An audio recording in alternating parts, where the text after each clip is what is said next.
tank hitting trash, at least, especially in that kind of left wing where teams will be forced to go in a moment. But aggressive pull right off the bat here for Sunsky. They grab all 7 of these essences, making sure to cleave down the explosives, but similar on full screen side. Yeah, making sure that you actually cleave them down evenly, and like Sour said a little bit earlier, making sure that you don't end up rolling that bursting. As you do actually see on the side of Sunsky, they ended up rolling it a little bit longer than they should have, and people dip dangerously low on the side of Sunsky, but they do end up being able to stay alive here. On the side of full screen, we see people get dangerously low as well, but they do end up being able to recover. They don't end up rolling that bursting, and they get that last stack of bursting just at the very end. Not really sure where Rulok, the tank, was going there. He's just kind of heading in the corner. I'm not really sure what he was trying to do, but nonetheless, he did find his way up the stairs ultimately, as Sunsky does make their way across the top left portion. Of course, top left will always be the open area of the manor to direct teams in the same direction every time, so that we can have a an equal playing field here on the tournament realm for tournament integrity. Sunsky going to pull some more trash here in the left wing, perhaps trying to do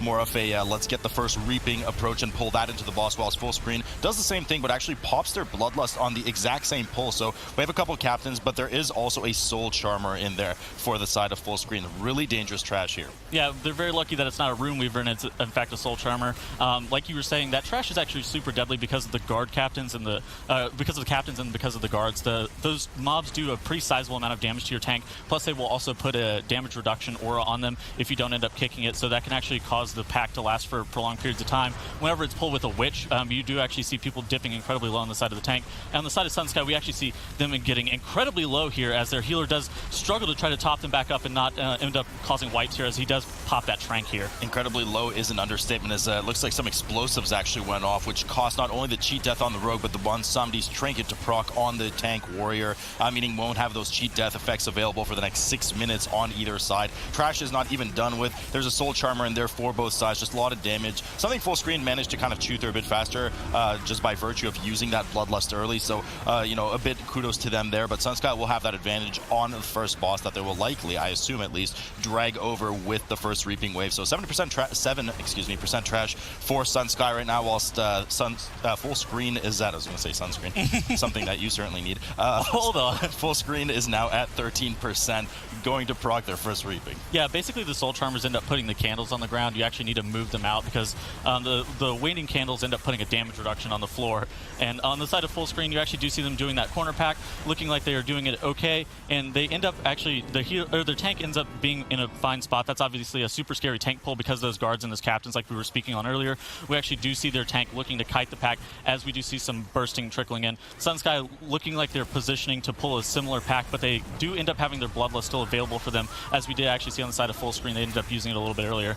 I actually think that this bloodlust on the side of full screen, I actually think I like it a little bit more, because you're actually probably going to end up getting 3 bloodlust uses if you use it a little bit earlier, just due to the bursting effects and how slow you end up having to take this dungeon. Because in Waycrest Manor's past, we've only been seeing teams get 2, and then potentially that 3rd while you do actually pull that last pack of survivalists, like if you do it super late into the dungeon. So I think actually using their bloodlust pretty early here will put them in position to get a little bit better of a 3rd bloodlust. Yeah, well, I mean, we'll have to see. It depends what their strat is. Some teams like to finish with just one of those horrors downstairs with the fifth reaping, or go all the way upstairs, as we've seen other teams do. So we'll see. Full screen nonetheless has dealt with their first reaping wave safely on the side. Just drag a couple of them in as they get started on the sister triad. Not something we've seen this weekend yet. Again, just a reminder, 2-phase fight. Each of the sisters needs to get down to 50% health, and while they're active, we'll have a special ability ranging from mind control on Selena. Malady, of course, will have area denial, and then Sister Briar will have a Jagged Tettles cast that will damage players and have a sort of grievous effect on them. So you need to get each witch down to 50% health and then recycle through them one more time and make sure that you deal properly with their respective auras. Sunsky, here finally comes the bloodlust, as expected, with the first reaping wave on top of everything, but the healer just getting so low right now, 3%, barely managing to hang on. 6%, we are in a healing reduction aura, and Cyclap goes down the prot where Buff Mage goes down, Charlotte goes down. Absolute disaster here halfway through that bloodlust, as they have a full team wipe. Just too much to handle as Tree of Life safely comes out on the side of full screened, still dealing with the boss and nothing else. But Tettles, they just couldn't handle the Jagged Tettles there. It wasn't really the Jagged Tettles, but it was the reaping. It was the reaping. The reaping ended up hitting their healer, giving him 20 stacks, and before he could even dispel it, he got dangerously low to 3% and then just ended up falling there just because of just damage taken on the fight. As we do see full screen finally coming into the second phase of Witches, we would see Selena here. She'll end up mind controlling another target, making sure that you use some of your AoE CC. I know Demon Hunters end up having to use their AoE stun, same with Windwalker Monks, as to not leg sweep your whole entire group, leaving them stunned, sitting there thinking what actually is happening here. While we actually do see the healer on the side of Sunsky going down again. Yeah, not having a good time right now. There are a lot of leftover first Reaping Wave as TC goes down as well. Just a lot of trash being randomly pulled. We do know the aggro radius of Reaping mobs is massive as well, so causing a lot of problems as once again the healer goes down. This is just sloppier than the breakfast you made me earlier, Teddles. This is just awful right now. As the Warrior's about to go down as well, the team is split. It looks like they kind of didn't coordinate which direction they were going in. Some went in the lower area, some went up the stairs and tried to jump down. The Windwalker's not releasing. The Rogue just died again, and the Warrior's about to die again. Explosives just being barely killed right now as the Unholy DK's trying to finish off this pull by themselves, but looks like it's not going to work out. Fullscreened, all sunshine and daisies on their side right now as Sister Briar falls over and they killed the first boss. That Acolyte that they had down to 30% just reset too.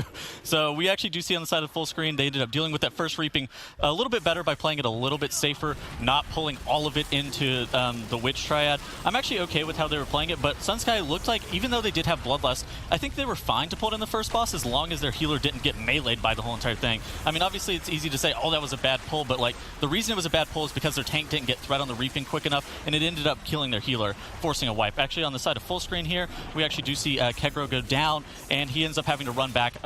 They don't have any Reaping to deal with, so he shouldn't be dying randomly here, but... And the run back's really quick. I mean, it's right at the checkpoints beginning of the dungeon. That door is now open, but, you know, Sunsky, I mean, it's early in the dungeon. They can still compose themselves and at least provide some competition and try to see this through, maybe even pull up the win. But, yeah, I mean, certainly they were ready for that pull, and it was something that they practiced. You don't just randomly pull 20% Reaping with the boss, but it just started on the back foot the entire time, just like you're saying, the healer getting those stacks early, especially when you're aggroing into an aura reduction or a healing reduction from the boss. So didn't work out so well for them, but they are back at it right now as Buff Mage gets quite low again. No cheat death available just for a bit longer.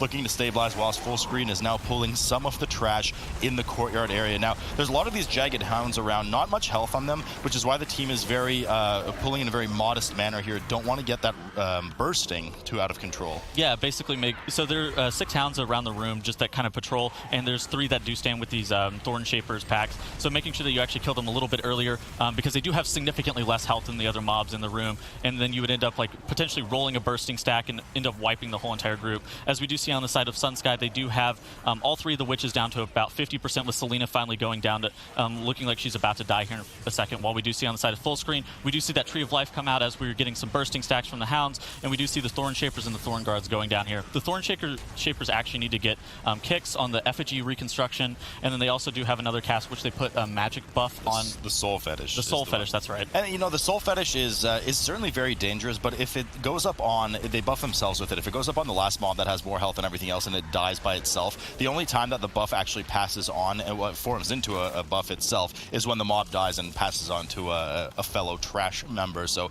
as long as everything else is dead, it's really not too bad. Fullscreen now, 33%. Likely to looking to proc their second Reaping, as we see most teams do. Now, going to be curious to see if they combine it with more trash or with Soulbound Goliath himself. So we'll see what they do in just a moment. As Matron Brindle, we can see her ominously stands from our observers in the back, one of the mini boss style mobs in this dungeon. Yeah, we actually did see the Rogue on the side of Fullscreen ending up tricksing his tank while his tank was pulling some of the maggots out in the hallway, getting those Thorn Shapers towards his tank while they did leave the Hounds out in the middle. The maggots have actually been changed recently to not burst. It's a pretty good quality of life change, because previously those maggots would put you in a dangerous spot, as we do actually see the tank on the side of Fullscreen getting incredibly low here, but it looks like they'll end up topping him back out. And you know, I'm curious to see that, you know, they're not really playing well with the fire here. The fire in the Courtyard does actually do damage to any trash present in the Courtyard. Now, you can't pull any outside trash in and use the fire to your advantage, but I mean, it's literally right beside them. Why don't they just drag it in? I'm really not sure why they're not doing it, but Matron Brindle, hopefully they will take advantage of the fire, because they're actually getting really fortunate spawns. Usually this fire spawns all over the place when the lightning strikes, so to have it right beside you and waste it like that is a bit of a shame. Fullscreen now with 40% for their second Reaping Wave, pulling Matron Brindle and combining it with the incoming Reaping assault. Here it is right now. Unfortunately, now no fire has spawned nearby, so no advantage there, but certainly looking in better situation than Sunsky, who knows they're behind at this point and is doing a really aggressive pull here in the courtyard. Now the Matron's finally getting kited into the fire like we were criticizing. Most of the time you don't really need to pull that other trash into the fire because it does a percentile health and most of the rest of the mobs don't have a ton of health, but it does actually give a pretty significant advantage for the Matron. But like you were saying, if it's so close, I mean, there's no real reason for you to not be pulling into it. On the side of Fullscreen, on the side of Sunsky, they've finally made their way into the courtyard after dealing with Heartsbane Triad, and they're trying to get some of the mobs. They're actually doing a pretty they're doing a little bit of a bigger pull than we did see on the side of Fullscreen, trying to make up some lost time that they did have from wiping to the first boss there. Yeah, and it's worked out for them quite well, too. They've gotten through the Jagged Hounds, which is the majority of the bursting stacks that they're going to get the entire haul. Really well healed there by Charlotte, so have well lived through that and started to catch up as a result. But just as I say that, just so much dangerous damage going out. The Unholy DK down to 3% and finally ticks down with one of the poison damage over time coming from these Thorn Shapers. Does go down, doesn't release either. Certainly can just run back by now. Even as slow as DKs are, it's not that far. They use one of the battle reses instead, even though there's only 2 mobs left now. The problem is that Thorn Guard is glowing blue for a reason. He does actually have that Soul Fetish buff, not to mention that they themselves enrage. That could be dispelled by the rest of Druid, but the Soul Fetish cannot. That's 5 stacks of increased damage and haste, which is why the warrior is so modestly kiting away, making sure that he doesn't incur too much damage. Fullscreen certainly looking in better shape here as they hit 57% on Soulbound Goliath, the second of their choice boss in this dungeon right now. Yeah, but Soulbound Goliath has a few very easy mechanics to deal with. He has a stun, which he'll end up putting on a healer or any of the 3 DPSs, and then he ends up stacking a buff on your tank based on melee hits, which you can actually reset by pulling him into fire. You actually see them try to position, pulling Soulbound Goliath into the fire. They end up missing, and the rest of you ends up losing his trank completely. Once you do pull Soulbound Goliath into fire, you actually will see the orange men on the screen right there meleeing the healer, because the healer will end up pulling healing aggro, and you actually do see their healer end up getting stunned there while he needs to be actually topping up the group there, which is actually very dangerous on the side of Fullscreen, because he ended up wasting their tranquility, but it all ends up being okay. Yeah, the problem is he needed to go Tree of Life to catch up with the healing there, and Druids can actually shapeshift and prevent the immune from hitting you, so he was caught in an unfortunate situation where he needed to stay in tree form to heal out, and he was the one targeted by said Soul Thorns, so unfortunate for them, but they did manage to break him out as Soulbound Goliath hits 20% for Fullscreen now,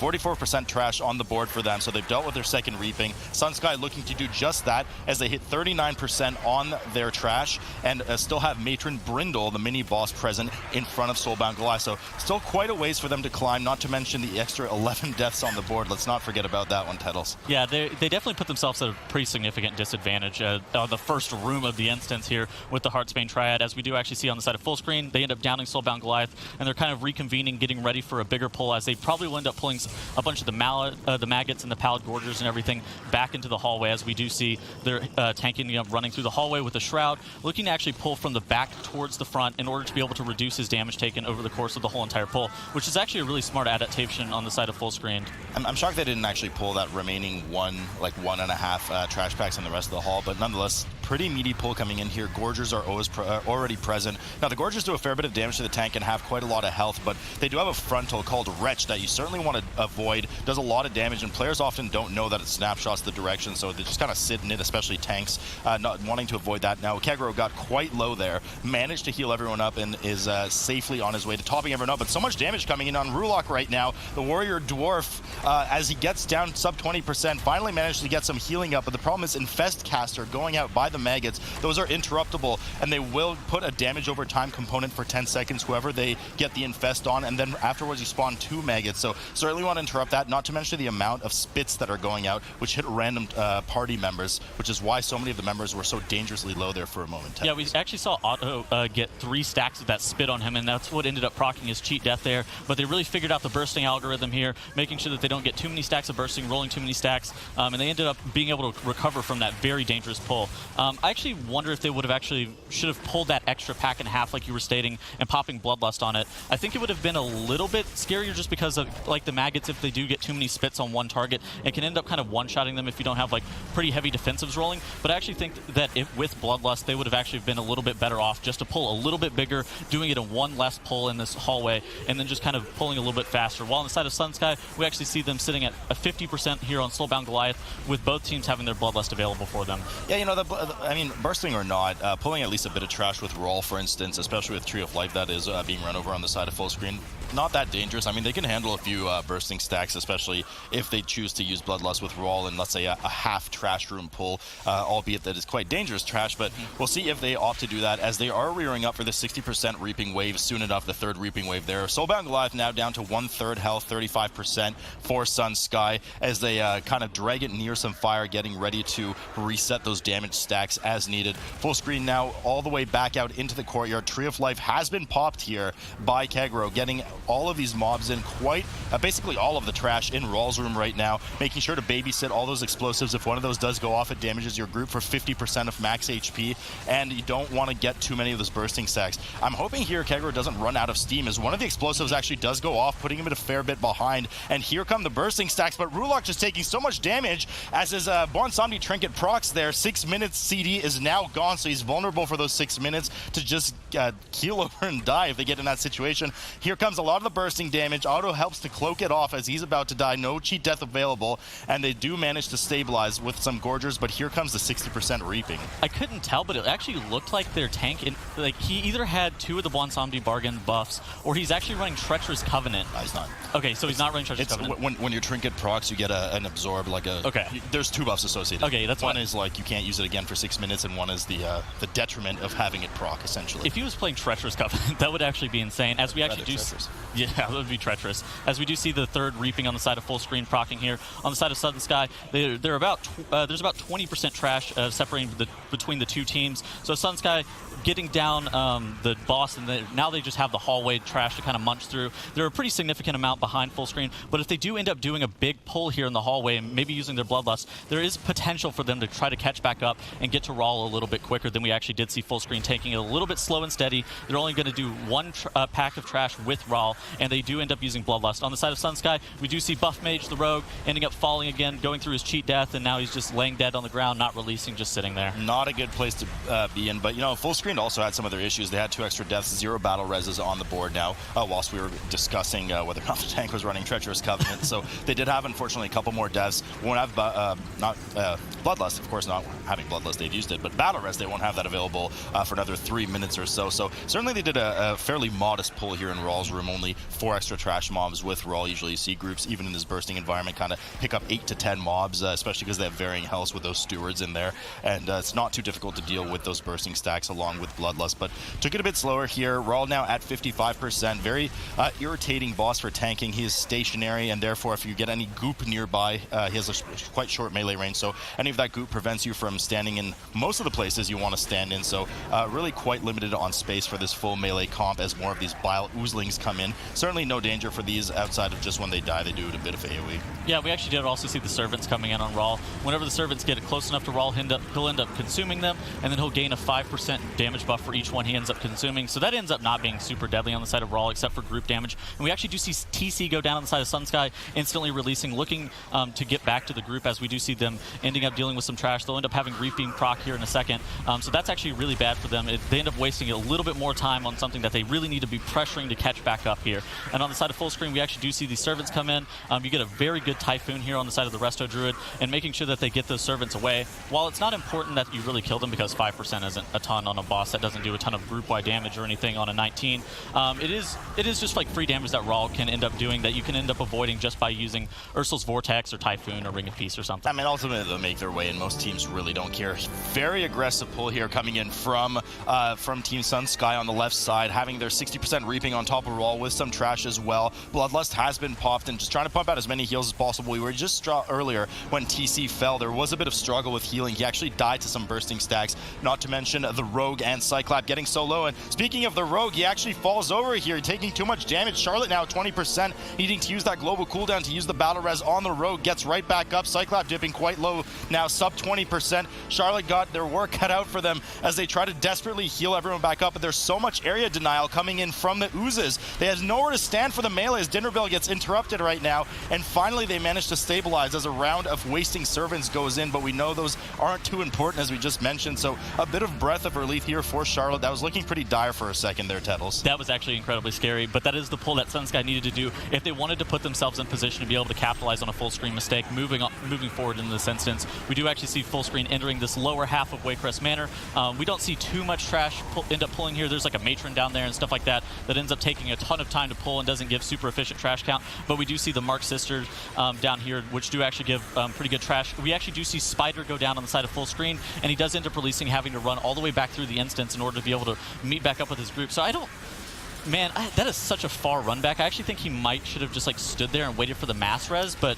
I mean, the problem is they still have a Mark Sister at 50% health and a Captain who is just so tanky in general, let alone any of the cast that might leak at 80%. You can see how much damage Rulak is taking in right now. Does not have that Bonsomni's Trinket available. And again, look at that blue aura glow around that Captain. Soul Fetish has been buffed on the Captain. They have no way of getting it off. There's no Blood Elves or offensive dispels like Purge or just offensive dispel from a priest present in the group. So that Captain is doing immense amounts of damage in this fortified setting, which is why I see Rulak Dwarf just bouncing around kind of non-stop, trying to get away from a few of these melees as Kegro's pouring heals into him to make sure he stays alive.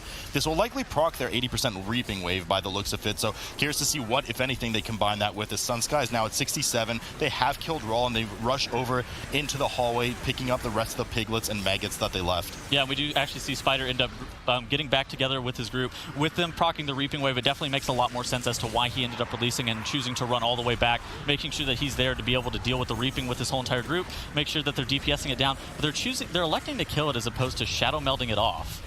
Either that or why not just drag it downstairs? I mean, I know they need a few more percent, but they could have combined it with something. Once again, I saw, if I'm not mistaken, a blue buffed mob indeed. You can see the blue marked sister on the side. Now, when you kill one of the mobs that has the soul fetish buffed on them, it will still just continue to bounce it to one of their buddies. So Mark Sister is still in there. A lot of damage coming out, not to mention the dispels required for the Reaping Souls that came with this Reaping Wave. So Kegro, man, poor Kegro, that's a lot of work, as they also now pull Matron Alma, the second mini-boss of the instance, something that you typically see teams, well, never do, but advantage here as we see that Spell Reflect come up for the Prot Warrior. You can reflect the Decaying Touch back onto the mob. That increases damage taken by 15%. I mean, even with the ability to Spell Reflect this Matron dot back onto her, this mob, it just has so much health, and it's not proportional to the count that she gives. This mob ends up taking so much time. You struggle to pull it with other mobs because she's just so tanky and she does so much tank damage. On the side of Sunsky, you actually do see them doing a pretty big pull inside of Rawl's room, looking to try to make sure that they're capitalizing. They're getting a decent amount more count from those hallways, like they did end up skipping a little bit earlier by using their Bloodlust and Rawl, trying to make sure that they got the Bloodlust on cooldown so they'd be able to use it a little bit later. And we do see Fullscreen pulling Matron Alma down that hallway, positioning it a little bit better, trying to make sure that they optimize their movements a little bit better than they have been previously. I mean, optimize would be not to just pull it in the first place, in my opinion, but nonetheless, downstairs they go into the basement. The final trash guarding Lord and Lady Waycrest, the fourth boss of the instance, decide to do a full room pull here, making sure to babysit the explosives as well as possible. We see some pop up right now, but no problem for the two rogues to handle. And, the Prot Warrior in there can lend a shield slam once in a while. They got to make sure to move out of the warding candles that is going down right now from the Soul Charmer. The blue glow on these shares the graphic, of course, of the Soul Fetish, but also if they stand in that candle kind of rune graphic on the ground, they will decrease their damage intake by 50%, so you want to make sure to move out of that as quickly as possible. Tree of Life has been poffed here by Kegro, dealing with the first round of bursting from those smaller adds as they look to chew up the rest of the Soul Charmer and Sister pack. Yeah, we actually did see that Diviner and that Mark Sister both getting off their Soul Fetish cast, as we do see that Soul Charmer getting buffed and Rulak getting incredibly low as he's tanking the melees from the Soul Charmer. Okay, they do end up killing it. That was very scary on the side of Rulak and the side of Fullscreen, as we do see Sunsky making their way down to the lower part of the manor, just trying to deal with some of the trash, get a little bit more count as they do make their way into the room with Lord and Lady Waycrest in a second. And Fullscreen has pulled Lord and Lady Waycrest. Lord and Lady Waycrest is actually a pretty easy fight, not too terribly many mechanics on the side of them. To be honest, I mean, just from a dungeon design perspective, it's not usually too many mechanics on bosses, but this fight, it is pretty tame in a fortified environment. Lord Waycrest will refill his health 3 times, as you're seeing. Every time he reaches 30% health, Lady Waycrest siphons off 30% of her health to give back to him and refill his health bar. The problem is every time this happens, it increases his haste/damage onto the tank.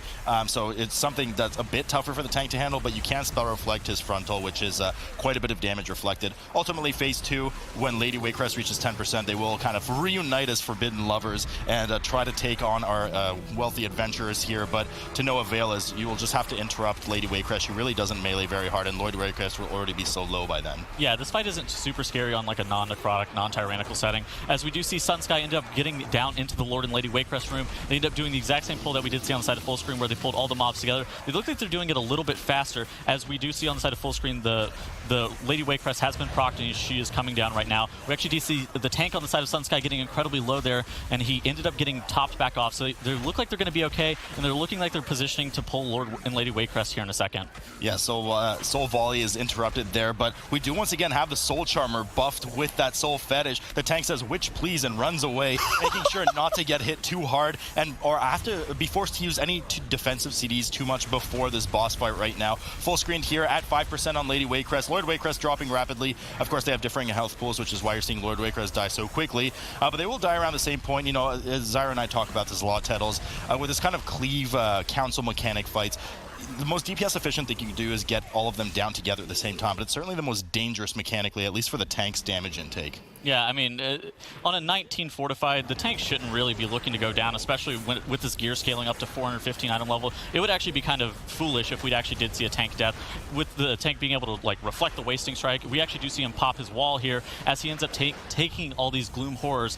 There's actually a strategy that you can actually do if you want. You can actually pull the Gloom Horrors up onto that main platform, and you can stand on this like ledge that's in the back of the room, and the Gloom Horrors actually won't jump if your healer is the furthest away. But we actually do see the Ring of Peace coming out on the side of full screen in order to be able to negate the Gloom Horrors jump, so they can get a little bit quicker pull. And then they only pull one pack, so it looks like they're probably going to pull the second pack of Gloom Horrors during the final boss here. During, yeah, or after, just to be safe. But it's a pretty typical crowd control rotation that we see with these mobs if you don't want to use that kind of cheese spot that you were alluding to. But doing a combination of Ursul's Vortex, Typhoon, although Typhoon needs to be timed perfectly, Ring of Peace, Leg Sweep, and Shockwave, you have enough to, if you have the damage, you have enough to just kind of prevent them from ever really jumping on your healer. Rulok, unfortunately, does have to die in the corner, as he is a dwarf and does not have Shadow Meld available. The rest of the team kind of happily waits safely down the ledge by Gorak Tul, the final boss. Rulok now is being rezzed as he had to take the brunt of the damage to make sure that the team can safely skip.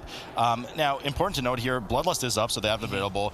Cheat Death Trinket had to, unfortunately, be used for Rulok there just to do that skip, but really not the most dangerous boss, especially a tank damage intake, but can kind of snowball out of control here, Tettles, if you don't deal properly with the slavers. I mean, you should actually be able to end up dealing with these slavers really easily, and the reason for that being is you actually have two rogues, and they have an ability called Blade Flurry, and Blade Flurry is super damage efficient on two targets. It allows you to get a lot of damage on Gorak Tul and on those slavers. It ends up doing a percentage amount of damage back to both targets that you end up hitting. What do you actually end up thinking about Rulok on the side of full screen playing Dwarf for this instance? We've seen a couple times where they ended up getting a reaping that they ended up not having to, that they should not have to end up dealing with, and we actually did end up seeing Rulok go down there whenever they were doing that Shroud skip. What do you actually think about him playing Dwarf in this instance? I mean, only needing to die once is not the most taxing thing in the world. We've seen sometimes the tanks play either Bonsomni Trinket or Dwarf on dungeons that they've had to do 2-3 skips and the tank has to die, so I think it's okay here. Managed to help with some of the debuffs.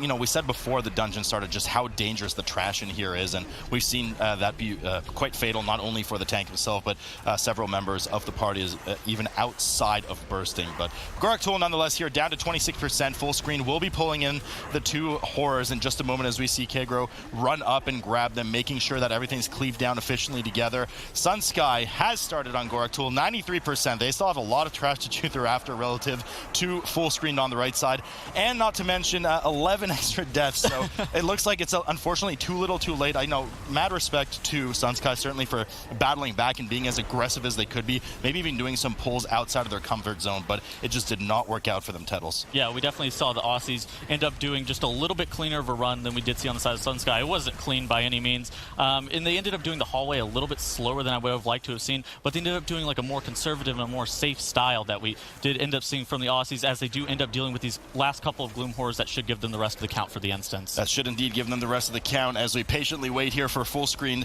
to take the first game of this elimination series, 1-0. First Gloom Horror goes down, and that is all she wrote. 1-0 here to that Brazier, where sometimes they take it a bit slower, you know, 2, maybe even splitting it into 3. So we'll see what they do right now. Yeah, messing up the Spiritualist pull is actually super scary because they actually have a Mending Rapids cast, which requires you to get interrupted. Basically, the Mending Rapids will end up healing the whole entire group, as we actually do see Cyclap on the side of Sunsky, ending up hopping on that Brazier, ending up snapping a lot of the mobs to him, as he does dip incredibly low here, getting below 10% health. And you actually do see on the side of Fullscreen, they end up using their Bloodlust, looking like their health bars are a little bit more stable, doing a little bit easier of a pull as they actually do have the mobs grouped up. Cyclap now down to 10%, does proc the Bond Somebody Trinket, 6% now as he tries to get away from all the trash. Charlotte getting as much healing as possible, but there's just not enough right now as he defensively goes into the hall to try and line of sight a lot of these water bolts and water blasts coming through from these temple attendants that just do so much damage. They just don't have enough interrupts to go around as TC goes down. Buff Mage goes down after proccing a cheat death now, already off to a sloppy start. Deja vu from the Waycrest Manor that we just saw here. 3 deaths on the board. Charlotte goes down as well. I mean, Cyclops gonna fall here in just a moment, making sure to move out of that wash away. But I mean, some of the damage that came in, Tettles, and Cyclops, here he goes, finally goes down. Full team wipe, technically 5 deaths on the board. Some of the damage I'm pretty sure was avoidable. They could have avoided the anchor, they could have avoided the wash away. So hopefully Sours has a hold of what exactly killed the DPS before the tank even fell. I mean, this is exactly what you were saying about just being so caster heavy, and you forcing to like coordinate interrupts so heavily is actually incredibly scary, especially for the first pull here. We actually do see Sunsky end up hemorrhaging more deaths, as it looks like we're just going to have some more wipes, as we do see 10 deaths and probably 11 coming through as Buff Mage gets incredibly low. Yeah, the problem is that they're just so committed at this point. The trash is so low, 1% on the Unholy Death Knight as he falls too. Cyclop about to go down in a moment as well. Buff Mage barely getting healed out of that 4 stack of Grievous, not getting healed at all actually, and falling over as well. And you know, these affixes not that punishing, but if you can't keep up with the healing, that Grievous starts to snowball so badly as Tettles just coils in his chair right now in disgust at what's happening with these 13 deaths on the board. Tettles, take a breath. What is going on here? As we do see Sunsky just bleeding more deaths to the same first pull in the instance. We see Fullscreen not being deathless currently, fortunately enough, and they ended up getting some of their trash. They're about to proc their first reaping here in a second, and they're going to end up shadow melding it off in front of Accuseer here. I mean, this is, you know, they did the same thing in Waycrest as well. I think they had something similar in one of the runs yesterday. This team really tries to go aggressive out the board, and they just, it's a pull that is just too much. They bite off too much more than they can chew, and it's just, I don't know how it works for them in practice, but these are just so sloppy. They have to throw themselves. They essentially death run, as we know it, on live servers, throwing their bodies at it until it dies, and suffering 16 deaths outfit, still 11% trash, while Fullscreened, 0 deaths on the board, proc their first reaping, nicely on Accuseer, one of the best designed boss in these dungeons that we've ever seen, and they're already chewing through it, 75% on Accuseer. Once again, story of the last dungeon, Tettles. We find ourselves where Sunsky's really gonna have to shift it into last gear, go as quickly as possible through the dungeons, forcing themselves to do probably even more uncomfortable pulls just to try and catch up to Fullscreen. Yeah, I mean, don't worry, they do have 11% count 4 minutes into the dungeon after their first pull ended up going horrifically wrong.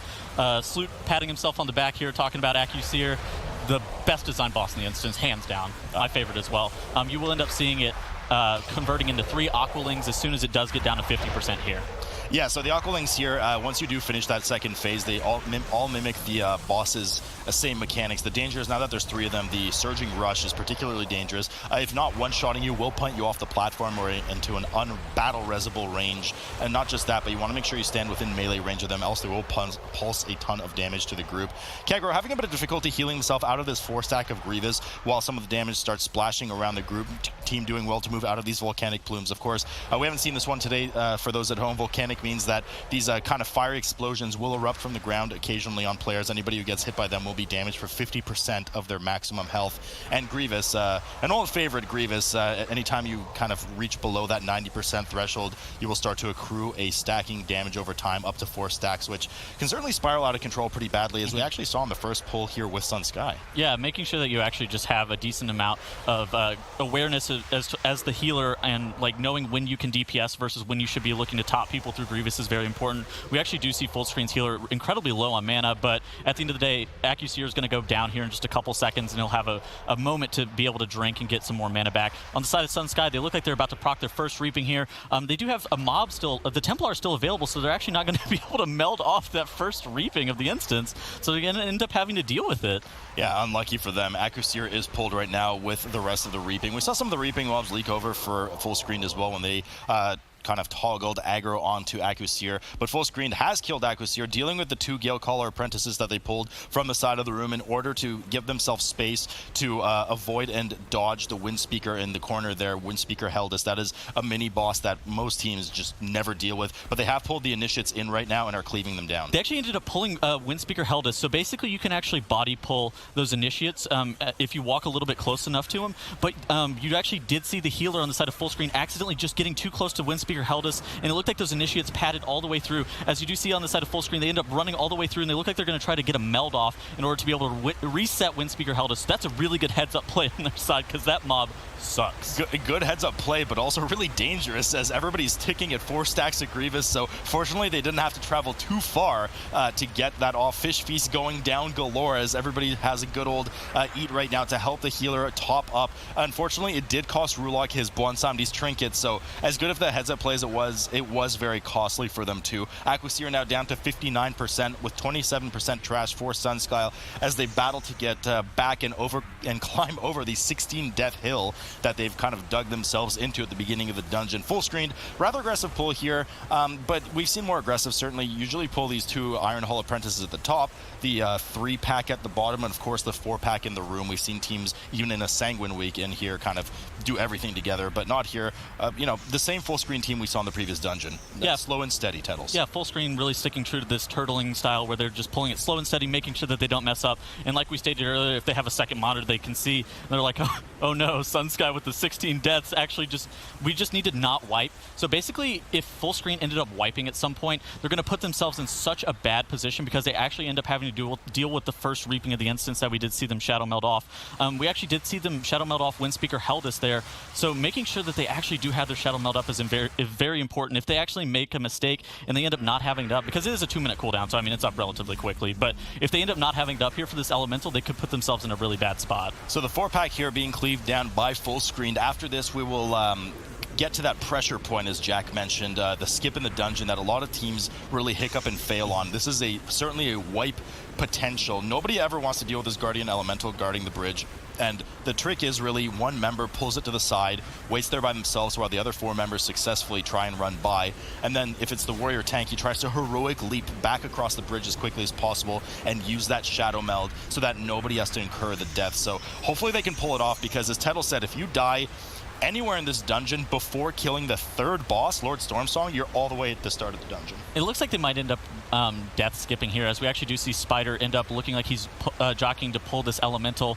Maybe nobody having their shadow meld up, so making sure that they actually do even skip this elemental even though that they don't have shadow meld up is actually super smart on the side of there. And we do see Spider end up going down. They're going to end up just mass resing him across over here as Kegro gets himself in a position to where he doesn't pull any trash here. You know, once again, this is just a slow and safe play. Getting somebody to die on the side of the bridge is certainly safer than having them to try to save the death and having them run in and potentially clip some of that aggro onto the team. So works out for Fullscreen. The skip is done as they start with a 5 apprentice pull here on the side, consisting of Iron Hulls and Gale Callers. Iron Hulls, just heavy damage. They will buff themselves with Blessing of Iron Tides, I believe it is. So doing quite a bit of extra physical damage and have some AoE prevention with the Whirling Slam, whilst the Gale's Caller need to get some of those interrupts on the Whirlwinds or just move out of them. So nothing too dangerous here. None of the Temple apprentices, certainly from earlier, that actually ominously wait in the top right of the screen here from our observer's viewpoint, that do those water blasts that just crush tanks. Yeah, the water blast is the only really thing that's super scary on the side of Fullscreen from these apprentices.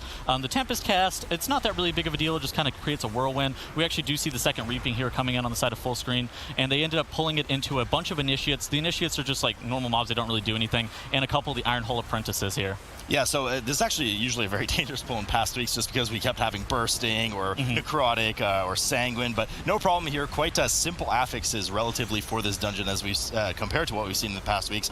The initiates, however, are a bit sneaky. What happens when they get low health, they run away in fear. And we actually saw this be disastrous for some teams last week in the West Cup, where they lost a bit of attention on one of the initiates. It ran in fear right to the Guardian Elemental on the bridge and pulled it, causing the team to wipe, and that was a disaster. So they're keeping keeping it nice and far from the bridge here and making sure that none even get near the stairs to the bridge. They certainly don't want to risk that as Rulok heroically charges into the Temple Attendant pack that we mentioned earlier, wanting to make sure you reflect or interrupt as many of those water blasts as possible because they do a fair bit of damage. Yeah, just making sure that you just use all your kicks. Like, it doesn't really matter how many kicks you end up having to use. Like, not one of the casts will end up killing the tank, but it kind of just chunks him down in pieces. We actually did see one of the initiates walk off screen there, just kind of almost walking up that bridge like we were really worried about. But I actually think they would probably be able to recover from pulling that Guardian Elemental. It would just be super inefficient. This week, in weeks past, we saw it get pulled and instantly kill the group's runs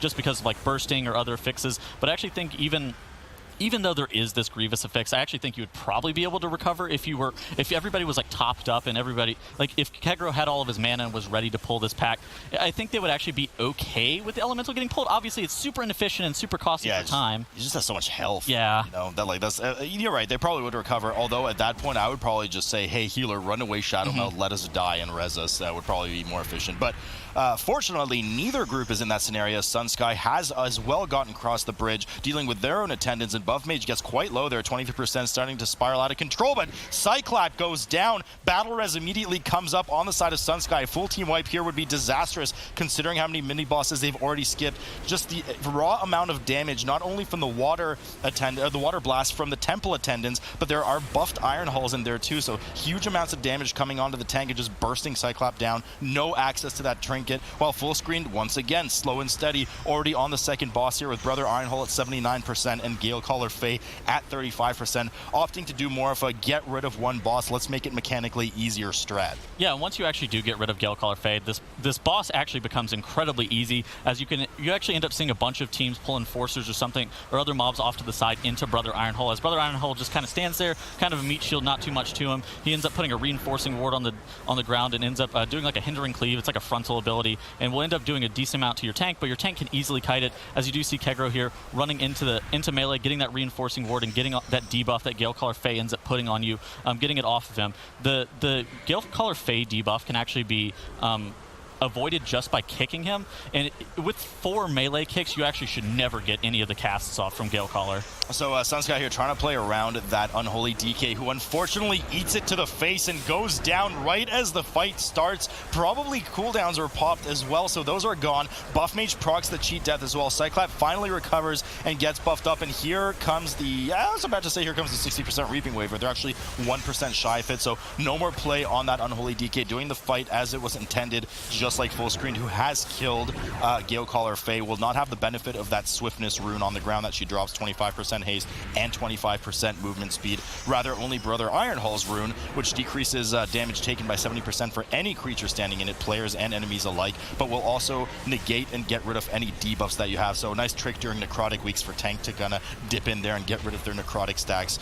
We see Sunsky here moving away from these tornadoes. Now, Tettles, these tornadoes are probably the most dangerous aspect of this fight and occur when you interrupt Galecaller Fae while she's buffed at 100 energy. Unholy DK flopping over again, though, for Sunsky, and no battle res available this time. I actually did not see what he ended up dying to. He must have gotten hit by the tornado or something, because Brother Iron Hull ends up casting a cleave, and it looks like on the side of Sunsky, they might end up just be electing to wipe and maybe looking to Shadow Meld and then mass res everybody away, which ends up being an okay idea, especially since both of the bosses are so high on health. There's no real reason to try to chunk through the boss the whole entire time, as we actually do see the healer on the side of Sunsky being just incredibly low here. I mean, what's not okay is 21 deaths on the board for Sunsky right now, and having to res through a boss that they were halfway through, just used all their CDs on at the start and just choked with. But, I mean, that was just, it was either a tornado or the frontal from Brother Iron Hull that finished the DK the second time there, and that frontal is avoidable. It snapshots the direction on the target, and you just step out of the way. Not even the tank needs to get hit by it, so certainly very sloppy play there coming from them as they try to recover and start the second boss. A lot of damage coming in here for Rulok on the main screen. Those Enforcers do deep smash, which just does a ton of damage, especially in this fortified environment, which is why he's kind of kiting around in circles, trying to get away. You can outrange it by 15 to 20 yards, and then it won't cast it as they chase you. But somebody does need to get interrupts on these deep sea ritualists, as it requires a 3 melee interrupt rotation, and if one of those casts gets off, it will hit you for a moderate amount of shadow damage, but vastly increase the amount of shadow damage you take, so successive casts will quickly wipe the group. Yeah, it'll also amp up those void seeds, like you said, because you do take increased shadow damage, because if you end up letting a bunch of the casts go off and then you take the Void Seeds, you'll end up instantly dying, or you'll just die to successful casts on the side of that. And then we do see Fullscreened ending up looking like they're looking to take a Shadow Meld skip.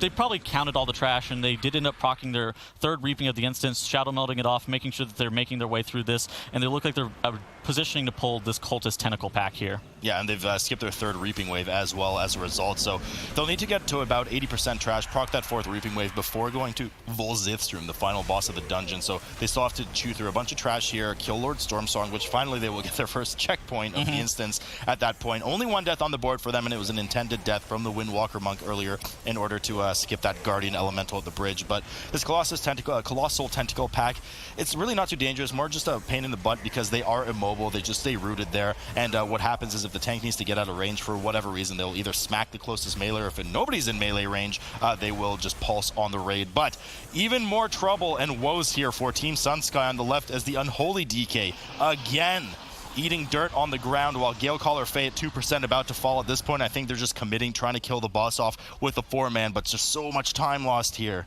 Yeah, we actually do see their healer on the side of Sunsky looking like he's ended up pulling an Enforcer. He ended up rooting it off to the side because they don't really want to deal with it as a 4-man, unfortunately. As we do see on Fullscreen side, they ended up doing a double Cultist pull, which is pretty aggressive for them, honestly. They've been pulling like a lot. They've been pulling a lot safer over the course of the whole entire encounter, and I actually think this pull is pretty scary for them, for sure. Yeah, it's definitely a scary pull, but especially for the tank, there's just a lot of Void Bolts going around that do a moderate amount of damage, but the Rip Mind, huge amount of damage on the tank. Already 2 stacks on Rulok, we can see it just got chunked there. Not only does it hit you for a big amount of shadow damage, but also decreases your maximum health by 10% per stack, so people need to interrupt as much as possible on that. They finally managed to get through that. Should be about 76, 77% trash on the board. The remaining 3% will come from these tentacles on either side of the room, where they will likely wait to proc their 4th Reaping after killing Lord Stormsong. We see teams do that all the time, so they could just either Shadow Meld or kind of kill themselves by jumping off to avoid that Reaping pack entirely. But Dweller pack has been pulled here nonetheless.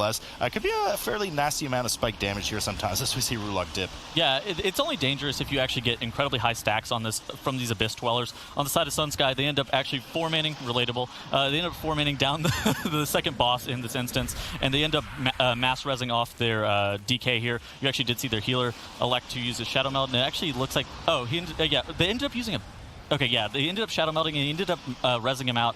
And we do see on the side of Fullscreen, they end up dealing with the second Abyss Dweller pack, letting their stacks fall off for a second before pulling them all. Yeah, so they opt to just proc that 4th Reaping, Shadow Meld it off. We might see 1 or 2 mobs leak in. Sometimes they do. Sometimes they snap to their location, but actually very clean here from Fullscreen, managing to avoid the entire Reaping Wave as they get started on Lord Stormsong. First cast goes through, of course. It will be spell reflected by that Prot Warrior available every 25 seconds. Otherwise, you need a 2 melee interrupt rotation for the Void Bolts, which can hit you quite hard. Nothing too dangerous about this boss. There will be some sporadic damage in the form of Rip Mind that goes on one of the nearby players, doing a dot and slowing you, but the major mechanic, Tettle, certainly is that mind control with these big purple balls.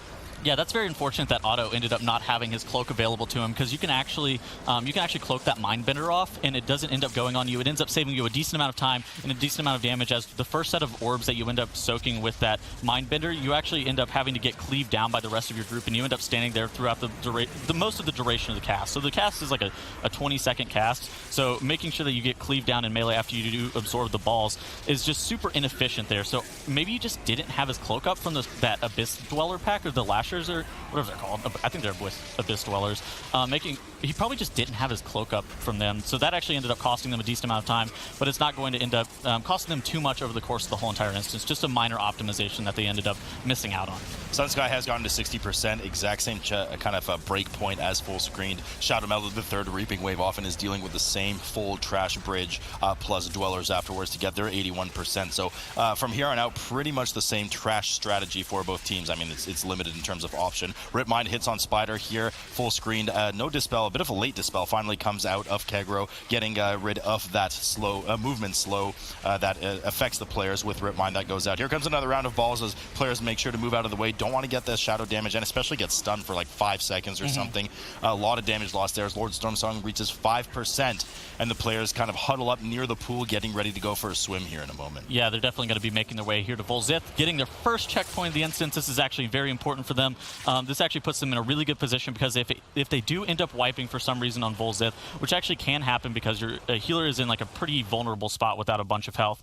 So basically, if they do end up wiping on Volzith, they'll end up having that checkpoint that they can go back to as well. So full screened, nice view here of Kegro with his horrible form. It's beautiful. Get out of here, Tettles. Making sure that you don't touch any of these jellyfish. They will stun you for 8 seconds, and also they pierce any immunity. So if rogues think they could be sneaky with cloak, it won't work.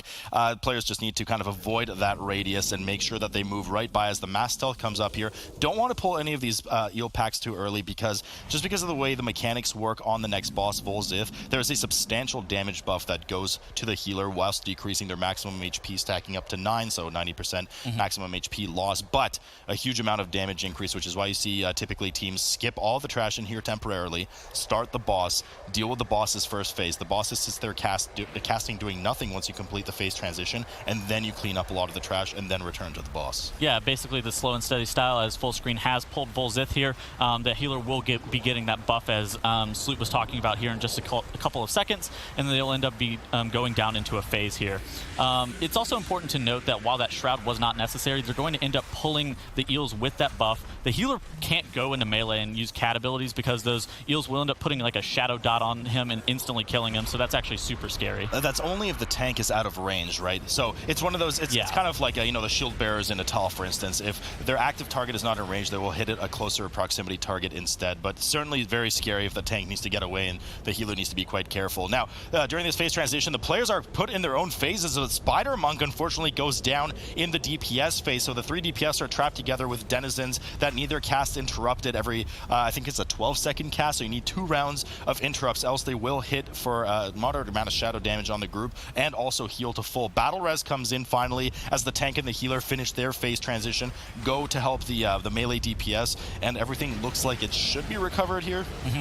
They definitely made sure that they got those interrupts whenever Kegro does come back up. That's actually very important because if one of those denizen casts ends up going off, it will end up killing Kegro instantly and then forcing them to have to reset the boss just as he's the only battle res on the side of Fullscreen. So they end up actually pulling this pack of denizens with Kegro's buff. This is actually a pretty safe pull and a pretty common pull. Just again, making sure that you do get these 2 consumed essence casts interrupted on the Forgotten Denizens is the only important part here. Yeah, that's why they're marked. The Sunken Denizen doesn't do too much, but moves has an aura that he moves very slow because melee is extremely hard. But Protware, we know, is quite the king of mitigation with physical, any blockable damage. So able to just kind of sit in there, face tank it so that they can efficiently cleave everything down. As the triangle green marked Denizen does finally fall, the purple one follows suit, and Sunken Denizen will be going down shortly here with the amount of damage that Kegro is helping to put out for the team right now. They'll be returning in just a moment to the boss that will be interrupted, and they'll try to pop Bloodlust and burn it in one go before hitting another phase transition. Yeah, we actually see Kegro here casting a Solar Wrath before the cast ends up getting kicked, just kind of optimizing his damage a little bit, then going into cat form and starting to DPS with Bloodlust. We've seen a lot of teams this week being able to get this boss in these 2 phases, like that first initial phase and then the secondary phase here. Just making sure that everybody does have their cooldowns available to them is very important, as we do see the Volzith get pulled out of that silence field, getting pulled pretty far across the map in order to be able to allow the group to not have to get out of melee in order to be able to CC those adds as they do get towards Volzith. If they do connect with Volzith, those the manifestations of the deep, if they do connect with them, they'll end up making him gain energy, forcing him to phase a little bit quicker. Yeah, 10% energy for per ad absorb, so certainly something you want to avoid. Fullscreen now has killed the 4th boss, 14% trash remaining for them as they start to pull some of these eels out of the water into not the most friendly terrain for the tanks. Sometimes there's a bit of evade issue with them, so you want to get them out of that area because they might start causing a bit of problem. But a lot of damage coming in on Rulok, of course, in the form of those shadow damage over time hits that Tettles mentioned earlier, but he does kite it away. Of course, the boss has been killed, so Kegro does not have that buff/debuff anymore, affecting his maximum health. Yeah, and Fullscreen doing a really good job in this instance, showing them why OCE is lull no more, making sure that they actually just run a really clean run like we were talking about before. Just they ended up not pulling super aggressive by any means, but they ended up just pulling conservatively, making sure that everything was clean and making sure that they didn't end up having wipes, as the wipes that ended up plaguing Sunsky towards the very beginning of the instance with all those deaths from their first pull just ended up sealing the deal on their end. Yeah, I mean, only really one oopsie daisy from Fullscreened in the form of the Windwalker death here in phase transition of the last boss. The other Windwalker death, of course, was intended, as these last of the Abyssal Eels, I believe, are finally pulled here for Fullscreened, looking to close out the series 2-0 and eliminate Sunsky as a result. Sunsky, again, you know, and I'm sure Sours will touch on it, I mean, they pretty aggressively moved through the rest of the dungeon outside of their sloppy play. They certainly had kind of more aggressive and more successful pulls when it did work out for them, so they kind of caught up to Fullscreened. But I mean, 20 deaths at this point to try to catch up on. Fullscreened as only 2 deaths on the board, 96% trash, and they move to their final eel pack to try and close it out. This is actually really bad for Sunsky because they didn't end up getting any points from the previous East week because they ended up having to have that one drop out because their tank, I think there was their tank had some health issues, so they ended up not getting any points they ended up not getting any points last week because they ended up dropping out, and they ended up giving that 7th, 8th place points as well this week, which is actually very bad for them, especially if they wanted to battle for that 4th place to make it to the land. Both lend themselves to incredible amounts of kiting from the tanks, so we're going to have to see which of these tanks really proves that they have that masterful strategy of kiting around mobs here. Yeah, it looks like Accompany ended up pulling a Tix into their first pull in this instance, which is actually super scary because it is that Sanguine affix, and you end up actually getting a Sanguine pools underneath all these mobs here. You have to make sure that you really look to kite all the mobs out of the Sanguine pools, as we do actually see Accompany's Tranquility coming through. You actually do see that Maggot getting that cast off there, as it was. So basically, if it's enraged and it does start the cast, you actually can't cancel the cast at all. You have to just like let it go all the way through. So they actually were a little bit slower in the enrage, but nobody ends up going down on the side of Accompany. Where on the side of Black Mamba, they end up dealing with their pull a little bit quicker because they don't have to like worry about those ticks, and that Blood Matron is going down on the side of Black Mamba here in just a second. And we see Black Mamba actually opting to pull the ticks completely separately here, just so they don't have to deal with that extra AoE group damage, because when you do kill these ticks, they explode for damage on your entire group. So just a little bit of a safer pull coming out from Black Mamba here. And we're going to have to see if they do something a little different. In these past weeks, typically we'll see teams proc their first Reaping Wave and pull it into the first boss here, so we're going to see if they're going to do something different because of these Sanguine Necrotic affixes, or if they're just going to do similar pull styles to what we've seen in the past. Yeah, we actually do see both teams neck and neck here, being on the same pull here, making sure that they do get a soothe on that Enrage War Cry that Matron does end up casting. You'll end up wanting to soothe the Blood Priest here, just so that it does get that. So basically the War Cry ends up giving you like a haste buff, so making sure that you do get it soothed from a Druid is incredibly important. On the side of Black Mamba, they end up being a little bit ahead in like positioning, where they're positioning all the mobs. They do drop their Ring of Peace, so Wong, their tank, can get a reset on that Necrotic, while we do see Accompany looking to kite all the mobs to make sure that he sits low on stacks as well. And we actually see both teams opting to go down completely separate sides. Accompany's going down the left side, Black Mamba's going down the right side. In this Tournament Realm format, there's no difference to this. We've made both pulls on both sides the exact same amount, so even if you do end up skipping it, there's the same amount of mobs on both sides, so there's not really too much of a difference there. Accompany opting to just go straight into the boss with their Bloodlust here instead of dealing with the trash pack. Yeah, and we do see Black Mamba doing more of like a method EU style pull, where they end up pulling that Spirit. They look like they're probably going to be positioning to pull their first Reaping into Elderly Exa here, which I actually don't know if I really agree with, since you're not running in a Holy Death Knight in this dungeon. Maybe they'll be looking to Shadow Meld off that first Reaping, but they do need to make sure that all 3 of these mobs do get killed evenly, so they are able to actually Shadow Meld off that first Reaping. On the side of Accompany, they've blown their Bloodlust, and they're just DPSing down Elderly Exa here. Yeah, I mean, there's definitely a lot of trash in this instance to deal with, so it's an interesting choice from Black Mamba to decide to deal with that trash pack over other things. It's just a really difficult trash pack to deal with compared to other stuff in this instance, and they do Shadow Meld off most. Oh, no, we actually see all of the Reaping coming in, so they're planning on just AoEing all of it down with this Bloodlust.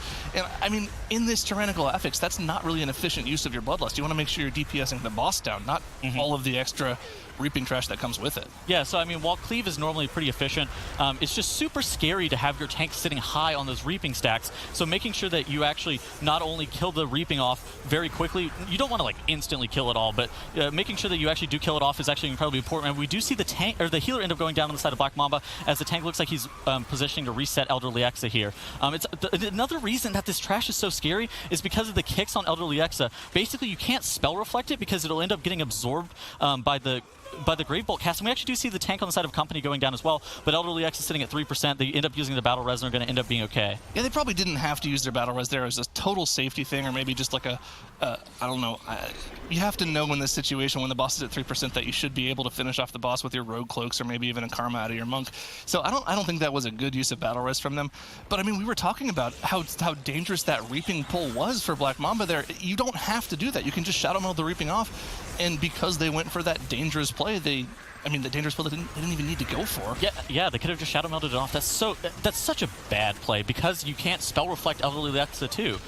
You actually do see Black Mamba end up engaging Elderly Exa again, and we do see on the side of Accompany they end up pulling some of these trash. The most dangerous being the Blood Swarmers. They end up fixating people, doing a pretty large amount of shadow damage to them, and having a Sonic Screech cast that you end up needing to kick. In addition to that, these Disease Lashers here end up having a stun that is a required kick as well. So that's 2 mobs in the pack that you are looking to get some kicks on. Yeah, like you mentioned, the most difficult mob to deal with in this trash pack are the Feral Bloodstormers, mainly because of that fixate. Whenever you see those 2 red eyes over a player's health and that red square debuff on the player, you can see how much damage they take because that's unavoidable melee damage. If you run too far away from them, they'll charge you.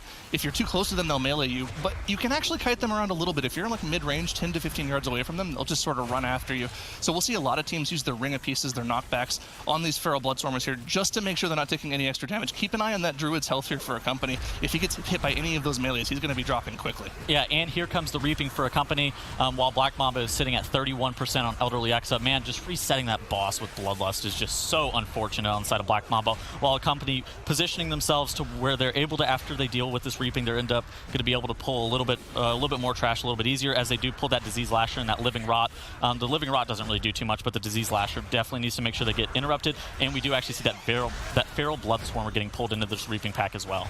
And of course, the biggest thing about this room is it's just an absolute gauntlet of trash. There's so many abilities in here to deal with, and when you end up pulling that Reaping wave on top of all the trash you're pulling, there's just so much to deal with. Of course, we already mentioned the Feral Bloodstormer, how dangerous that is. On top of that, we have that Fetid Maggot coming back in the instance, and it's just, you have to make sure you're stunning those frontals. We see the Monk actually going down, I believe, to one of the fixates there, just showing how much damage that does. It's ridiculous. Yeah, and they look like they're about to proc their next Reaping as well. Necrotic is also super scary for your tank here, and the reason for that being is if he does have that that dot from that Reaping plus the Necrotic stacks, he ends up just not taking any healing as well, as we do actually end up seeing, they ended up using their Battle Res on the first boss, Elderly Exa, so they don't end up having a Battle Res available, so they're going to end up having to DPS down this trash, plus the little bit of Reaping that they do end up having without the Windwalker Monk, which again, like you said a little bit earlier, that Battle Res wasn't necessary with considering how low Elderly Exa was, so this is just coming back to bite them here, as we do see a Mass Res coming out. On the side of Black Mamba, they ended up doing an incredibly large pull here, as we do see the Sanguine getting dropped as they do end up kiting away, and Blue does end up going down. They end up using a Battle Res as Wong is sitting at 5% health. Oh my goodness. And he ends up, okay, he finally gets a reset on his Croc as his Bonsambi's Bargain Trinket ends up proccing. Did Blue end up releasing? I guess he ended up dying again and releasing, or just declining the Battle Res or something like that. And now he's not in range. I don't know if he's back at the beginning of the instance or not, though. He definitely released. He declined the Battle Res and released. I don't think using a Battle Res in trash here, especially in this tyrannical setting, is definitely the thing you want to do. And as a matter of fact, we were talking about Accompany not having that Battle Res available for them as well. I don't think they would have wanted to use it there either, because all they had to do was finish up with the Reaping Wave, and they might have saved 10, 15 seconds from Battle Resing here. But they knew they were. If you're watching the feed on stream and you know that you're ahead, you kind of want to make sure you're saving that Battle Res for a catastrophic scenario, not kind of one of these scenarios. Yeah, and we actually do see the Rogue on the side of Accompany grappling out, looking like he's pulling that defiling the Defiler pack with the reanimated Guardians, making sure that you do end up getting kicks on that. I think it's a Death Speaker, not a Defiler. You do end up getting kicks, but you end up seeing him blinded off to the side there. So they're just dealing with the reanimated Guardians themselves, which end up putting a shield on themselves, which is purgeable, but we don't see any teams normally electing to run like an Arcane Torrent or a composition with a Purge, so there's nothing to really say about those shields here, as you do end up seeing somebody getting incredibly low from the Feral Bloodswarmer and the tank getting super low on the side of Accompany, but it looks like they're going to end up dealing with this pack really well. Just making sure that they're kiting out of that Sanguine, as you do see the Ring of Peace coming out, and so that's a very good pull on the side of Accompany here. here. Yeah, that Ring of Peace definitely. They let the tank reset his necrotic strikes, pretty much placing him out of danger at all, and that's exactly what you want to do going into this third Reaping Wave that they've procced here, making sure they're pulling this all together. They are leaving that Death Speaker in CC there, so they're probably not going to deal with it on its own ever at this point in the dungeon, because there's no reason to deal with one mob by itself. That's just completely inefficient, unless they just pull it into the Reaping Wave like they're doing right now, just making sure they're AoEing everything down together efficiently. I actually don't mind this pull. Just making sure that they get the third Reaping Wave, getting that Death Speaker, and then pulling that Grotesque Horror, also known as the Spaghetti Noodle or whatever Sloot ends up calling it. There's a multitude of things that he ends up calling it, but making sure that they pull it into that. Something to note is that Danger Noodle, I think is what it is, that the Death Speaker gets off that Danger Noodle whenever it dies, because the Danger Noodle actually can't be kited, so you don't want Sanguine to spawn underneath it, as you do see the Ring of Peace coming out, bopping it away from that Danger Noodle excellently. And on the side of Black Mamba, they're dealing with this gauntlet of trash in Kragmaw's room still. I, for one, prefer calling it a nope rope, but I mean, you can call it any of those things as well. They are dealing with all of this trash, and once all of the trash in the room is gone, they're going to move back and deal with the second boss of the instance, Kragmaw. And this is definitely a huge safety play, because they're making sure that they have no Sanguine left in the room before pulling the boss. Now, of course, one of the main mechanics of Kragmaw is that he'll target a player and charge in their direction. So if the players aren't really too aware of their positioning, which they should be, but if they aren't aware, the boss could charge into a Sanguine pool and heal up, 10% per tick of that Sanguine, which is going to be terrible. That's a huge time loss on these tyrannical bosses. Yeah, and we do actually see about a half a minute difference between Bloodlust for both Accompany and Black Mamba. We've seen a couple strategies come in. Sometimes you end up pulling Reaping into Support Caller Xantia, and you end up using Bloodlust on that. Sometimes you end up pulling Reaping into Unbound Abomination, using Bloodlust on that. Both teams will definitely have Bloodlust available for that, as you don't normally end up getting 3 Bloodlusts in this instance, so it's not super imperative that you use it on cooldown, but just making sure that you do get the most efficient usage of Bloodlust in this setting is very important. As we do see Black Mamba here engaging Kragmaw as well as on the side of Accompany, there's about a 20% differential separating the two, while Accompany is ahead 8% on trash from Black Mamba. Yeah, and I mean, that's just going to be the difference here. Accompany is going to be ahead in this instance unless they make a mistake, purely because of that boss reset that Black Mamba had to pull off. In this tyrannical setting, when the boss has even more HP than it does on its base setting, any situation where you either heal the boss or you have to redo a boss when you already were a certain percentage of the way through the fight, is just going to be a huge time loss. And of course, we're in this speedrun setting where every 5 seconds is incredibly important. So losing half a minute to just resetting a boss is pretty abysmal. Yeah, Black Mamba can actually make up a decent amount of time here if they are able to kill Kragmaw a little bit quicker, because the trample mechanic doesn't allow your melee to have good uptime, because he is running around the room doing a mass amount of AoE damage. So if Black Mamba were to kill Kragmaw with like 1 trample less, that would actually be pretty good for them. But we actually see Accompany even widening the gap on the health here, just killing Kragmaw just a little bit quicker than Black Mamba. Now, the interesting thing about that tantrum mechanic that I feel like a lot of players aren't really aware of is that you actually can have full uptime on the boss for about half of the tantrum mechanic.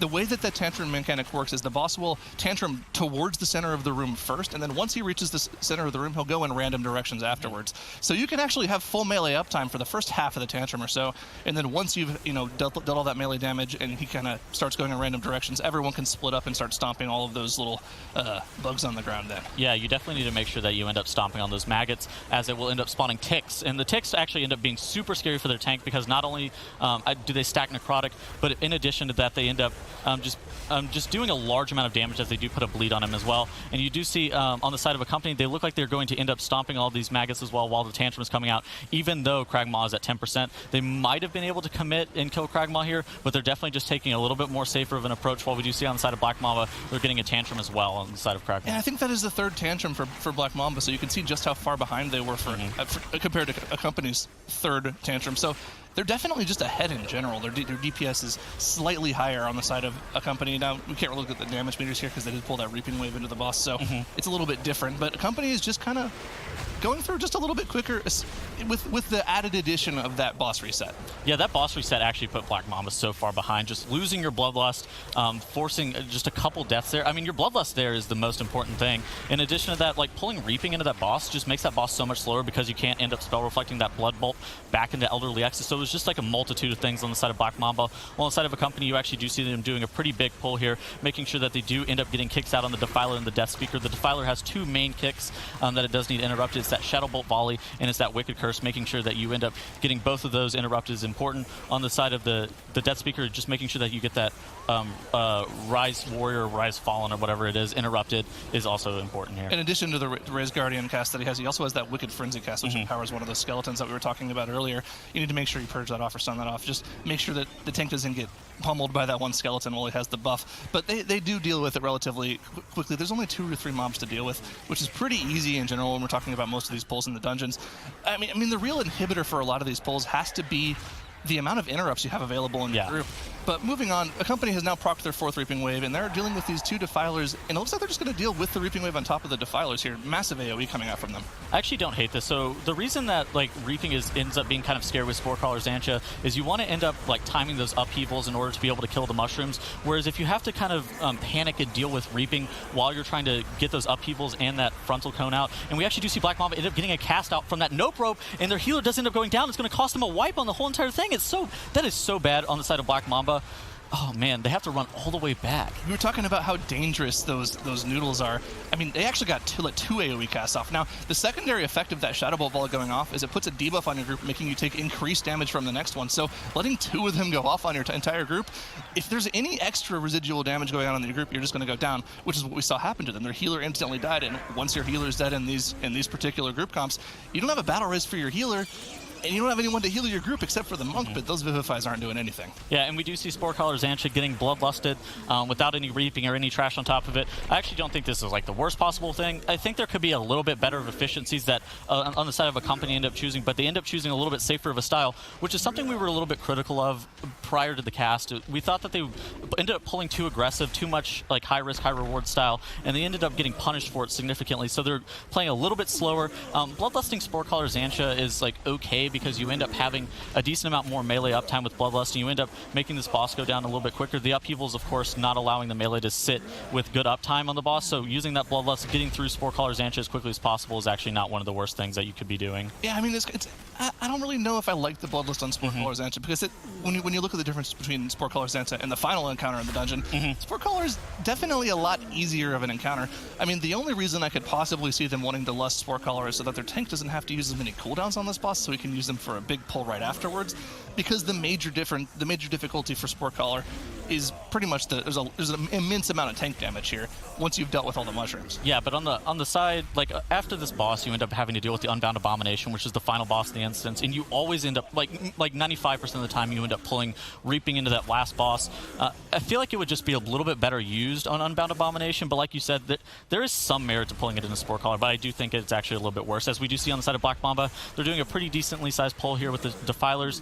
They're actually kiting them out, which is actually super scary because you actually do have to make sure that that gets interrupted. As long as sitting at 40 stacks, and he finally gets a reset on his Necrotic here, as he is incredibly low. He's sitting at 10% health there.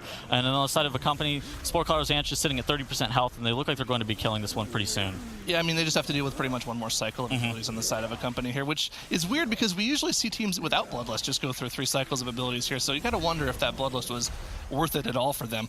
But I mean, like you mentioned, Black Mamba just kind of catching up now. They're almost an entire boss behind Accompany here, and Accompany really would have to mess up horribly for Black Mamba to get back into this dungeon. I mean, the problem is we've seen a lot of that from teams this weekend. Yeah, I don't think we want to speak too soon, but if Accompany makes no more mistakes, they should have this one clean in the bag. They definitely have played this, and they have improved from what we saw yesterday. The Accompany we saw yesterday was making too many aggressive mistakes, a really high-risk, high-reward styles. We actually do see Ash here proccing his Cheat Death, getting a 4-stack of that disease. He ends up getting it dispelled, but they're going to end up being okay. Man, that was actually super scary. I think their tank ended up missing one of the shockwaves, not hitting any mushrooms, so that was the reason that Ash ended up having to kind of panic and kind of scramble and get those mushrooms before that Festering Harvest cast went off. Yeah, of course, the main mechanic of that fight that we didn't actually go over because usually these teams are adequate at dealing with it is that each of those mushrooms will put a debuff on a player should they do damage to a player. And the boss's main ability when he reaches 100 energy is that Festering Harvest cast, where he will blow up any mushrooms left, putting a debuff on every player in the group rather than just the one player soaking the mushrooms. So they had a few mushrooms left over for that cast, and instead of putting the debuff on everyone, the rogue said, you know what, I'm going to run through them on my own. I have Cheat Death. I'll get dispelled, I should be fine. And that was just kind of a heads-up play from Ash there. It was good to see from them. Yeah, on the side of the Accompany, they did pull that Death Speaker Guardian pack. You did see them knocking them out of the Sanguine, getting that Death Speaker dead quickly. And we do see on the side of Black Mamba, one of the rogues ends up going down, getting battle rest quickly, as we did actually see everybody getting super low from that Festering Harvest cast. I mean, I don't think he actually died, but it was really close. Everyone was incredibly low there when they had those 2 defilers in the group. So, I mean, that was a very dangerous pull from Black Mamba, but nobody died, so they pulled it off just barely, just by the. I don't really know what to say. I don't know why they were that low, but I mean, that was rough from them. That was actually incredibly scary. And you do see on the side of Accompany, they're pulling the 2 faceless corruptors into that grotesque horror, also known as the Nope Rope or the Danger Noodle, as Sloot always loves to call it. I actually think that's a great name for these. And on the side of the grotesque horror, you're actually seeing it get killed incredibly quickly. You do see that Typhoon come out from Lexi. They're moving all the mobs off of it as it will spawn Sanguine on the ground. So making sure those faceless corruptors, they're pretty heavy casters, so they end up standing there a lot of the time. So getting that knockout, making sure that they do end up getting it off that Sanguine from that mob is actually very good on the side of Accompany. Yeah, the only reason they pulled that final Hazard Spaghetti there was because they wanted to make sure they had the correct amount of percentage at the end of the dungeon here. These 2 corruptors together will give exactly 5%, and we saw they were at 94%. So they just had to deal with 1 more extra mob, and that was the closest one to deal with. So they make sure to DPS it down quickly so that they don't have to worry about interrupts, and then they'll just cleave down these 2 corruptors right next to the door before the final boss. Yep, and once you do end up DPSing down these corruptors and getting 100% trash count, this door does end up opening to the Unbound Abomination here, the final encounter of the instance. And we do see on Black Mamba, they are at sub 20% on Spore Collar Xantia, and it is looking pretty grim for them. Yeah, it's not looking good for them. Like we mentioned, we need a wipe from Team Accompany here. But something to mention as well, Black Mamba also used their Bloodlust on this boss, which, I mean, we mentioned it earlier. That's kind of a weird choice. I wonder if it has to do with something about the necrotic affix, where these tanks might have an issue tanking the boss with necrotic, in addition to all the extra damage they take from this boss in the tyrannical setting. We'll have to see. We'll have to come back to that. But Accompany now dealing with Unbound Abomination, and I mean, the boss isn't going down at all. It's at 100%. Or is there an extra mechanic to this fight? Yeah, so basically, whenever you actually end up dealing damage to Unbound Abomination, his energy will end up going up, and whenever his energy does hit 100, he'll end up spawning 2 adds, and those adds will end up dealing damage to his health. So you'll see his health end up going down once those 2 adds do get spawned, and you will see that Golden Man out in the middle end up targeting them, doing a pretty decent amount of damage to those 2 adds from the Unbound Abomination here. Yeah, of course, and the whole name of the game here is just making sure you don't run out of room. Occasionally the boss will do a huge frontal ability, putting all this gray goo on the ground in a frontal ability, and if you stand in that gray goo, you take a lot of damage, and you also have an increasing debuff on this fight, which makes you take even more damage. So we're just going to see these groups kite in a circle around the room, making sure they always leave themselves enough room to actually stand without taking any increased damage. Yep, and we do see the first 2 Blood Visages spawn on the side of Accompany here. DPSing those down or letting them get killed by that Golden Man on the screen here is actually incredibly important, and we do see the Unbound Abomination finally taking its first hit of damage. We do actually see this tank on the side of Black Mamba getting incredibly low as he is running away from the Faceless Corruptors and the Guardian pack here. Yeah, but I mean, this is just kind of like it's a war of attrition for sure. Like we mentioned, it's just a time game. You need to make sure that you're slowly kiting away from these rotten spores on the ground. If you do get hit by one of the spores, you take a massive amount of damage, and they also leave a pool on the ground when they're dealt with. So, like we mentioned, they're going to be kiting in circles around the room, making sure they don't get hit by any of those spores, making sure they're not standing in any goop. But I mean, looking at the broad picture here, Accompany should take this dungeon unless we see something really big from them, which kind of spells disaster for Black Mamba, because like we mentioned before the cast here, Black Mamba is in that 6th position in the point standings, whereas Accompany is in 3rd. If Black Mamba really wants to prove that they're LAN ready, they need to win this match. Yeah, so Team D and Battle for Champion are like significantly ahead points-wise. Buff War, Nerf Rogue, and Accompany actually seem like the 3rd and 4th place team. If Black Mamba really needs to recover here, and even though they are losing the first match, they definitely need to strike back here, as Mambas do. They need to strike back and make sure that they end up taking the 2nd game in the series, as we actually did see Axel dip incredibly low, proccing his cheat death here on the side of Accompany. Yeah, a little bit of a scare from them, but like you mentioned, he had that cheat death available, so he's going to be just fine. They're just now dealing with the last energy bar, and of course when the boss gets to 100 energy, he will spawn the final 2 Blood Visages, in which case we will see all of the DPS instantly swapping off of the boss to get those final 2 bloods down as quickly as possible. This is Accompany's game in Game 1. Yeah, definitely. We actually also do see their tank ending up throwing, Heroic throwing some of those like 1 health adds, and the reason that he's doing it is so that he can get Victory Rush healing. We actually do see him doing 12k HPS on the side of Accompany, and it actually is really good here because you do get a lot of passive resets on the Necrotic, and the 2 Blood Visages have spawned, they're DPSing them down, and that will be it for Accompany in Game 1. Very strong performance by... But I mean, we talked about it so many times. This Tol Dagor, I mean, for want of a better term, it's a blast of a dungeon to watch, just because we see these teams wiping to this miserable final boss with his Quaking Affix. But we got a lot to go before we get there, as we see both teams instantly going into the Sand Queen, but with a little bit different pull size here. I'm definitely not a fan of this. So we actually do see them both blowing Bloodlust on the Sand Queen here. Basically, you only need about 20% count before you actually do end up getting up to those cannon area on the upper end of the jail. So you only end up needing about 20% because the cannon will end up taking about 80% of it available. So Accompany and Black Mamba getting pretty much ahead on count here. Overall, the reason that I don't like this is because you can get a lot of your count percentage and put you at that 20% in Jess Hallis's room. So you're saying you have a problem with that, Tidesage? I do have a problem with that. All right, but yeah, the thing is, there's one major thing here, is that the thing about this is if you pull trash with the boss, you're actually able to AoE the trash down during the first upheaval, so it's not like it's a huge loss here. We do see a very small difference in terms of boss DPS with the company being only 5% ahead, but they pulled the same amount of trash, so it's not like that. It's that big of a difference at all, really. Yeah, and for sure. And another reason that I don't like it is because people end up trying to aggressively pull Jess's room, and they end up acrobatic strikes, which is one of the rogue talents, like acrobatic strikes, meleeing Jess through the wall and pulling him without some of the trash, and kind of trying to gimmick root the sea speakers with the watery dome and stuff like that. And that's where my major point of concern comes with teams trying to do that, because it is a super aggressive pull, and it is really high risk, high reward, but I think it's a bit too much, as we do actually see the Windwalker on the side of Accompany getting incredibly low here. Yeah, it was dropped incredibly low from that upheaval, but he did have diffuse magic available for it, and is upheaval magic? Isn't it physical? No, I think it's actually a magic effect. Is it a magic effect? I don't quite remember. I'm a warlock. I just have a catch-all damage reduction, so I don't have to worry about it, whether or not something's magical or physical. But yeah, I mean, he did drop incredibly low to that upheaval, which is kind of the main danger mechanic in this fight. Occasionally, every 40 seconds or so, the boss will go underground, choose a target, upheaval that target, and do a massive amount of single target damage to them. So making sure you have a personal cooldown or a damage reduction available for that is really the only major point to this fight. Yeah, he could also Transcendence it or roll it if he was a little bit quicker. He ends up tanking it. As you see him try to roll away from it, and he actually ends up getting hit by the upheaval again and dropping incredibly low. Yeah, he didn't have that diffuse magic up for the upheaval here, and he didn't have a target available to touch a Karma. He just touched a Karma the boss afterwards, which is, I mean, I guess the Karma was important because he was getting hit by the swarms afterwards, so it was good, good heads-up play to make sure he stayed alive there. But he dropped incredibly low to that upheaval because he rolled at the wrong time. You were mentioning that you can dodge that upheaval by using a movement ability like a roll or a grappling hook or a Transcendence, but you have to perfectly time it, otherwise you're going to get hit. Yeah, most groups probably do have a weak core or something. I know I have one for Wild Charge or whatever in order to be able to get out of that upheaval.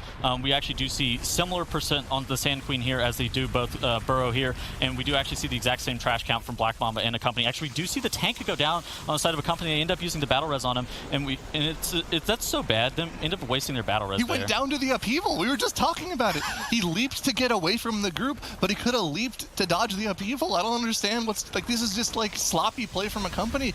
We don't want to see that from them. We always talk about how Accompany is this team that they're feast or famine. They either do a dungeon completely clean or they kind of feed over the entire dungeon, as we see everyone dropping low to those tick debuffs. Yeah, we actually did see Wong on the side of Black Mamba popping his Blonsamdi's bargain trinket as well, which he looked like he just popped at the very end of that fight, which is actually super bad for them. We do see Black Mamba going a little bit quicker here, dealing with his buzzing drones and making their way through the jail a little bit quicker than on the side of Accompany. The company looked like they were just ending up trying to top themselves up and make their way through the instance, but that ended up costing them a decent amount of time for some reason. Yeah, but I mean, this is the kind of thing about this dungeon, right? Once you've dealt with the first boss, you're kind of skipping everything until you get to that second floor up to Jess Hallis's room. The only pit stop you're making along the way is going to be in the jail section, where you're looking for that attack power buff. You're looking for to get that orc out of jail, so that it gives you an extra attack power debuff on top of the one you already have from your warrior, which is incredibly important for these teams to get. Yeah, and it looks like the Windwalker Monk did go down on the side of Accompany. They're going to be looking to mass res him. Obviously, it does have a 100-yard range, and with the floor structure of Tol Dagor, you're actually normally in range within 100 yards for mass res, so that's not too bad, as we do see the Windwalker Monk actually getting that res there. On the side of Black Mamba, they end up dealing with more trash here, as they are sitting here, and then Accompany, it looks like they're looking to shroud through. They did end up getting a couple buffs. I don't know if I saw the attack power. It looked like they ended up getting the Arcane Intellect one, which is, I mean, I guess it's good for your healer. It gives your healer a little extra healing, which, I mean, honestly, after what we saw yesterday, I'm all for giving the healer a little bit of extra power, just to let you get through that final Korgus encounter. We'll talk about that more when we get there. These teams are both clearing out this entire floor here, because this is kind of the staging area for that second boss encounter of Jess Hallis. Yeah, we actually did see on the side of Accompany, they ended up opening a couple of these cage doors, getting these Iron Tide Raiders here. Most of the time, most teams will end up leaving them locked. They don't end up giving count if they actually do get pulled by Jess, but if you end up opening up the cage and pulling them a little bit beforehand, they do end up getting pulled. On the side of Black Mamba, it looks like they've gotten their first reaping, and they end up pulling it into Jess here. Yeah, I mean, this is something we always go over because of how dangerous this portion of the encounter is. Jess Howless is pretty much a two-phase encounter. The first phase is from 100 to 70%, and when you transition at 70%, she'll smoke bomb, stunning everyone in the group for 6 seconds. The reason this particular reaping pack is so dangerous for Jess Howless is if you don't deal with all of that reaping trash before you phase the boss, that reaping trash is going to wail on you for those 6 seconds while you're stunned, and your tank's probably going to go down to that Risen Soul debuff. Yeah, and we do see on the side of Accompany, they're taking it just a little bit slower, making their way here, dealing with the C speakers. I actually didn't see on the side of Black Mamba if they ended up dealing with those C speakers on the far side, and we do see on the side of Accompany they're doing a pretty big pull here. Yeah, their tank dropped incredibly low there, about 5%. Didn't quite proc his cheat death trinket. He dropped to that torch debuff, which is incredibly dangerous for the warrior tanks because they don't really have very good magical mitigation. But he didn't proc his cheat death trinket. He has it available, so it's good to see from them. They're using this ring of peace pretty expertly to make sure everything is away from the tank, so he's able to reset his Risen Soul debuffs. So good on them. Good mob count from them. Pretty strong from them. Yeah, and then on the side of Black Mamba, they do end up phasing Jess. They end up standing here just a couple seconds. And we actually do see on the side of Accompany, just again, taking it a little bit slower here. They look like they're positioning to pull Jess in just a couple seconds as these two arsonists go down. They have a couple trash mobs to end up dealing with while they end up dealing with Jess, but nothing that's too scary here. A little interesting tidbit about Accompany. He's actually not running that cheat death trinket that we see tanks almost running 100% of the time. Instead, opting to run a self-healing trinket, which is a little bit weird. It might be just a little extra healing to help on that final boss to give his healer a little extra manpower. I don't really know. That's a really weird choice, but we'll have to see how it works out for them in this dungeon. Machimba's Ritual Bandages. This trinket is like a huge meme, isn't it? Nobody actually plays this trinket, right? I don't think I've ever seen anybody run this trinket before. I'm sure Sloot's in the back room screaming about how bad of a trinket it is. As we do see on the side of Black Mamba, they end up actually doing their Jess pull okay. They're getting him down to 42%. As we do see on the side of Accompany, they're looking to phase Jess here once he does hit 70%. And of course, they did deal with that reaping wave before they even pulled the boss, so they don't have to worry about the scenario we talked about earlier. But of course, at 70%, everyone gets stunned for 6 seconds. You can see the smoke bomb debuff when it comes out at 70%, and all 5 players of the group, they're all sitting there. They're trying to play the game, but the game isn't letting them on purpose. But once you deal with that 70%, Jess Howless will start running around the entire room, unlocking all the prisoners that you didn't let out yourself, and you'll have to deal with them all at the same time. Of course, the final prisoner is Jess's brother, Bobby, who will add a bunch of extra mechanics to the encounter. Yeah, free Bobby. Okay, so we do see on the side of Accompany there in Black Mamba, there is a little bit of a trash differential. Accompany sitting at 37%, Black Mamba sitting at 28%. I actually don't really like this because Accompany ends up being about 17% more trash than you end up needing to deal with. As we have stated previously, you can deal with a large portion of this trash just with the cannons, where on the side of Black Mamba they've elected to deal with more of their trash using the cannons, where Accompany, like maybe if they were able to end up like consolidating and do all of their trash pull in one cannon pull, maybe I could kind of understand why they're at 37% here, but overall I'm just not super big on this one. So I think there could be an explanation for this, and I could be completely wildly wrong, but speculation is a little bit fun. When you're at that 37%, almost the first trash mob you kill is going to proc that reaping wave, and you're able to shadow meld then to make sure all of the reaping from the rest of the dungeon doesn't come up instantly. Whereas when you're at 28%, you have to deal with 12% of trash before you shadow meld, so the timing is a little weird. I think when you kill 1 or 2 mobs, it's easier to time your shadow melds all at the same time. I don't know. Even then, like, you can deal with Shadow Meld you can deal with the reaping with the cannon, so it's not super scary anyways. We do see Black Mamba ending up downing Jess here, getting a couple saps out as they do make their way towards these proverbial cannons here, as guns a-blazing here for Team Black Mamba. I don't know about proverbial. They're very real, and they're right there, and they're going to jump in them and use that blast to kill everything for the rest of the dungeon. Now, usually, there's 2 major things you have to do to complete a dungeon, right? You have to kill all the bosses in the dungeon, but you have to get to 100% of that trash, as we see above the team names on either side there. Now, the reason Tol Dagor is one of those weird dungeons is because you get all your trash percentage just by using these cannons. Yeah. We see here on the side of Black Mamba, they have pulled pretty much everything in that top floor of the room. They stacked it all together, and they're starting to use those cannon blasts to do a ton of damage. That was a really good shockwave on the side of the Black Mamba tank there, making sure that all those mobs are grouped up. It's also important to note that rogues will end up using their utility tricks of the trade in order to dissipate aggro off of them and putting it on the tank instead. So that's why you actually end up seeing rogues doing this a lot, as opposed to maybe they wanted to use the Windwalker Monk for some reason. And of course, we have to mention that rogues aren't that OP. They aren't. That's not a rogue doing that amount of damage. I mean, they are OP, but they're not 700k DPS OP. That is, of course, the cannon doing that much damage. The cannon does about a third of the trash mob's health, depending on the level of the dungeon. So 3 shots from the cannon on any mobs will pretty much take them down. They're definitely that OP.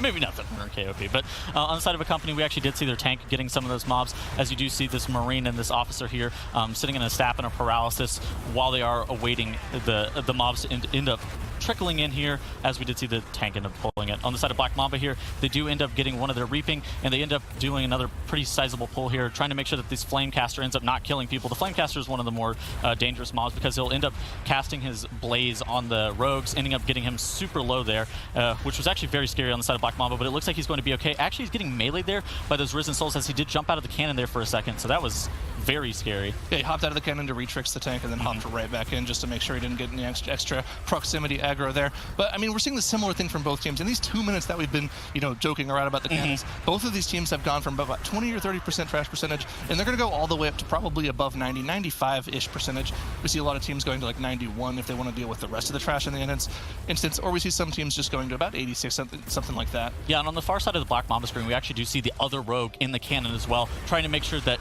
since they are using a double rogue, they can use multiple tricks of the trade in order to be able to get rid of the threat on them. And actually, we do see Black Mamba actually doing this cannon pull super well, making sure that they are able to make the use out of their time as they do make it into the third boss's room here. Yeah, I think Accompany's actually kind of caught up a little bit. I think Black Mamba missed a few shots, or they weren't really good with their grouping. We did see Accompany be about 45 seconds behind in that second boss kill, but they're definitely dealing with the trash percentage on this cannon section of the dungeon just a little bit faster than Black Mamba is. Yeah, and it looks like Accompany's actually running back and forth here, trying to deal with the last couple mobs of reaping before they do make their way as well towards this third boss, Knight Captain Valir.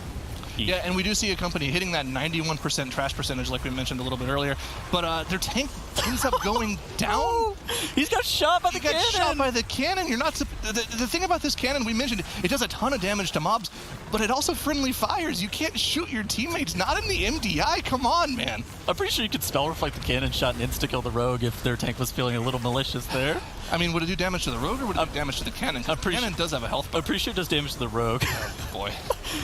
We do see Black Mamba getting Knight Captain Valir down to 60% health, making sure that they are able to put those barrels in pretty good spots. There's obviously big area denial here on the side of Knight Captain Valir, so you actually do see those barrels come out on the right-hand side here, making sure that they're out of the range of the Cinder Flame, or just making sure that they're all in kind of corners to where that you don't have too much area denial all at once is very important here. Yeah, I mean, the thing we were kind of joking, haha, you can't shoot your teammate in the MDI, but that caused them to use their last and final battle res for this entire dungeon. They don't have a battle res available for Korgus, which we've talked about is by far the most dangerous encounter in the dungeon. Now, maybe we also talked about having that battle res or not having that battle res not really being a make or break thing, but it's just nice to have that sort of like safety fall, that catch, just in case you're in a scenario where it's useful. Yeah, no, the battle res normally isn't make or break because on this fight, the healer is the most likely to go down because he does get the doubles every single time, and then if it's lined up with the quaking, it's very scary. But like just using your battle res just because you end up shooting your tank is not a good reason to like want to end up using their battle res. It was obviously like a mistake on the side of Accompany because their prot warrior ended up charging that mob right before the cannon shot ended up hitting. So just a little bit of a miscommunication on both sides. As you see the healer on the side of Black Mamba moving that one barrel out of the way, letting those other two get hit by that Cinder Flame, as they do have Knight Captain Valir down to 15% here. Yeah, while teams are both on this boss at the same time, we can take a little bit of a time to little few minutes to talk about the mechanics of the fight. The whole name of the game here is that barrel placement. You can see occasionally the boss will spawn these exploding barrels throughout the room, and the whole name of the game is to make sure they all get kind of stacked in the same section so that when she does blow them up, you definitely have a little bit of room to run away from the explosion so your entire team doesn't get blown up. Yep, and there are a couple mobs here.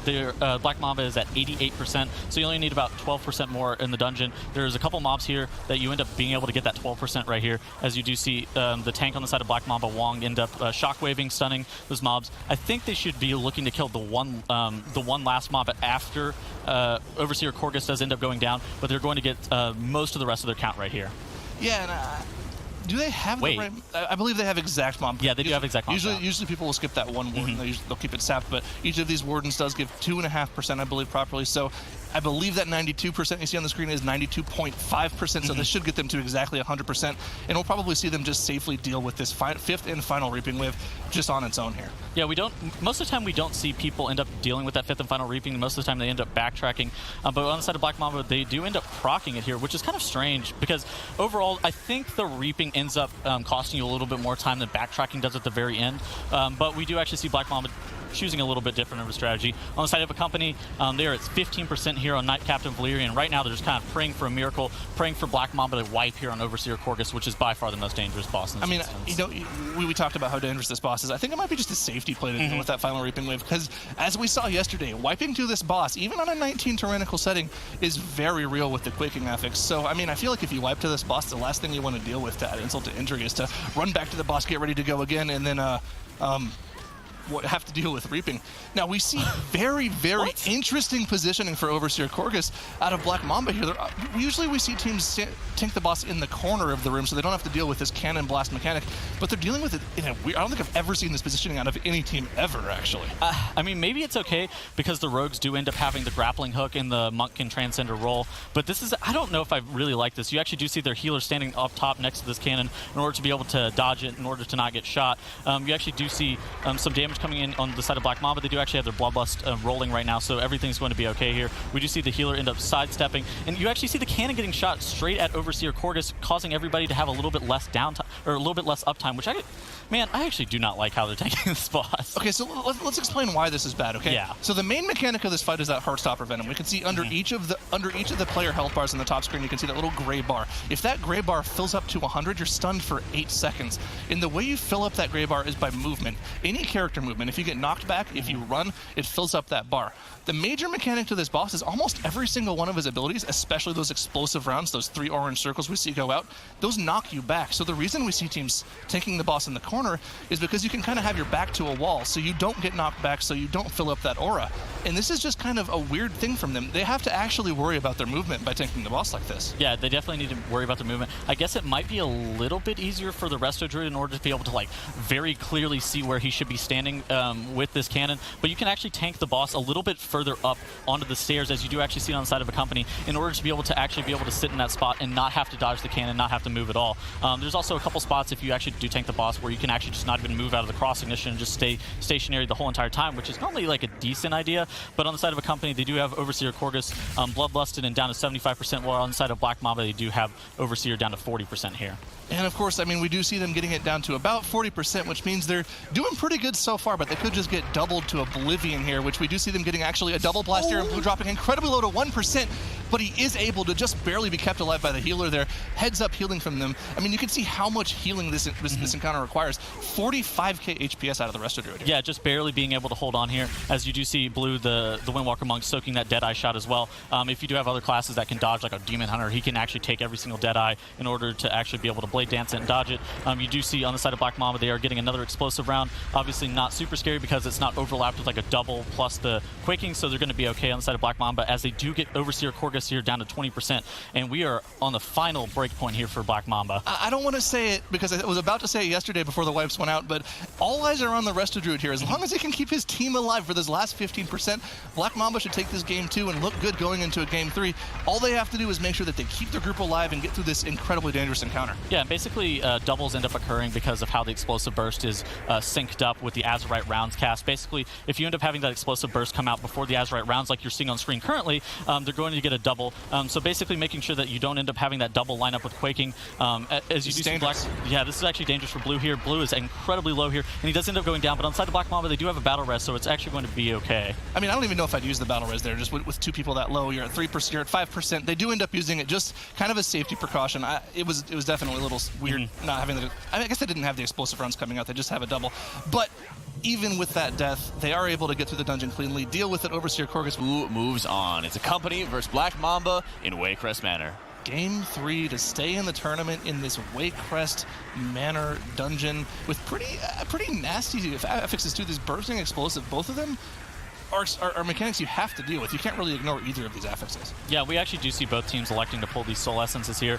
It's a little bit scary on the side of both teams, as you do end up getting a pretty, like an 8-stat bursting ended up coming through for 3 members on the side of Accompany, because the rogues ended up using their cloaks, and then on the side of Black Mamba as well, they ended up all taking it, and everybody is making their way into that Heartsbane Triad room, veering off left in order to be able to pull some of these mobs here. Yep, and they do just, they double sap those guards there. You don't want to deal with just 2 mobs at the same time. We've seen a couple different ways to deal with this trash pack. We've seen a lot of teams actually just go straight through the Heartsbane Trio room and move on to some of the harder trash later in the dungeon by the staircase, but they're just doing a bigger pull with some of the side mobs here. Yeah, and Black Mamba's actually doing a pretty big pull here with the guards and the captains. They do end up electing to use Bloodlust. I actually don't mind this strategy. We actually did see it a little bit earlier in the day with this 2-pack with the Soul Charmer ending up being pulled with Bloodlust. Making sure that you actually move the mobs out of the Soul Charmer's candles is very important on the side of Black Mamba. For the side of Accompany, they've elected to go a little bit smaller of a pull. They end up pulling the Acolyte and the Frogs. The Frogs obviously still do burst, even though a lot of mobs end up not having affixes associated with them. So those Frogs actually got the group incredibly low, but they ended up coming back from that. So Accompany ending up here starting themselves inside of the Heartsbane Triad room. Something to mention as well about this dungeon is because we are in this tournament setting, all the teams do have the exact same door. They have the top left door open, which means they have access to Heartsbane Trio right away. In addition to that, all of the witch spawns in the dungeons, where those captain witches will spawn, they do spawn in the exact same spot. Now, of course, you do have a small chance of getting a different type of witch. If you get a Vine Twister, that's kind of worst case scenario, because that is the most dangerous of the witch. But we haven't seen that come out for either of these teams yet. Yep, and Accompany does the exact same pull that we did see on the side of Black Mamba just a second ago, and then we did see Black Mamba end up getting that corner room pack. So both teams mirroring their pulls in this hallway area, with Accompany pulling a little bit more of the trash a little bit earlier on. I don't actually expect this Bloodlust to end up affecting the groups a little bit because of how early on in the instance they are ended up Bloodlusting, but it could end up making the difference at the end. Like, if they end up pushing themselves to like a 22 or 23 minute run, the Bloodlust timing could make a little bit of a difference, but if they are sub 20 in their runs and have a little bit more cleaner runs, it ended up won't making a difference at the end. You do see Accompany there dealing with this pack pretty well, as they do end up getting the Rune Weaver on the side of them. Yeah, both teams got that Rune Weaver, which just is a couple of casts you need to interrupt, especially that Etch. It's a lot of single target damage on a random target. But the main thing to focus on with that Bloodlust timing, the nice thing about getting the Bloodlust off earlier is you have a little bit more flexibility as to when you can use your second Bloodlust, which then gives you more flexibility for your third Bloodlust. So it is kind of important to get the first one out as quickly as possible. So a little tiny bit of advantage to Black Mamba there. Not so much, because they could end up just not using it for those 45 seconds of a difference they have in the timer. But both teams proccing their first Reaping Wave at pretty much the exact same time here. But Black Mamba's opting to just go straight into the Heartsbane Trio with that Reaping Wave. Yeah, so this is the major difference in strategy here. Accompany ends up pulling their first Reaping Wave into another trash pack, while Black Mamba elects to pull it into the Heartsbane Triad here.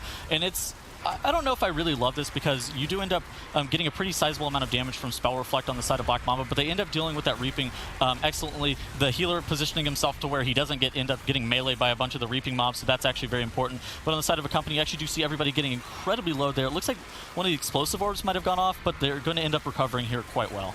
Yeah, and of course, we have to talk about the Heartsbane Trio here pretty much. It's a 3-boss encounter where each of them has their own separate aura and main mechanic. Of course, we're on Sister Briar right now. They do have that Jagged Tettles cast that we have to watch out for, which will do a massive amount of damage to one player, and they'll also take a lot of damage until they're healed above 90%, so we have to watch out for that ability. As it does go on Hanks there, you can see how incredibly low he's dropping.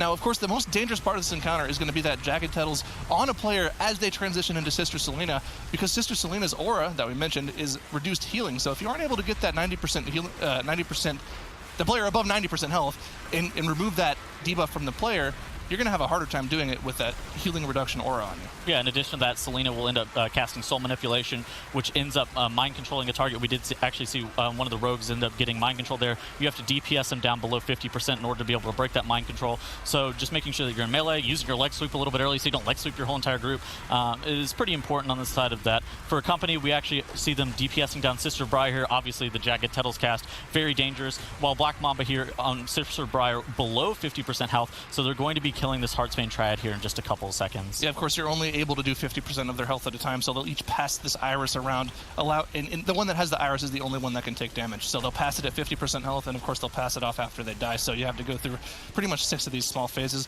Of course, we are in a fortified scenario, so these bosses aren't too difficult to deal with. They have less health, so that's why we see them using their Bloodlust for trash pulls generally instead of boss pulls, even though there are 5 bosses in this dungeon. Yep, and we do see Black Mamba actually elect to not pulling those Acolytes and the Frogs together that we we did see Accompany pull, so you do see Accompany ahead 5% trash count right here, while Black Mamba is making their way into the courtyard. So we're going to definitely be looking to see what that 5% ends up doing for Accompany later on in the instance, as it did end up slowing down their pacing of the dungeon and like when they end up pulling some things. And right here, you can already see where this bursting setting is coming into play here. Normally, we'd see teams, fearlessly pull every single one of the Jagged Hounds out in this courtyard. Now, of course, the Jagged Hounds do have a lot less HP than most mobs, so they'll all die at pretty much the same time. But because of the way bursting works, every single time you kill a mob, you gain a debuff, doing ticking damage on your player. But it stacks, so the more mobs you kill, the more stacks you take, the more damage you take, the more percentage health damage you take. So 10 stacks of that bursting is pretty much lethal territory.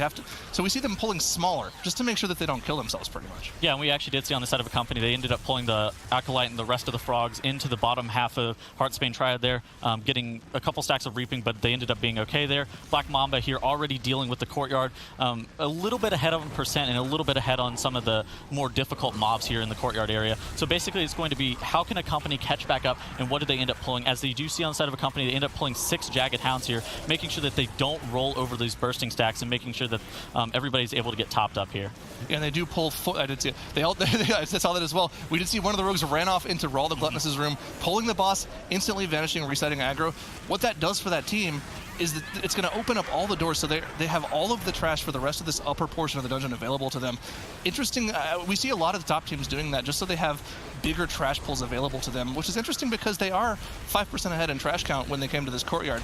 We do see the battle res coming out for blue on the side of Black Mamba. That is no longer available to them for the next 3 minutes or so before their next battle res comes up, so we'll have to watch out and see if that's going to bite them later on. I actually really like that rogue stealth into Rawl's room, pulling him, allowing those doors to get open. The reason for that being is they ended up dealing with those hounds. The hounds obviously aren't super scary. Him running around during that Thorn Guard, as you do actually see that on the side of Accompany, that Thorn Guard has the 5 stack of the Soul Fetish on him, as you do see him being that blue color. So you actually do see the tank being so scared, running away from that, making sure that he's not face tanking that, because the 5 stack of that Soul Fetish actually makes those mobs very deadly.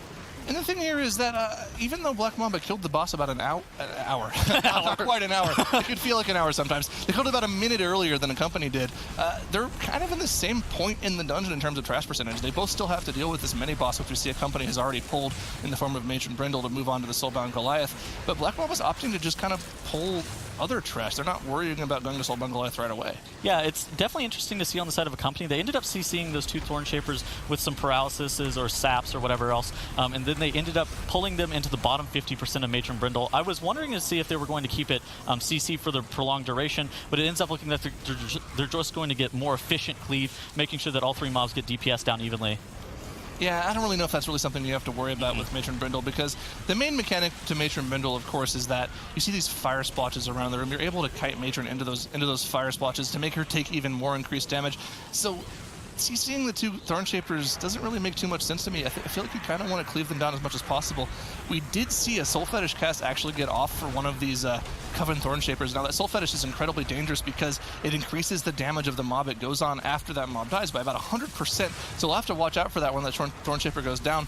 But on the side of Black Mamba, they're pulling their second Reaping Wave with the mini-boss into Soulbound Goliath. This is dangerous in general, but we know that Soulbound Goliath tends to reset when there's mobs present in his room. This is a dangerous pull from them. Yeah, this is a high-risk, high-reward play. Like you were saying, any mobs that end up pathing all the way through the doorway ends up resetting Soulbound Goliath. You actually do see Black Mamba not getting Soulbound Goliath reset. They ended up pulling the dogs plus Matron Brindle into the boss, which is actually very scary for your tank specifically, because whenever the Soulbound Goliath does melee, he ends up putting a stacking buff on himself, making him melee harder, as you do see the tank kiting Soulbound Goliath into the fire, resetting that buff. And on the side of Accompany, they have also pulled the boss as well, but a little bit slower. This is like a high-risk, high-reward play on the side of Black Mamba for sure. But this is definitely the kind of thing they need to do to stay in this tournament and prove that they're one of those land-ready teams. We talked about it before the broadcast. They have to make sure they're making these aggressive plays, truly putting themselves in a situation where they can beat Accompany. Yeah, and then speaking for some of the other mechanics on Soulbound Goliath, he doesn't have too many more. He'll obviously stun one of your group mates occasionally with the Soul Thorns right there, and he ends up, if you're at Resto Druids in cat form or something like that, he'll just cast it and then it won't go on anybody, so that's the ideal situation. But beyond that, we actually will see some tanks electing to reset Soulbound Goliath here in a couple seconds whenever they deem the stacks are too high, like we do see on the side of Black Mamba here. Yeah, of course, those stacks do stack up on Soulbound Goliath whenever he does any damage to the tank, and each of those stacks makes the boss do even more damage. So the only way to reset that stack is by kiting, like you mentioned, Soulbound Goliath into the fire. The caveat is, whenever he's kited into the fire, he does AoE group damage, and he does more of it based on how many stacks he has. So you can kind of, you can kind of do smaller stacks and do less group damage, or you can kind of just let your tank flex on the entire group and get as many stacks as he wants before then kiting the boss with the fire. Yeah, and we did see the healer on the side of the Mambas get stunned there right before they ended up taking the boss into the fire, which was actually good trigger control inside of Black Mamba. We actually do see the boss at very similar percent, with the counts being very similar on both sides of both teams as well. So this is actually a very close matchup right here. And this is kind of where this Bloodlust timing we were talking about earlier in the dungeon comes into play. That Bloodlust is coming up in 10 seconds for Black Mamba, but I can't really see a scenario where they're going to use that right away unless they opt to do a very large trash pull right after Soulbound Goliath goes down here. So we'll have to keep an eye on that, whether or not that using that Bloodlust 45 seconds before Accompany did is going to come into play. But Soulbound Goliath below 5% for both teams, masterfully dealing with the mechanics. Of course, we talked about it before. The bosses aren't too dangerous. This is a fortified setting dungeon. The trash has more health and damage. The bosses are just in their base form. Yeah, the maggots are actually kind of scary on the side of Black Mamba, so if they did for some reason want to utilize their little bit of leeway that they do have with Bloodlust, I would actually be kind of concerned, as you do see the tank on the side of Black Mamba going into Rawl's room, pulling a lot of mobs, and we do see Accompany getting a lot of those hallway packs as everybody dips incredibly low on the side of Accompany in the tank, and the healer end up going down. This is so bad for them. Oh, I mean, both of these teams are doing this exact same pull, but the Bloodlust is up for Black Mamba, so they have that available, and Accompany doesn't. I mean, this is the difference in this routing right here. Having the Bloodlust available, we talked about it beforehand. This is making the dungeon for Black Mamba. Yeah, we actually just saw some people end up getting hit with some of the spits, getting hit with some of the cleaves, and we do actually see everybody dropping incredibly low on the side of Black Mamba, but their healer ends up being able to top them through it, doing 65k HPS. Man, just this pull for the side of Black Mamba is going to set them so far ahead, and with the company's big mistakes, the Black Mambas are positioning themselves to reverse sweep Accompany here. Yeah, I believe the term that they use in Europe for that is giga pumping, I believe is what they say. Giga pumping. They are able to deal with that large trash pack, right? Like, no problem with Bloodlust, and now they just have to kind of clean up the rest of the room before they move on to all the Gluttonous. Yep, and you do see everybody sitting down here, eating up the fish feast, making sure that everybody's topped as they do make their way into Rawl's room here. For the side of Accompany, you actually do see their tank getting pretty low again. He looks like he's going to end up being okay as the Ring of Peace does end up coming out, and the mobs do get disconnected from him, no longer able to hit him for a second. Ash gets incredibly low on the side of Accompany as well. And we do see on the side of Black Mamba, they end up pulling these mobs into this maggot pack. Oh my goodness, this is actually a very scary pull. I mean, they're not being outdone here. They're not gonna give Accompany a chance to come back on this dungeon. But we do see Hanks come down. That's just their battle res there. I mean, I was talking them up for sure. We do see an explosive also going up on the group, but because they have that Tree of Life form popped on the Resto Druid, nobody's going to be going down again, hopefully. I mean, we talked about how difficult these devouring maggots are to deal with. Their main ability is that spit cast that goes on random players in the group, and if one person gets targeted by all of those spits at the same time, they can just instantly go down. Now we see these bursting stacks going on the group, keeping them incredibly low, but they're just barely able to be kept up by the healer here. Yeah, not to be outdone. They all Hank on the side of Black Mamba almost counter through there. He was about to one-up Accompany, but they ended up using a B-Res there. On the side of Accompany, they do also have their Windwalker Monk going down. They end up using a Battle Res to get him back up, and you do see the third Reaping of the Instance coming in on the side of Black Mamba here as they end up dealing with this Rune Weaver. They're pulling it into Raw right here. And of course, this is not too dangerous of a scenario. They just need to make sure that these Risen Soul Reaping stacks on their tank don't get too high here. He is at 22 stacks there before he gets dispelled by the healer, so you need to keep an eye on those stacks for this Reaping pack here. But Raw the Gluttonous is kind of one of those patchwork style bosses. There's not too much going on in this boss. The only thing to kind of watch out for is whether or not they have enough room to stand and melee the boss, which generally speaking they will. The only thing to look out for here is going to be that frontal Shadow Smash from the final Lost Soul here. It's going to be alive for quite a long time because these Reaping packs their main mechanic, of course, is that their health it depends on the health of the mob that they respawn from. So because this one Lost Soul came from that mini boss Matron Brindle in the fortified setting, it's going to have a lot of HP, like almost as much as some of the bosses, really. Yeah, making sure that you don't get hit by Shadow Smash from that Matron Brindle is very important. The other mechanics of Raw, he ends up summoning these Wasting Servants. They'll end up walking towards him. Most of the time, a lot of groups end up just kind of letting them walk close. If they get absorbed by Raw, it won't end up doing too much because he does get 5% damage per Wasting Servant. So it ended up taking a decent amount of these servants, especially on this fortified setting. reaping for him to actually be doing enough damage to make the group incredibly scared. You do see the explosives spawning. Just making sure that you're able to deal with these explosives from these ads and everything else on Raw is important. On the side of Accompany, they look like they're doing a pretty sizable trash pack in the hallway as well currently, looking like they've just procced their third reaping of the instance. Yeah, they're just kind of dealing with some more of the trash, which is kind of weird because we still see them having not used that second Bloodlust, whereas the second Bloodlust was used 3.5 minutes ago for Team Black Mamba. You have to wonder if they were supposed to use it on that trash pull and they just kind of like gave up because they don't really know where to use it now. But it's weird to see them holding on to that for so long because you have to think, if they haven't used it by this point, they're not going to get 2 more uses out of it in this dungeon. I mean, this is going to be an over 20-minute instance, very, very likely, especially with the bursting effects. You have to pull this dungeon kind of slow. Some of the faster times we've seen in this instance have been like right around like 21 to 22-ish minutes. So you are going to be able to get a third Bloodlust even in like a most optimal scenario. So because you're pulling slower because of bursting, they should definitely be aggressively using Bloodlust to make sure that they do get good uses out of all three. Not to say that they should be looking to get like slightly suboptimal uses, but making sure that they actually do get more uses over the course of the whole entire instance is important for them. And of course the difficulty there lies is if the team you're playing against is getting those perfect uses of Bloodlust and you're not getting any use of it, what's the point? Another huge pull coming out for Black Mamba here where they're pulling, I believe, almost the entire hallway. A ton of those Devouring Maggots, which do that spit cast. We can see all of these tiny green debuffs going out on each random players in the group. That does a lot of damage. They need to keep an eye out, make sure that they're getting healed up. But once again, Black Mamba doing an aggressive pull, and this time no deaths on their side. Yeah, and Accompany sitting here doing the Rune Weaver Maggot pull as well.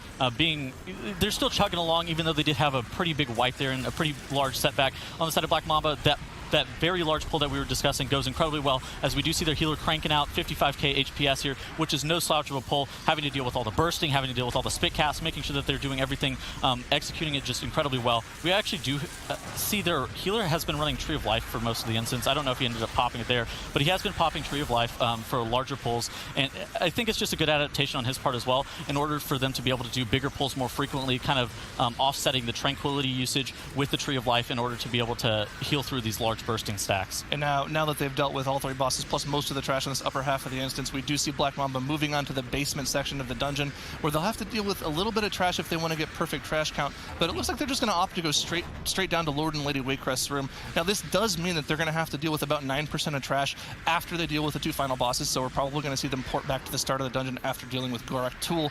But that's the thing about this dungeon, is this is a pretty typical strategy, and usually this lends to perfect Bloodlust timings. It means your third Bloodlust is going to come up for a huge trash pull after you've dealt with the 2 final bosses. Yeah, you end up pulling all the Survivalists, which are like Archer-style mobs that end up having like one cast that's super scary. Most of the time, if you do have Bloodlust, it's not that dangerous if you do have Bloodlust available. We have seen some teams in the past have an unfortunate set of circumstances occur, even though they do have Bloodlust on that final pull of the instance. We actually do see Accompany using their second Bloodlust of the instance, though, on Raw the Gluttonous here, and the boss is down to 80%, but like you said, this just seems like such a bad Bloodlust, so inefficient. This is incredibly inefficient. I mean, if it was a tyrannical dungeon where the boss had more HP and dealt more damage and just more dangerous in general, I could see this being a good Bloodlust usage. But they didn't even pull any major amount of trashes into it. They do have maybe 1 or 2 trash mobs, but they're not cleaving anything down. They're not efficiently doing something. This fortified boss is going to die maybe 20 seconds faster because of that Bloodlust usage. They weren't able to enable a pull with the Bloodlust, so I don't like that at all. But Black Mamba has already moved on to the 4th boss of the instance, Lord and Lady Waycrest. Yeah, so Lord and Lady Waycrest is like a multi-phase fight. You end up having Lord Waycrest, which just ends up casting this Wasting Strike and the Pathogen cast. So basically the Pathogen will end up putting a disease on a player, which ends up getting dispelled by the Windwalker Monk Blue on the side of Black Mamba. And then the Wasting Strike ends up being a tank ability. You can actually spell reflect that Wasting Strike back onto Lord Waycrest, forcing him to take a pretty sizable amount of damage from it. And then once you do give multiple pass-throughs on Lord Waycrest's HP pool, he'll end up summoning Lady Waycrest with 10% HP, and then you do end up having to deal with those 2 mobs at once. And of course, the other aspect of this fight is whenever he does get healed to full HP, he also gains a damage increasing buff. But, I mean, it looks like right now, Black Mamba is just kind of poised to take this series and move on further into this instance. But what does this mean for Team Accompany? They finished 3rd in our first MDI East Cup, so they have, I believe, 80 points right now. What are they going to have to do to come back in the next cup to prove that they're a LAN-ready team? I mean, Black Mamba still has a lot of work to do. Just because they won this match doesn't mean they're a LAN-ready team. But what are we going to have to see from either of these teams to prove that they're land ready after this? Yeah, so this is actually really bad for Accompany for multiple reasons. So first off, if they really, really wanted to push for that third seed against Buff War Nerf Rogue, they needed to win this match versus Black Mamba in order to be able to propel themselves forward. In addition to that, Black Mamba does currently have 40 points prior to the start of this cup, so they're actually positioning themselves in order to be able to try to steal away some of the points from Accompany by eliminating them from the bracket, and in order to just making sure that they are able to maybe make sure that they're positioning to actually get to the land themselves. So we're talking about Accompany being land ready. Who even knows if they're land ready? Who knows if they're even going to make it to the land? Because we do see the top 4 teams from this East Cup region looking that they're going to make it to the land as well, as Black Mamba does end up downing Lord and Lady Waycrest here. Yeah, Lord and Lady Waycrest going down, and they have to deal with one of the more dangerous trash pulls in this instance, all 7 of these Gloom Horrors at the same time. This is another incredibly dangerous pull, because every single one of these Gloom Horrors will leap at a player, doing a massive amount of AoE kind of splash damage. So we need to watch out and make sure that they're not completely stacked up for this, that they have CC ready. They do have a lot of knockbacks available in the form of Ring of Peace and the Druid knockback, so this isn't too dangerous as long as they still have that CC prepped and ready, but we just have to keep an eye and make sure they're keeping this trash pack CC down. Yeah, and we do see a little bit off screen. We actually can't see it here, but you actually see the Druid is missing from the group. He is standing off to the side, standing on some uneven terrain in order to be able to negate that Gloom Horror cast. You do see him standing on the pillar right there to the left there for Black Mamba in order to be able to make that those Gloom Horror men not cast. And you actually do see the bursting get the whole entire group incredibly low as they do proc their 4th reaping of the instance here. Yeah, and of course, the big thing about this bursting, if they die right here, they spawn here. That's not too big of a deal. It's just extra deaths on the board, but interesting scenario from them. We don't see this strategy out of too many teams where the Druid hops on top of the pillar. Yeah. This is, of course, similar to the strategy that we see a lot of teams doing in Atal'Dazar, where the Druid will hop on top of the staircase platform on the side to kind of bait those charges. It's the exact same thing here. The Gloom Horrors will charge at the furthest target, so if your Druid is unable to be targeted, and they are the furthest target, they just won't jump at all. So very, very, very clean execution from Black Mamba, and they're moving down to the final boss of the instance here, Gorak Tul. Yeah, and it's getting really down to the wire here. We actually do see Accompany having a little bit more trash count even before they've pulled those Gloom Horrors here. But we would actually need to see a pretty major mistake here on Gorak Tul or on this or on the Survivalist pack for Black Mamba to end up throwing their game here back to Accompany. The reason for this being is they do end up having Bloodlust for Gorak Tul, which is a little bit interesting. I think we would like to see the Bloodlust end up using on the Survivalist pack and just trying to do the whole entire Survivalist room together. But this makes me think that they're probably going to separate out the Survivalist pull into 2 or 3 pulls here. Yeah, okay, so the thing about this is, right, they know how far ahead they are. Yeah. You're allowed to have the stream up on your other monitor as a player and kind of check where you are in the dungeon. Of course, there's about a minute delay or so you don't know exactly how far ahead you are. One of the teams could have done a big pull to catch up, but because they know they're, probably 2 or 3 minutes ahead, they opted to just use their Bloodlust on the boss, and they're probably going to do 2 smaller pulls with the Survivalist room instead of just 1 massive pull with Bloodlust that still is dangerous even with the Bloodlust. Yeah, and Lord and Lady Waycrest going down here on the side of Accompany here in just a couple seconds. I don't actually know if they are that far ahead that they should definitely have been looking to probably Bloodlust the Survivalist and doing it into a bigger pull, but I guess it is a little bit safer of a strategy. For Gorak Tul, he does end up summoning these Slavers here, and with double Outlaw Rogue, you end up having a lot of efficient cleave here on these Slavers through Blade Flurry. You actually do see their casket and cancel here with a Shockwave, Leg Sweeps, Gouge, Paralysis. There's a plethora of CC that Black Mamba does have available in their kit in order to be able to cancel that Slaver cast, which will end up stunning people. And it's really easy to, kind of focus on one team and think about what that one team is thinking, but you kind of have to compare them to the other team too. At least they had the option to use their Bloodlust where they wanted to. Accompany doesn't even get to choose where they use their Bloodlust here. Yeah, we do actually see Accompany's tank actually end up going down as Lexi does dip very low, 10% health, as those Gloom Horrors end up going down, and they do end up having some bursting stacks ending up coming back through. They're at 99% count, and on the side of Black Mamba, they have killed Gorak Tul, and they're making their way into the Survivalist room that we have been talking about. This Survivalist room is, it's not for the faint of heart. We talk about how dangerous some of the trash in this dungeon is, but this is some of the nastiest trash, I think, in any of the dungeons. Each of these maddening Survivalists cast a Severing Serpent cast, which is interruptible, but should it go off, it kind of works like a bouncing Serpent Sting almost. It puts a dot on people and it bounces between players. It does a lot of damage, so if it's not interrupted, we're going to see a lot of damage going out on those players. In addition to that, they put down 2 different types of traps: a freezing trap, which will freeze the player, and an explosive trap, which will do a massive amount of fire damage. So just a lot of mechanics to watch out for here, but it looks like they're dealing with it pretty clean here. Yeah, we do actually see the Tree of Life come out on the side of Black Mamba, just trying to use all the tools in his kit in order to be able to make sure that his group does not go down as he's pumping out 50k HPS here on this pretty scary pull. We do see the pull getting kind of cleaned up on the side of Black Mamba. Not every mob is dead yet, but they are looking and positioning themselves to be able to get count here in a second. And they are going to have to deal with a couple mobs right after this. This should just put them at about 97 or 98%. But I mean, it's kind of all said and done. They still have some of the hallway trash left over, I do believe. But they're opting to go a completely different direction. They're going to have to find their last trash percentage here as they move upstairs to deal with this last 3-pack. And once this goes down, this should be the end of the dungeon. And the series for Black Mamba as they move on further in this lower bracket, trying to get as many of these extra points as they possibly can to qualify for LAN. Okay, so maybe this was a strategy, but we can speculate that if they missed count, it would be because those maggots infested somebody. Obviously, if they infest, they no longer give count. So maybe they just kind of miscalculated their count or accidentally let some of those infests go into the players, and Black Mamba does get count. Black Mamba strikes those difficult dungeons like Tol Dagor last boss and so on, right? So this might just be one of those dungeons where they can have one of those huge mistakes that will cost them so much, but we'll see how it goes.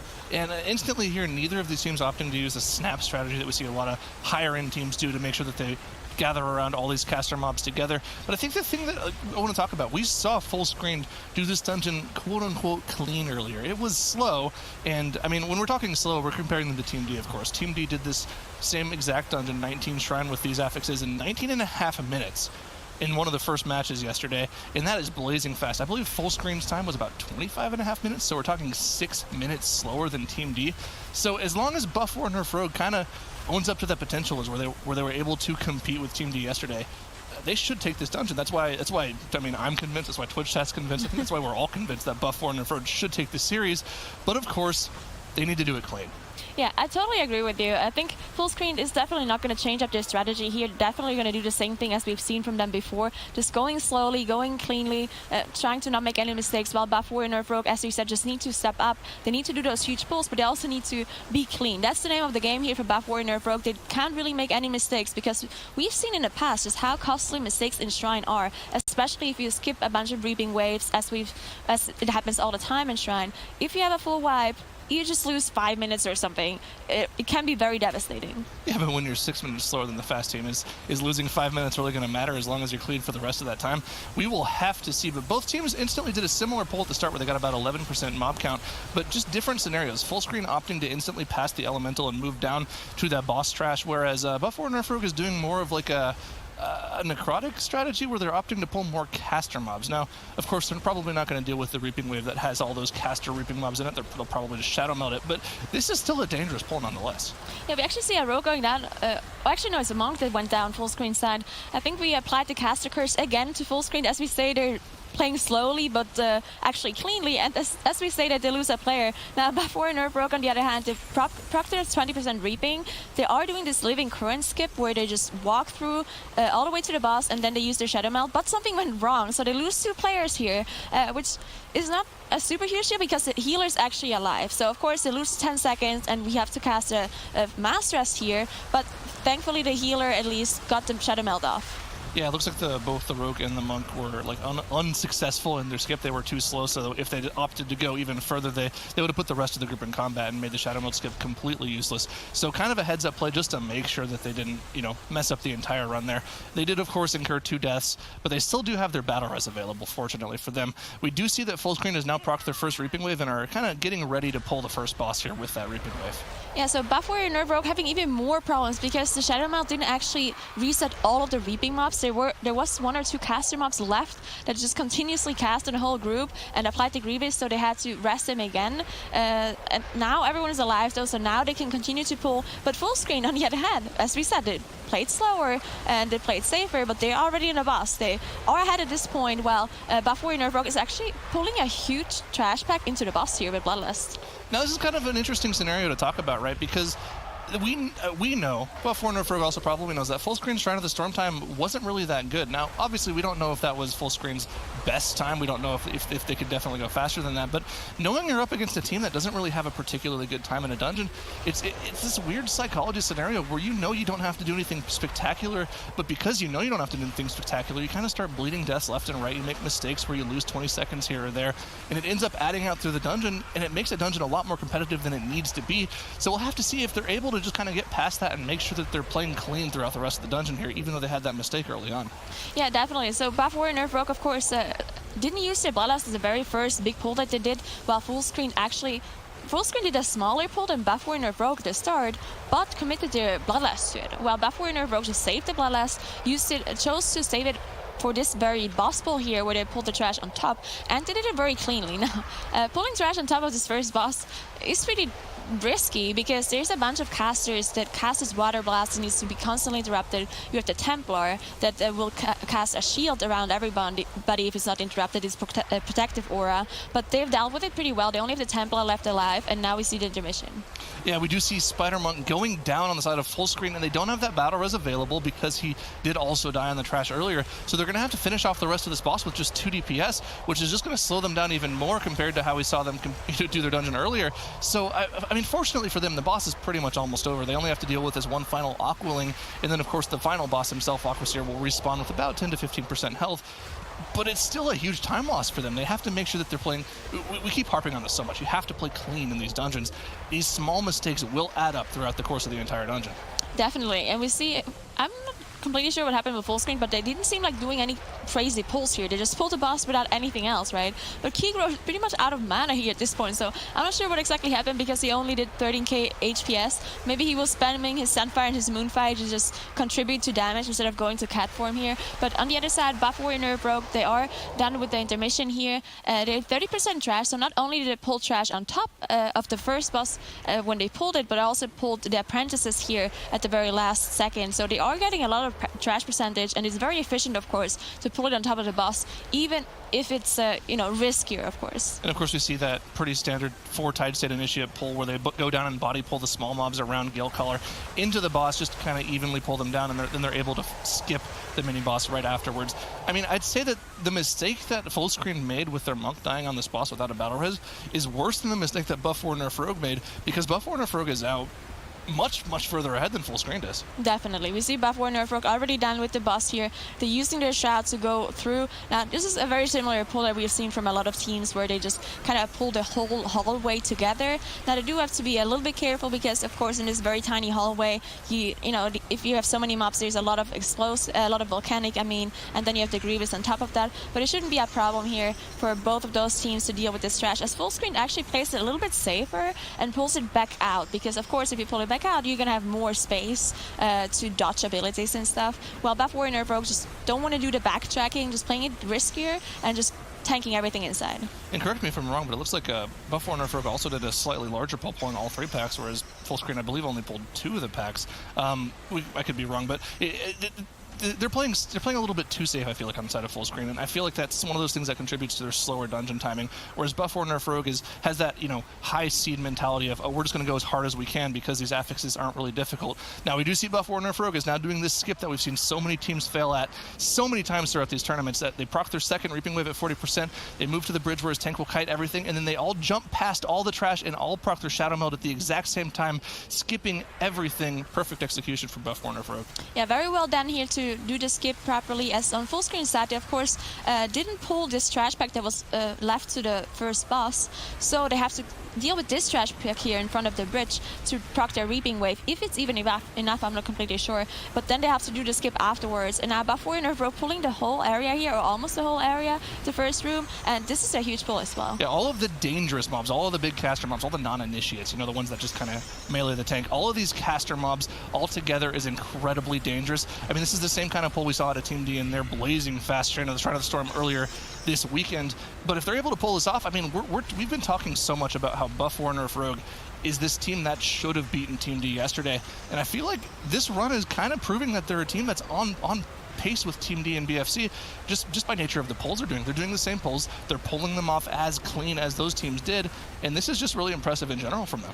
I really like this. So one of the initiates was actually running away, because we all know the initiates, when they go low, they try to run away. And one of them actually walked up the bridge and was about to go into this elemental and pull it, which would have been a disaster, of course.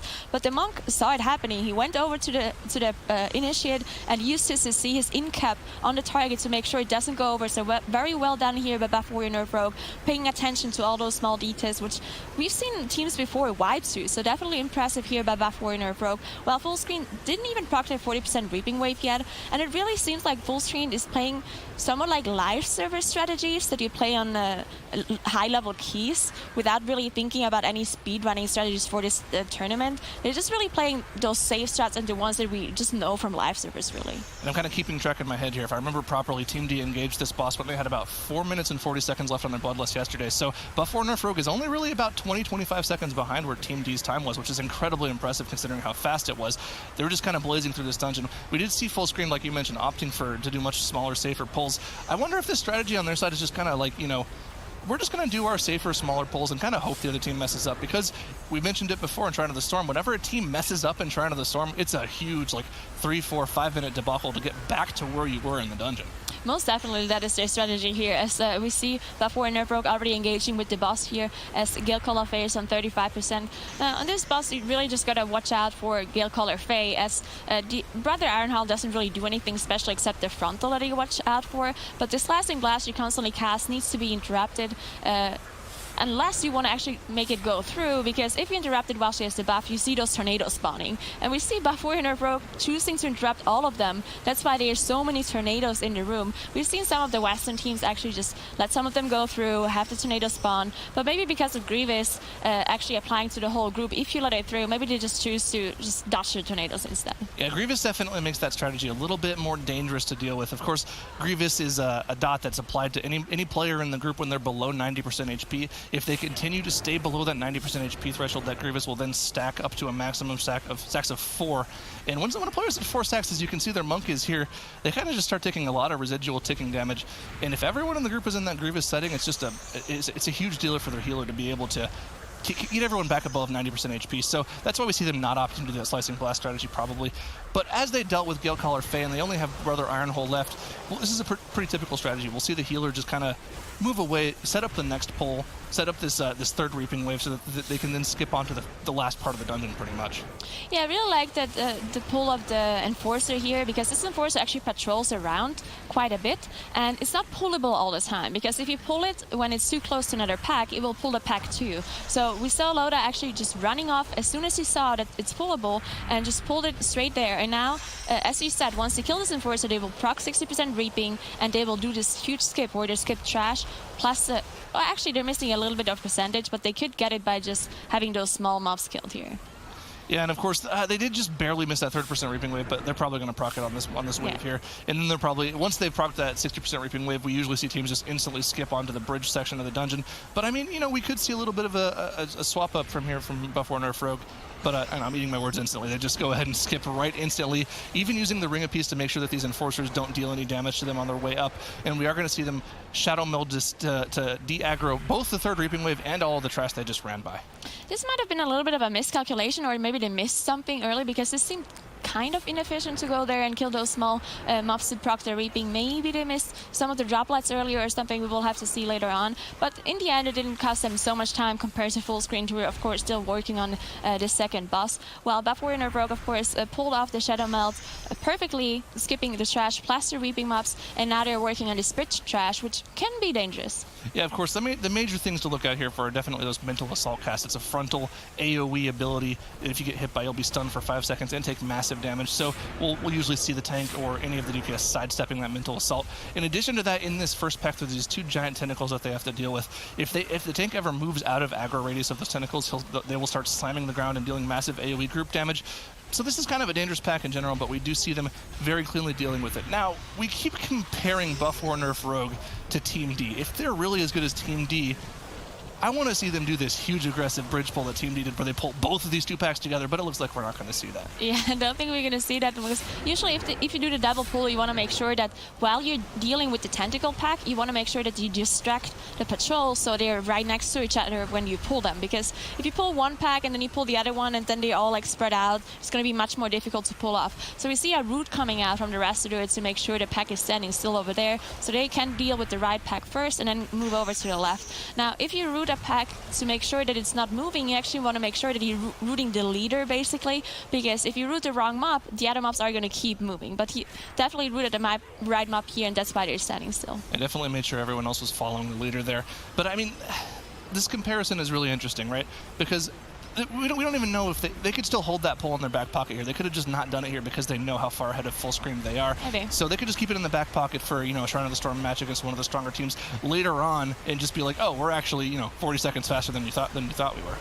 Yeah, they also, I believe, had 15 seconds cooldown on their Bloodlust. So maybe they were actually faster than they are in practice times and just said, you know what, guys, we don't have the Bloodlust ready. We can't do the double pull right now. So let's just do pack by pack because we know we're ahead anyway. So definitely something that we can maybe see from them later on. Maybe also using their Bloodlust here. But we see most teams are saving their Bloodlust for the last boss to make sure that they can one-phase the boss. Because if you don't have enough damage and they get a second phase on the last boss, you can lose a lot of time. And of course, that's part of the reason why that double bridge pull is so dangerous and so impressive to see a team like Team D pull off, because it's a fortified setting. You're pulling 8 mobs. There's a lot of interruptible mechanics going out, and they didn't use their Bloodlust on that when it was available to them. They're so confident in their strategy that they're able to not pop Bloodlust there and save it for the more dangerous DPS race on Volzith later on in the dungeon.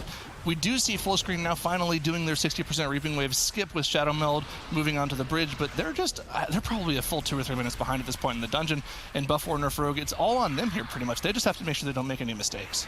Definitely. So they dealt with the right Dweller pack here. And one thing to note here is that those Dweller packs are actually pretty risky to pull if you don't have any defensive cooldowns or you don't have any AoE stuns and stuff like that ready. So after pulling the right side, they were actually waiting a little bit, making sure that the Grievous is gone, making sure that everything is stable before they pulled the left pack, just to make sure nothing goes wrong there, because we have seen teams actually wipe to those kind of pulls before. And now they proc their 80% Reaping Wave. They use their Shadow Melt. Of course, one Reaping Soul managed to still aggro them, but they can deal with it very easily. And now they're fighting the boss Lord Stone's on. Yeah, of course, you can't always Shadow Meld off every single one of the Reaping mobs because they do have an incredibly large aggro radius. So sometimes you'll just kind of have to deal with 1 or 2 residual mobs, even if you do drop combat. But just dealing with one of them is usually not that big of a deal. Now, we do see that as we move on to Lord Stormsong, that they did actually they were able to immune the first Ancient Mindbender cast. It went on one of the rogues as the Cloak of Shadows, so they don't have to deal with the first of the Ancient Mindbenders. Now, of course, that Ancient Mindbender cast, whenever it's cast on one of the random players in the group, it will mind control that player. And you'll have to DPS them down to 50% health in order to break them out. There are 2 main ways to do that. You can either DPS them as yourselves and cleave them down with the boss, or they can run through these void balls that they're currently kiting around the room. So very interesting to see on the side of Fullscreened, they actually did do the double bridge pack pull that we've been talking about, that Buff Warrior Nerf Rogue did not pull off. Now, they don't have their Bloodlust, they don't have a Battle Rest ready, so this is a very risky pull for them to do, but they are probably watching the stream. They know that they are behind, so this is something they have to do to catch up, and they're pulling it off pretty easily so far. The mobs are almost dead. Yeah, they did it. So well done by Fullscreened. Kind of interesting to see something like that out of them because they've been pulling so safe and slow, but now they're actually just going in, doing those risky pulls and trying to catch up. I mean, that definitely saves them maybe 40, 45 seconds here, but they're still almost an entire boss encounter behind. As a matter of fact, they're more than an entire boss encounter behind because they still have to deal with both of those packs of Abyss Dwellers. They still definitely need something to go wrong on the side of Buff or Nerf Rogue to even have a chance of winning this match. As Buff or Nerf Rogue is perfectly dealing with the Mindbenders, they've got Lord Stormsong at 5% here, and they're going to be moving on to the final room of the dungeon here with Volzith in it. Yeah, so in this final room, we've seen quite a few different strategies in the last room. Now, the one thing we saw out of Team D, which is the first time we saw it, none of the Western teams did it, was that they actually pulled a bunch of eel packs on top of this middle trash before even engaging the boss. Now, usually we see the teams engage the boss first, make sure the healer has the damage increase buff, and then in the intermission phase, while the boss is kind of just standing there doing nothing, they will deal with the trash, just so they have more damage in the group as the healer has the buff. But Team D just kind of ignoring this strategy in just pulling the eel packs on top of this middle pack beforehand. Now we'll see what Buff Warrior Nerf Rogue chooses to do here. You know, as these teams are going through this underwater river here, that Sours is watching in the production room with bloodshot eyes, hoping to add another one of these teams to his fail compilation. But unfortunately for him, none of them get stunned. They're all able to make it through this underground river without getting hit by any of the jellyfish. And like we mentioned in this Volzith room, I think we're probably going to see a more traditional style from this team rather than what Team D did yesterday where they pulled the trash before the boss. It just seems like a more safe strategy to do it with the damage debuff. But, I mean, once again, I'm wrong. What do I know? They just decided to pull the eels right away and AoE them down right now. Yeah, so unfortunately, I do believe one of the eels actually reset, as we can see there, back there. And there we go. Okay, so re-engaged here in this fight. So this terrain here underwater, you gotta be careful where you're stepping on because sometimes the eels might just end up resetting. So you definitely gotta be careful with that one. But other than that, there's no dangerous affixes that you have to deal with on this pack except Grievous on the tank, because those eels, they do apply a bleed stacking debuff on the tank, which does magic damage, so you gotta watch out of that one because of the Grievous on top too. But we do have a lot of CC in those group setups, as we have the Vortex, we have the Ring of Peace and the Typhoon, so the tank can just go ahead and kite those mobs. Of course, we didn't really talk too much about what this buff is on this boss that goes on the healers here. You can see that little sort of like purple eye-looking buff on the healer there. For each stack of that buff, the healer gains 10% damage and healing, but on top of that, it also reduces their max health by 10% per stack. So when they get to the max stacks at 9 stacks, they're doing 90% increased damage, 90% increased healing, but they only have 10% of their max HP. We're talking 25k HP. So if they get hit by any of these residual AoE mechanics, they get hit by Tentacle Slam, they're instantly down for the count. And because they are the only battle res available in their group, they don't have any way of getting the healer back up. So this is definitely a huge like healer flex encounter. They need to make sure that they know exactly what they're doing. Yeah, and Grievous is actually kind of dangerous in this fight because the damage dealers are in another realm, of course, dealing with those forgotten denizens. And if they have one cast go through, not only will it do damage to the whole team, but it will also apply Grievous to everyone, as that's why we saw everyone drop so low. But if you're running a full melee setup, you just kind of want to have one of those casts go through while the healer is in the other realm and is not getting damaged by it because of efficiency of damage. But the healer managed to kill their realm and got into the DPS realm, managed to heal the Grievous away easily, no problem. And now they're out of the realm. They're dealing with the trash now, as the healer has the buff. Just going into cat form, you can see on a damage meter just how much damage the druid is going to do here. And of course, this trash is the exact same trash that they have to deal with in the other realm. 2 of the Forgotten Denizens with the Consume Essence cast that you need to interrupt, as well as the 1 Sunken Denizen that the tank will have to kind of kite around. But the added benefit is that, of course, you have everyone in the same realm this time. You can all effectively cleave everything down. So these are usually dealt with a little bit quicker.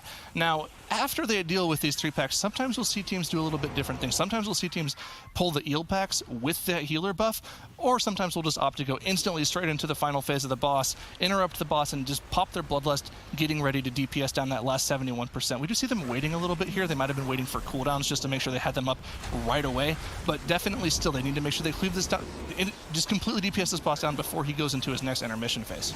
Yeah, if they get a second intermission phase, they're going to lose just so much time. You definitely do not want that to happen. That's why we see the Bloodlust being saved by most of those teams for this exact moment here. And we see, of course, Rasta Druid just do almost the same damage as this Windwalker here. Now, the one thing why I think most teams are not pulling the eels while the healer has the buff is just because it's so easy for the healer to get aggro from those eels, especially because not only you get more healing aggro because you do more healing with the buff, but you also, of course, do a lot of damage. So getting aggro very easily can happen, and also tanks need to kite a lot. So that's why it's not very beneficial to do the eels, because the buff of the healer doesn't really help you at all doing the eels. So it's much safer to just be out of boss combat and deal with the eels then, because if you can't make use of the healer buff anyway, then it's just way too risky, because if something goes wrong, you're in boss combat and so on. We do see that Fullscreened now is just now dealing with that first intermission phase on the side of Volzith, so they are still quite behind in terms of where they are in the dungeon. They still have to deal with the intermission, that 3-pack, and then go on to finish off the rest of the boss.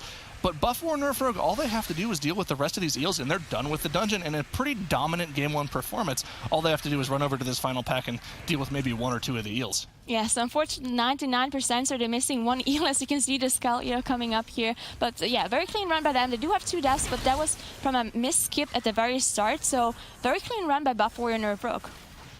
A lot of times this is the Buff War Nerf Rogue that we want to be seeing here, and they definitely came to play today as they get their 100% here. And if they if they had the option. Now, of course, there's definitely the chance that one of the rogues doesn't really know how to play Unholy, so only the Windwalker was able to swap to it, which is a little unfortunate. You don't sometimes you don't get to run the perfect comp. But we're seeing a pretty similar pull to what we see from almost every other Western team do here, where Buff 4 Nerf Rogue is just doing a massive pull with as many mechanized Peacekeepers as they possibly can with that Bloodlust. Yeah, I'm just very happy to see the Unholy here, because Motherlode is just one of these dungeons where Unholy is just so good. And we haven't really seen it before from the Eastern region pulled out that much. We haven't seen Unholy DKs that much, especially from Battle for Champion. They seem to just not be playing it at all. Now, we've seen it from Team D a lot, but Team D hasn't really been playing any of those DK dungeons yet, so I'm going to look forward to that. But so I'm very glad to see the Unholy from Buff Warrior Nerf Rogue, even if they switch out the Windwalker, not the Rogue. But yeah, both teams popping their Bloodlust here, doing huge pulls at the very start, and we see just those big Peacekeepers just tagging away in the tank and just making sure that he doesn't get hit by any of them. We do see instantly already on the side of Buff 4 Nerf Rogue, one of the rogues has already procced their cheat death, so they won't have that available to them for 6 minutes. It looks like they almost got meleeed down by something there, which is kind of weird in this dungeon. You would hope that your warrior tank is able to have aggro on everything. Nonetheless, the name of the game in the start of this Motherlode dungeon is always get as many of these mechanized Peacekeepers as you can. The reason being, whenever you kill one of these mechanized Peacekeepers, you get mob count not only for the Peacekeeper, but also for the mech jockey that jumps inside. So typically we're going to see teams kind of manipulate these pulls around, trying to get as many mech jockeys to jump into Peacekeepers as they possibly can. And I mean, another reason this is so good is because these Peacekeepers really only do tank damage.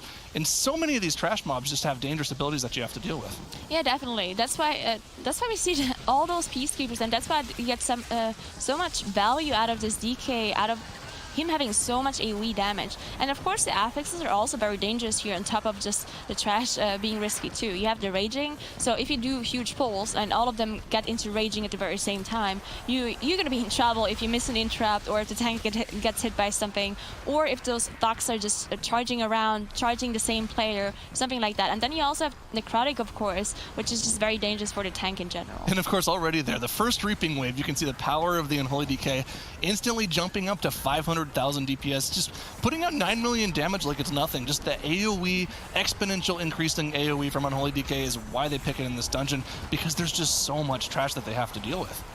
Yeah, one additional thing to note here as well is that usually what we've been talking about is that Unholy DK's single target damage for boss is not that great. But if you do have Bloodlust and you have your army ready and everything, then you can actually do a lot of single target damage. Now, obviously that's a long cooldown, right? It's a 10-minute cooldown on all of those abilities. So once every 10 minutes seems bad. But in Motherlode, you can actually make use of this. You can use your Bloodlust on the first boss, and then you're going to have a long downtime. You're going to get the Bloodlust on the last boss again. So you get Bloodlust on almost everything, right? So you can make use of the big single target cooldowns from the DK, on top of having just so much burst AoE damage. As you can see, both of those teams just constantly pulling those Peacekeepers in.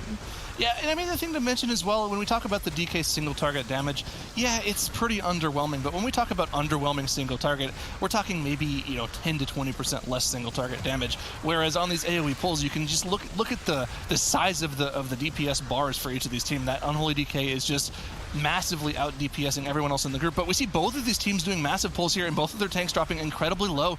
Rulak on the side of Fullscreened has procced his Bonsomdi's cheat death trinket, so he doesn't have that available for another 8 minutes, but Chinga, it looks like he didn't proc his on the side of Buff 4 Nerf Rogue. Yeah, Ching just barely survived, so he did manage to heal him back up here, as they're on 32% trash, while Fullscreened is on 25% trash. Now, we're gonna see just basically trash for a very long time. We're not going to see any bosses being pulled up until their Bloodlust is ready. So for 6 more minutes, we're just going to be seeing both of those teams pull trash. Now, the one thing to note here is that the trash percentage might sometimes be very misleading, because if you are doing one of those big pulls and all of the mobs are very low, then you might just gain 10% of trash in the next 10 seconds, right? So you definitely got to watch out on where the teams are at currently, but Fullscreened definitely behind. They're just doing smaller pulls, and of course Buff Warrior Nerf Rogue proccing the 40% Reaping Wave here, and just, again, this DK just paying off so much for these first few pulls here in this one. Yeah, Unholy DK AoE round 2. It looks like he didn't get that good of a setup there, or maybe it looks like the Rogue actually had a really good set of buffs and he was able to instantly output a lot of that AoE damage. I mean, the thing to mention about AoE damage, Unholy DK is really good at eating it up, but when you're talking about AoE damage, damage. It's not like it's too big of a deal. You deal with the trash pack maybe 10 to 15 seconds faster than a team with no Unholy DK, but eventually Outlaw Rogues with a Windwalker Monk are going to be able to AoE it down just a little bit slower. The real advantage of the Unholy DK comes from cleaving that AoE damage onto the targets that you pull, not necessarily dealing with all of the reaping trash. Yeah, and then you also have one advantage from the DK just having this grip, right? Because we see those Mag Jockeys, as soon as you get in combat with them, they will run to the nearest Peacekeeper and cast Activate Mag. And obviously they want those Peacekeepers to be activated. Now, with the DK, you can actually just pull one of those jockeys closer to a Peacekeeper that you want to be activated and do it that way. Because sometimes there's two jockeys right next to each other and they will both run to the same Peacekeeper, and of course only one of them can activate it. Now the other one will just kind of do nothing and just be its own mob. So that's something you definitely don't want, and just having a DK makes it a little bit easier to trigger the white ones. Yep, and of course that's part. I mean, it's just another one of the advantages of the DK, right? That grip is just kind of on top of all the other things we've already mentioned. Now, of course, I mean, both of these teams are just going to be sitting in this section of the dungeon until their Bloodlust comes up, because we are in that tyrannical setting, right? These bosses do have a lot more HP and more damage, so they're more difficult to deal with. So typically, we'll see teams get maybe 80 up to 90% of their trash percentage before they even engage with the first boss. It's just kind of the typical safe strat we see a lot of these teams do. Yeah, the one thing we've seen only once so far, and it was from Method EU, was where they actually waited for the Bloodlust to be ready. They pulled some trash on top of the first boss when the damage increase was happening on the boss. Then they popped their Bloodlust, they had their DK just do an insane amount of burst damage to the boss, and they pretty much got him to 50% within the first 20 seconds or something. So I definitely would like to see something very similar from Buff Warrior Nerf Rogue here, that they wait for their Bloodlust and just do the same thing if they were paying attention to the Western region, because that definitely seems like something that all the teams should be doing if you run a DK. Yeah, if I remember properly, I believe Method EU did that with their third Reaping Wave, so they did that at 60%. But, I mean, Buff Warrior Nerf Rogue still has to deal with the trash pack sitting in front of the boss, so I don't think they're going to be doing that here, unfortunately, as they do proc their third Reaping Wave, and once again, this is take 3 for the Unholy DK damage. Let's see how high you can go here.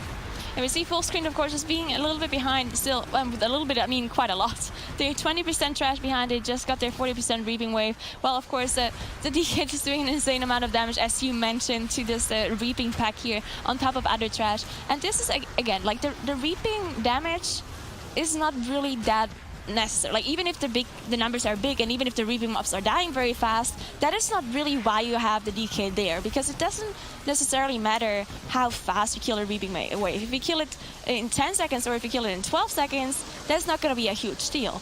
But the other damage that you gain on the Peacekeepers and the other priority damage that you gain from just having all this DK utility, this DK burst, this is what matters. Everyone dropping incredibly low on the side of Fullscreen here. Looks like this pull went completely south, and it's going to be a complete team wipe. Coxie the Rogues might be able to kite this pull out so that their players are able to come back, but they have to go through all of this trash to get back, and I don't think they all have their Invis Potions or a Shroud available, so they're just going to have a full team wipe, and Gigro's going to have to res them up here. That's a terrible wipe for them to have. Definitely a terrible wipe here, as there's only this Thug alive and the Rogue alive, so they should be able to finish this one Thug off. But then again, just wasting so much time. And as we've been saying, right, Fullscreen has been doing those smaller pulls, safer pulls. So having a full team wipe, even though you don't really do risky pulls in the first place, this doesn't really seem good at all. But maybe it's actually true that what they were saying to me earlier, that they really didn't practice Motherlode that much at all, and maybe something happened that they didn't really anticipate, especially with Raging, overlapping with Necrotic, maybe just missing an interrupt or having Thugs be charging to the same player twice. Lots of things can go wrong here, especially if you didn't practice this dungeon very much. Well, Buff Warrior Nerf Rogue seem a lot better and just more consistent. They're 0 death still.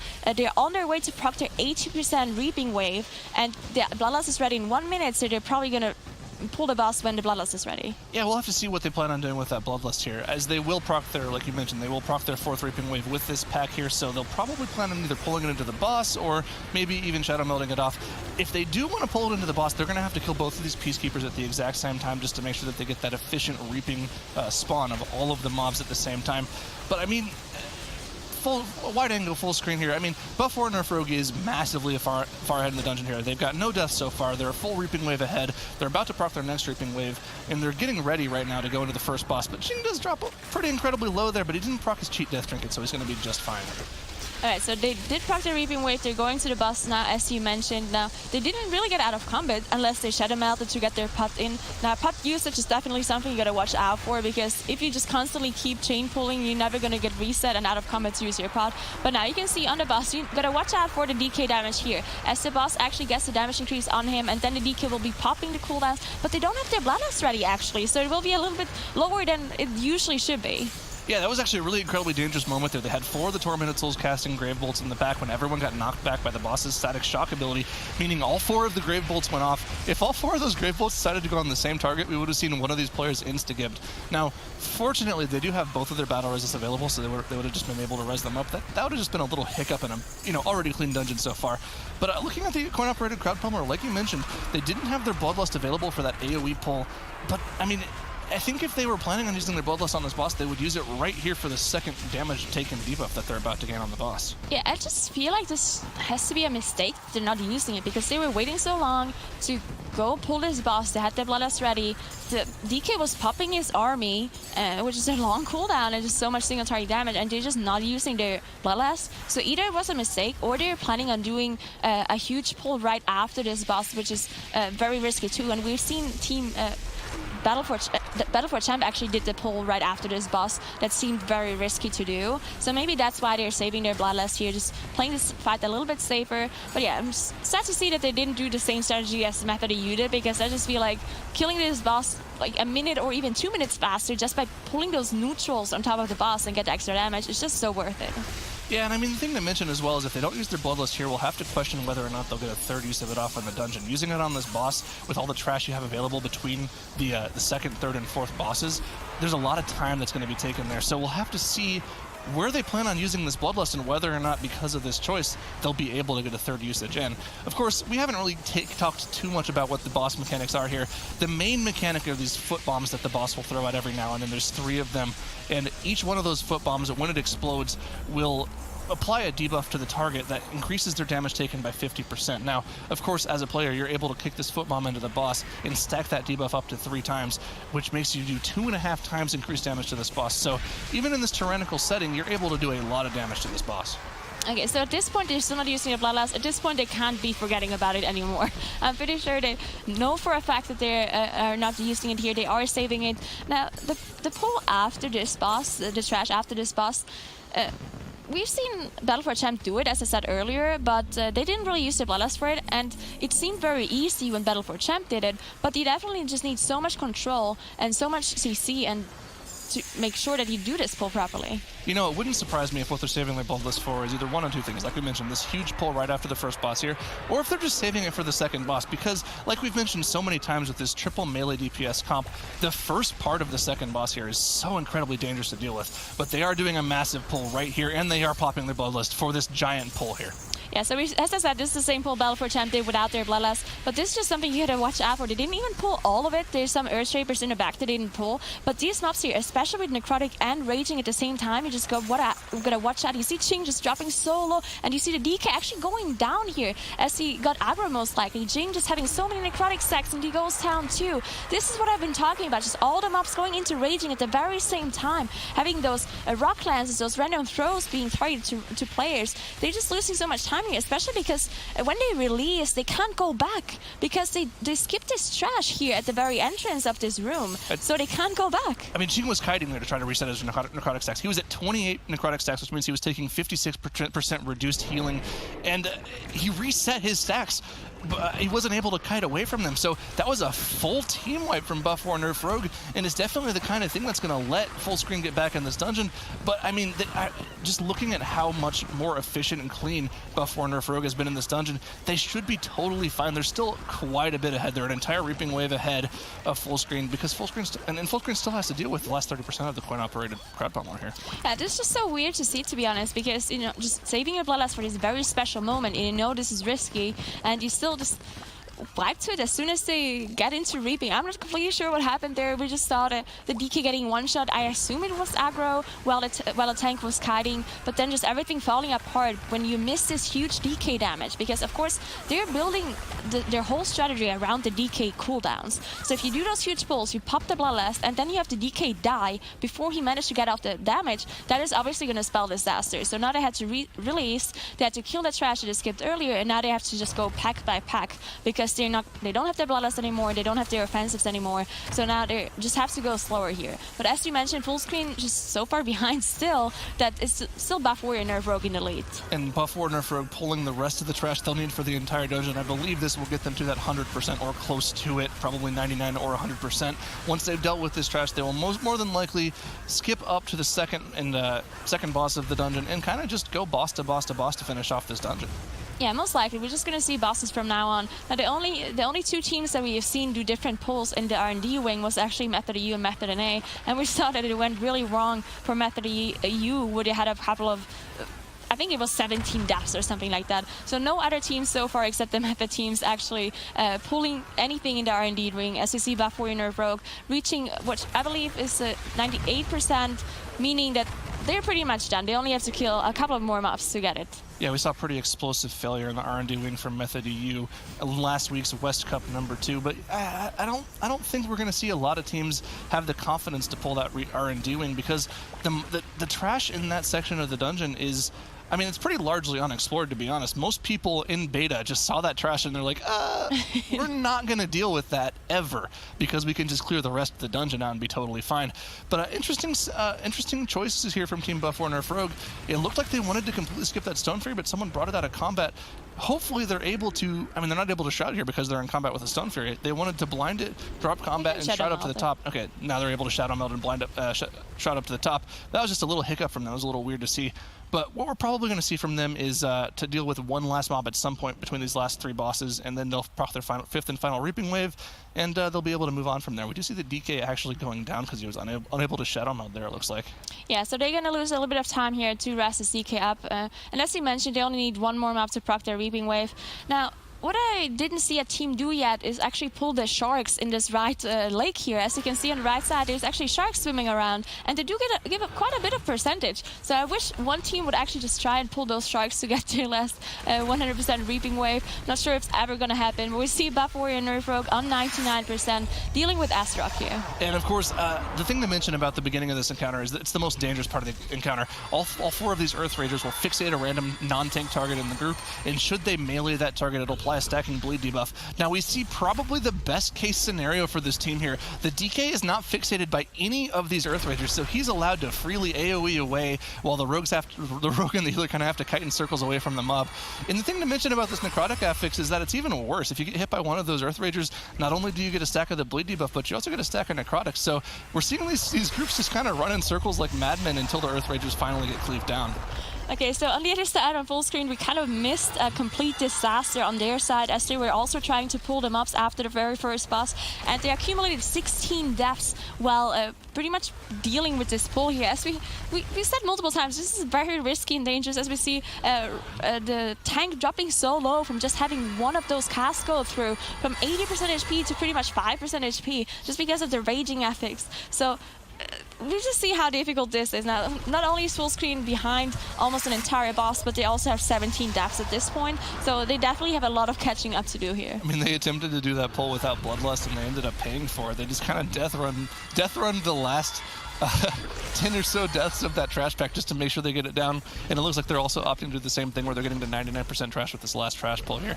But we were talking about Azeroth. Once you get those first four Earth Ragers down, you don't really have much left to deal with. You kind of just deal with the boss single target. So because of that, we've seen a lot of teams, namely Method EU and Method NA, they tend to pull trash into Azeroth here just to kind of have something extra to do, because DPSing down a single target tyrannical boss that has a massive amount of HP is just not really that efficient. If you're able to pull trash into the boss, you do it. So this is a little bit of a less efficient strategy we see coming from Buff Warrior Nerf Rogue, but because they're able to do it a little bit more clean than the other team, they're probably going to win this dungeon. Yeah, definitely. I do think, especially pulling this mini boss on top of Astaroth, if you have those affixes, is quite risky, because not only do you have Necrotic, but you also have Raging, and then this mini boss keeps casting cover, pretty much redirecting all damage to him while he has a damage reduction. So we've seen some teams do it before, and they just, of course, have a lot less boss damage. The boss will last a lot longer. But again, I still think that just pulling something on top and having this more efficient pull is something that the Eastern region should be doing as well. So something that we lack here. And then again, only missing 1%. What we're probably going to see here is they're going to go down with those mine wagons here, and then they're going to pull the rats on the left side, I believe, and then go up to the third boss and shadow melt it. But still, that's just going to cost him a couple more seconds than if he would pull something on top of the boss. Looking on the side of Fullscreen, Spider-Monk was in every DPS's worst case scenario where he had 3 of the Earth Ranger fixates on him, and he was just running in circles like a madman, not being able to do any damage. Fortunately, they were able to deal with all those Earth Rangers. But, I mean, we've mentioned this so many times. They're so far behind. All Buff or Nerf Rogue has to do is deal with this last reaping skip, and then all they have to do is deal with the final 2 bosses in the dungeon. So Fullscreen has a lot of work to put in. Now, of course, these 2 bosses are in a 19 tyrannical setting, so it's not like they're free to deal with. And Buff or Nerf Rogue isn't being clean either. They've had 2 deaths during the skip, and they are going to have to deal with this Risen Soul before they are able to res them up here. So they'll have to deal with this Risen Soul with only 1 DPS alive. Yeah, I'm not completely sure what's happening here, but this is the second time that the DK does not manage to do the skip properly. Now, of course, we all know that DKs are a little bit slow. They don't really have anything, any really good speed increases for them going on compared to rogues and, of course, Druids having this dash and this sprint available to them. So maybe that's the reason, just kind of lagging behind a little bit and not being able to catch up to the rest of the team. But they did manage to finish up those last Reaping Souls that they didn't manage to shadow melt off, and they're going to be on Rixa here with 10 deaths compared to 17 deaths. So definitely also a bunch of mistakes coming in from Buff Warrior Nerf Rogue. Definitely not as clean as they did their Shrine earlier. We even saw Buff Warrior Nerf Rogue putting down one of the main stat feasts while they were getting a real food buff while they were waiting for the healer to res up the rest of the group. Just a little efficiency there. Taking the full main stat buff over just that tiny little versatility buff you get from the sugar-crusted fish feast that we see most teams use for healing. But looking at Rixa Fluxflame, I mean, this is one of the... Whenever we get to these final 2 bosses in the dungeon, we talk mostly about Area of Denial mechanics, and Rixa Fluxflame is definitely one of those Area of Denial bosses. So definitely, you have a bunch of mechanics here where positioning really matters. You can see this the asteroid pools pretty much being casted on the floor. Now this depends on your positioning, and then you also see this propelling blast, which removes the pools on the ground, which also will be casted on a player's position. So this is why positioning yourself properly on this fight is very important. And then one more thing is this deadly debuff that gets applied to players that are closest to the boss. So you want to make sure that the 2 people are closest to the boss that actually do have a cooldown to somehow deal with the buff, because the healer can only dispel one of them. So you want to have a cloak ready, or AMS ready, or spell reflect ready to make sure that one of them is being dealt that way while the other one can be dispelled by the healer. And I mean, okay, so at this point in the dungeon, Buff or Nerf Rogue is about half a boss's HP ahead of Fullscreened. They've already dealt with their 5th Reaping Wave, while Fullscreened still has to deal with that.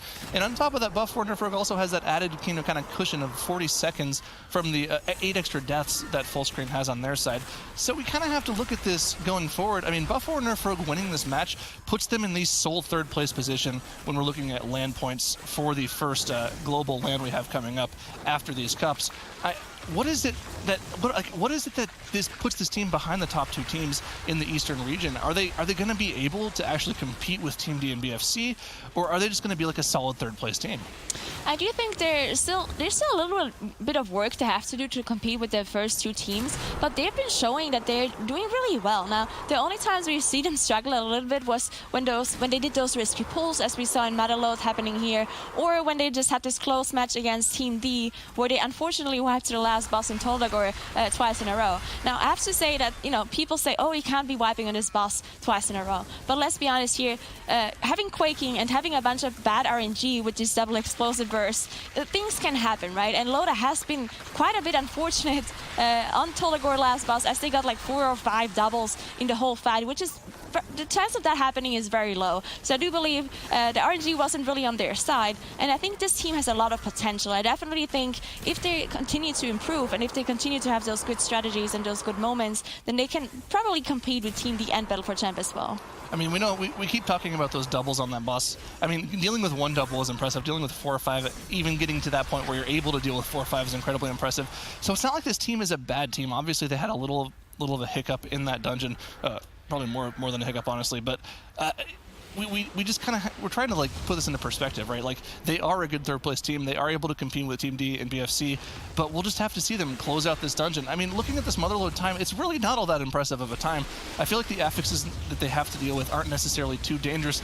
And when we already compared them to the other Eastern teams, but we're going to have to compare them to the Western teams looking forward to LAN. And Method EU is able to get a solid 20-minute, 30-second time in this dungeon, and they're 5 minutes behind that, and they haven't even dealt with the final boss yet. Yeah, so I do think that, I mean, obviously they had a full team wipe with this Bloodlust, right? Which just cost them an insane amount of time. Not only did it cost them the time of the 5 deaths, but it also cost them they lost their full Bloodlust, they lost all their cooldowns, especially their DK cooldowns. So I think this full team wipe there cost them approximately 3-4 minutes. I think it cost them a lot of time. So on top of having all these other deaths, having the DK die on those skips, like I think as soon as they figure out those small mistakes, or big mistakes rather, then they can compete with the other teams. But again, like if they keep having those mistakes, then they will never be able to compete. So they just have to clean up their play really, because their strategies and their routes are good in my opinion. It's just having those mistakes, losing those big pulls, and having 5-minute losses by those huge wipes is definitely not going to be able to reach anywhere close to Battle for Champ or Team D if they continue to play this way. And of course, maybe it's not really fair to compare them to Method EU because they have been pretty dominant in most of their showings. But maybe it's more fair to compare them to the Team 3, the Rank 3 seed in West and Abracadabra. I mean, I don't think they're quite on that level. Maybe they're just like a step below. But like you mentioned, if they're able to, find some more innovative strategies and be able to be more clean in their execution, maybe we can see them actually compete with some of the better teams in the Western region. But we do see them very slowly dealing with Mogul Razdunk here. They're opting to go for a more safer strategy because they know they are ahead. They don't have to worry too much about doing damage here. And we'll probably see them pop that Bloodlust either in the intermission for safety and extra healing, or maybe just in phase 2 in order to get through that second phase faster. I do believe they should save it for the second phase, as they of course have the DK, and just Bloodlust on a DK just gives you so much single target value. Of course, they can't really pull anything on top of this boss here to gain even more value, but it's still just the Bloodlust. Having it on the single target boss will help them a lot. Now you see the intermission phase starting here. As you can see, those 3 pillars kind of spawn across the room. Now once in a while the boss will target a player with the red arrow, and you want to make sure that you go close to the pillars, because as soon as the boss goes down and hits a pillar, he will remove the shield as soon as all 3 of them are removed. Now in the second phase, it's just going to be continuing the first phase, so nothing special there. Yeah, of course, just the main thing is dodging the Gatling gun that goes in a circle, dodging the rocket barrages from the little tiny bots that hover around the arena, and of course they'll have to make sure that their healer is constantly running out to bait those rockets that the boss will target only ranged DPS players with. So just making sure they're doing more of the same, and like you mentioned, obviously, they opted to save the Bloodlust just to make their second first phase goes a little bit faster. They're probably all also saving extra cooldowns for that, just to make sure they get through the fight as quickly as possible here. Yeah, I don't know, like, I mean, in the end, they are going to win this boss fight here, not even that far ahead. If you look at Fullscreened, I mean, they're still in the first phase of the boss, but in the end, they are not actually that far behind when it comes to the timing. Now, of course, they have 20 deaths compared to 10 deaths, so still 50 seconds behind, but again, Buff Warrior Nerf Rogue, if they fix those huge mistakes, like having a full Bloodlust, the pull wipe, and having those DK deaths now and then that's just something that has to happen for this team if they want to continue to be in this cup and want to continue to actually qualify for the LAN. So that's something they definitely have to work on. But other than that, I think solid strategies out of Buff Warrior here. Yeah, I mean, obviously, right, the strategies themselves have been pretty solid, but when it comes down, sometimes your strategies isn't enough. Like, for instance, I believe one of the teams from West we saw last week, Leech Blaze, their strategies were amazing. They just couldn't pull them off because they weren't necessarily, as cohesive as a unit as some of the top teams are in pulling off those strategies. They had plenty of wipes, lots of deaths, and they were unable to pull off their strategies. So, I mean, like we mentioned, you have to have both the strategies and the execution. And there are some teams that have the execution, but their strategies aren't good enough. And I think, well, not in this dungeon for sure, but Fullscreened definitely is one of those teams where their execution in some of these dungeons has been good, but their strategy just hasn't really been there. Now, Mogul Razdunk at 5%, Buff Warrior Nerf Rogue is going to pull away with this dungeon as they deal with the rest of the bot. And of course, once the bot is over, the Goblin himself will pop off, and they'll just have to deal with him and him alone to put away Team Fullscreened, Australia's last hope in this tournament. Buff War take. Right off off the bat, we're going to see both of these teams, of course, mass stealth straight to that pavilion area and do a mass pull. Curious to see, we've seen Nagura in the past, some of these teams be a bit greedy with their bloodlust and hold on to it instead of popping it right away, especially once half the pack is already dead. So curious to see what the two teams do here. I'm still just kind of mind blown that we do not see the DK coming out of Team D here, as it was their signature pick. That was the whole thing that pretty much made them win the first cup, just having those huge DK pulls, and now the second cup, just not seeing DK one time here.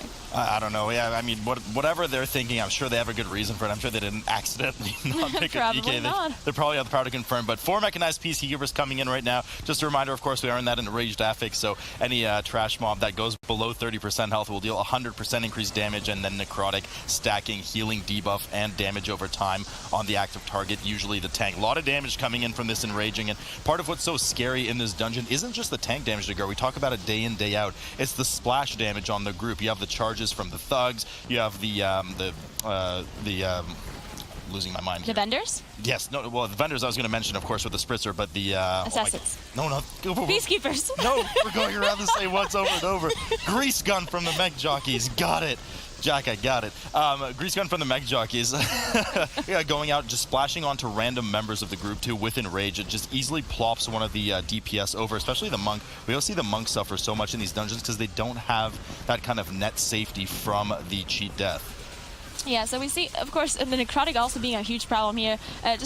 Especially because they do those huge pulls. Now, one thing to note, though, the Peacekeepers, they are very slow. You can see they cast a shield, they stand still for quite a while, they don't really do anything sometimes, so they're very easy to kite, but some of those other mobs are not. So you're definitely gonna want to make sure that you don't have a lot of necrotic stacks, especially if all those mobs go into just raging affix below 30%, increasing the damage by so much. As we see the Peacekeeper just going big, and then, of course, the Soothe coming out of the rest to do it to make sure to dispel it. Yeah, a lot of danger already coming in for Team D. Long is already procced his Trinket Bonsambi's bargain, so won't have that cheat death effect available again for about 6 minutes now, dipping quite low from these two mechanized peacekeepers. Soothe has come in on both of them, as Nagura mentioned, as they kite around in circles. Both teams now, Battle for Champion about to proc their first reaping at 20%. Team D has already done so, looking to effectively drag this into a double hired assassin pull. Actually, there's 3 assassins in there, so a lot of kind of babysitting needed on those assassins. If any of those flechettes get off, especially with the lack of interrupts on the toxic blades, it will be doing a ton of damage to the group,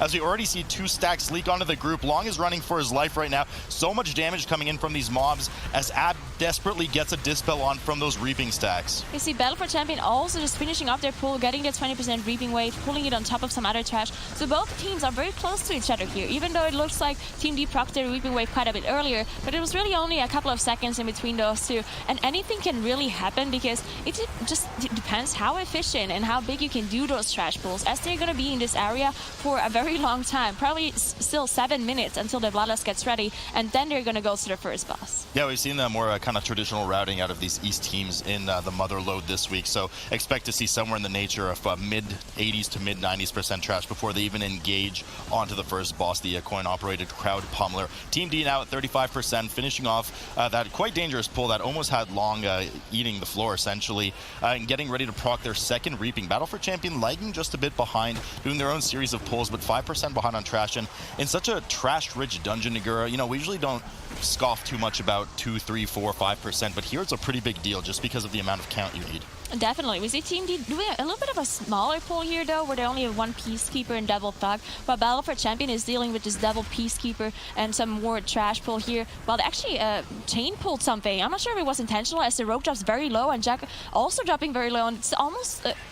he barely has any mana left while they just engage with this pack here with the jockey and the vendor. So this can definitely go wrong unless he gets a Shadow Meld off and actually manages to drink up a little bit. Yeah, he might be able to do that, but a lot of damage coming in right now on the Warrior tank as he looks to kite this mechanized Peacekeeper away. Finally casts Energy Shield, giving him just a bit of breathing space. And of course have those mech jockeys in there for, which I couldn't remember the name for the life of me just a bit earlier, but the mech jockeys are in there now. So they have to be careful with the amount of grease guns that could go on random members of the team right now. 21 stacks of necrotic on the Warrior tank as Battle for Champion is about to proc their second reaping. So finally, as you mentioned, Nagura, Jack was able to get a drink in, so the man is looking pretty good, getting ready for the second reaping wave, something that Team D on the right side of the screen is now dealing with, Ab popping that Tree of Life as well.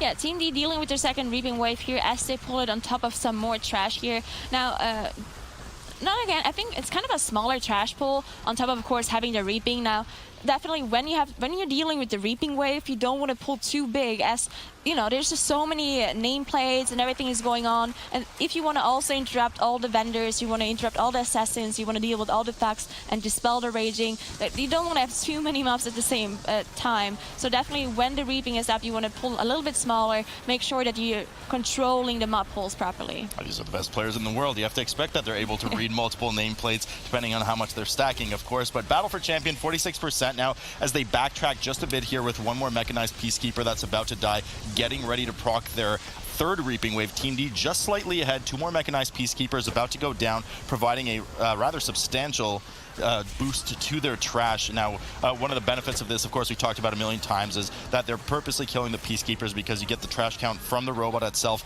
and, of course, from the mech jockey that's inside. Ab getting a bit of a charge there from the addled thug, but manages to survive it. Yeah, so one thing to note here is those healers are actually playing different talents. So Jack chooses to not play Tree Form, while we saw Ab, of course, pop the Tree Form early on the Reaping Wave. So 2 different talent choices, which usually means that if you have a Tree of Life, you usually want to play around it, you want to pull around it, or you have those really huge pulls where you need this extra cooldown to make sure your group stays alive. So maybe Team D does something big later on where they're going to pull a lot of trash after the first boss, where we've seen Buff Warrior Nerf Rogue wipe to earlier. Team D now at 61%, dealing with their third round of reaping. After just getting some hots in, nothing too dangerous right now for Long to handle, as the team does well to move out of the Lost Souls Shadow Smash Cat. Certainly don't want to be caught in the middle of that shadow area. Battle for Champion about to proc their third reaping wave, so not really too much separating these two teams right now. It's going to come down to certainly into a lot of those dangerous pulls coming in, probably after the first boss, like you're guessing Nagura. Addled Thug getting punted away by the Typhoon there for Battle for Champion, who now prepares for their third reaping wave, and as it storms in on them. Yeah, we still have a 3-minute cooldown for both teams on this Bloodlust, so most likely we're gonna see both teams waiting for it before they go to the first boss. Now, the difference we've seen before from Buff Warrior Nerf Rogue was where they're saving the Bloodlust for after the first boss trash. Now, interesting to see if any of those teams choose to do the same, or if they're just going to use it for the boss, which is the usual kind of strategy we've seen from the Western teams as well. So one of the rogues, of course, on Battle for Champion, getting hit by one of those green swirlies, which debuffs you for 30 seconds with 10% damage and healing reduction, and just cloaked it right off after. So Cloak is just such an important tool for survival later, and actually now procs Cheat Death as well. Flechettes keeps going off on Battle for Champion. Really poor management by them there. Fortunately, no death, but the same rogue who didn't have the cloak available now does not have Cheat Death available for another 6 minutes. Certainly on this first boss, having that cloak is quite nice, so it should be back up by the time they aggro it. I think they're going to deal with their fourth Reaping Wave. We'll have to see. Team D, speaking of fourth Reaping Wave, should be able to proc that here, and going to be curious as to if they pull it into the boss, because usually, you know, you talked about this earlier, Nagura, as well, that Unholy DK would be great in this situation with that fourth Reaping Wave, but no option for either team.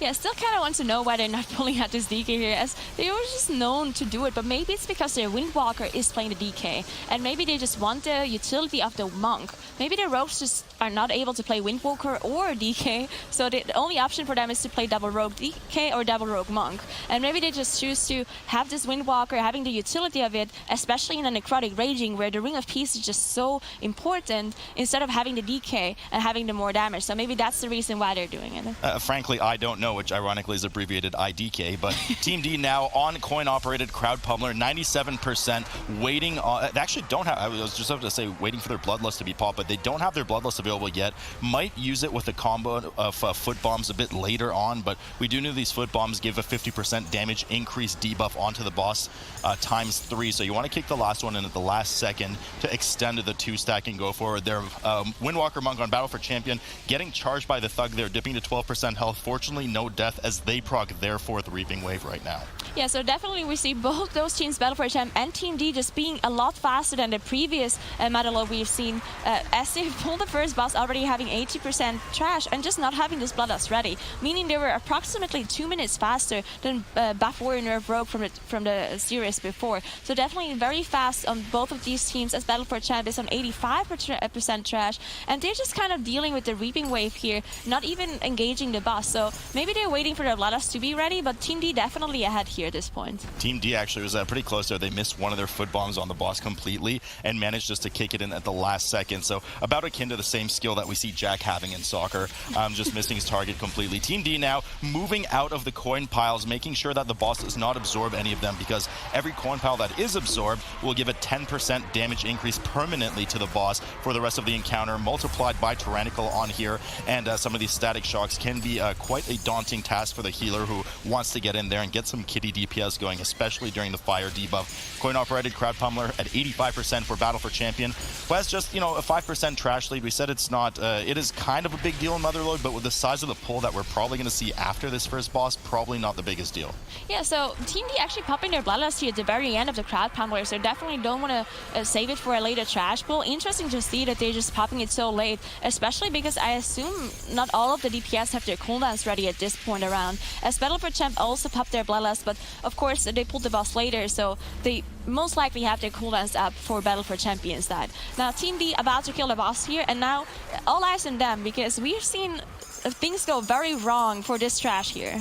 All eyes for them, especially if they pull a 2-pack coming up. But usually it's going to be a 4-pack with a lot of the Earth Shapers coming in. Earth Shapers, you know, Earth Shield, not the biggest worry in the world for these teams, but we have the Rock Lances. Rock Lance is very dangerous for the tank, especially if we have an Enraged Rock Lance go off. Now, you can spell Reflect 1 every 25 seconds, but the rest of the group needs to be on point with their crowd control and interrupt so that the tank doesn't get rando-gibbed, especially with the amount of necrotic that comes in. You can already see Long, the warrior tank on Team D, fading off at the bottom of the screen to reset those 22 necrotic stacks. Yeah, I feel like they used their CC a little bit early here, as we saw the mobs not even being enraging, as they already had the Typhoons, the Vortex come in and the stuns. Now they're just struggling to kite, as they're out of CCs at this point, so they just need to finish it off. But no one goes down, so well done by Team D, even though I think they should have maybe delayed their CC chain a little bit longer, but they managed to pull it off without any deaths. Good for them, as Team D does Mass Shroud, now working their way up to Azeroth, the second encounter of the dungeon. Now, they're still missing 10% trash between Azeroth's death and running over to Rix's platform. They will finish up their last 10% worth of trash. A lot of different options here. Some teams pull this Task Manor, a Skari pack that we just saw fade off the screen at the bottom. Some go to the R&D wing, kill some of the masterminds there with the Rat packs as well. So we'll have to see what they opt to do. But Team D getting started here on Tyrannical Azeroth. The most dangerous part of this fight is the beginning with these 4 Earth Ragers that will fixate players, 2 per rogue. As you can see, they will stack bleeds on their active target if you don't get away from melee range, which could make the healer's life quite painful.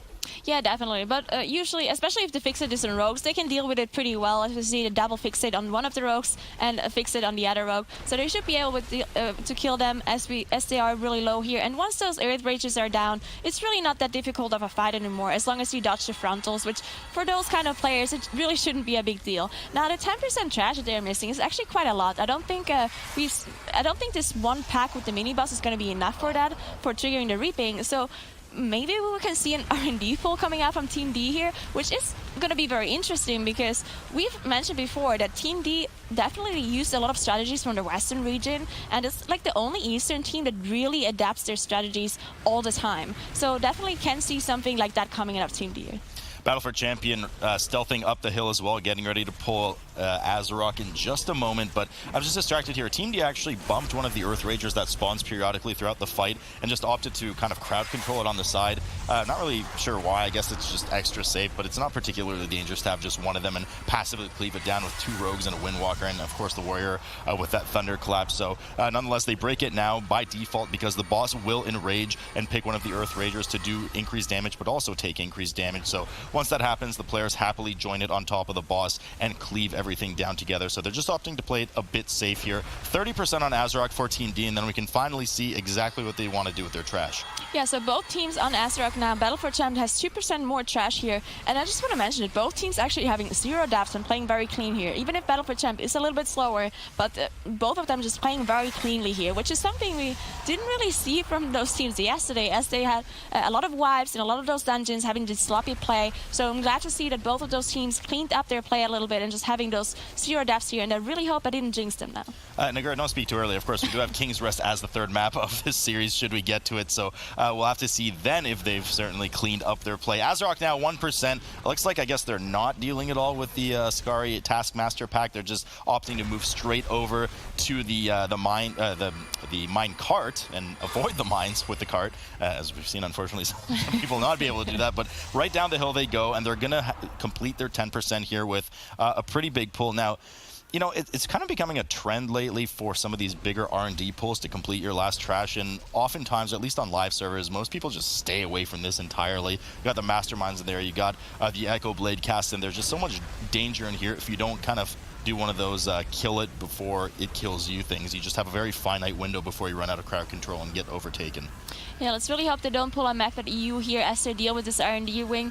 We also have the Apex Raging here, which just makes this even more difficult. They just want to make sure that they interrupt as much as possible once they drop low. As we can see, Loon just running away, making sure he kites as he has a bunch of necrotic stacks. But it seems to be they seem to be pulling it off properly here, as they will just need to kill this very last Alchemist here, and then they proc their 100% Reaping with 0 deaths. Very well done by Team D. Yeah, 100% Reaping, and they're going to rush over to Rixa's room as quickly as possible, the third boss. They're going to usually go on the far side of the platform to get as far away from the incoming Reaping Wave, which has a massive aggro radius, as possible, so they can drop as many targets as they can. Probably a couple of will leak. Okay, I spoke too soon. None of them leaked through, so there we go. Unrisen Soul. Thanks for keeping my dreams alive, Risen Soul.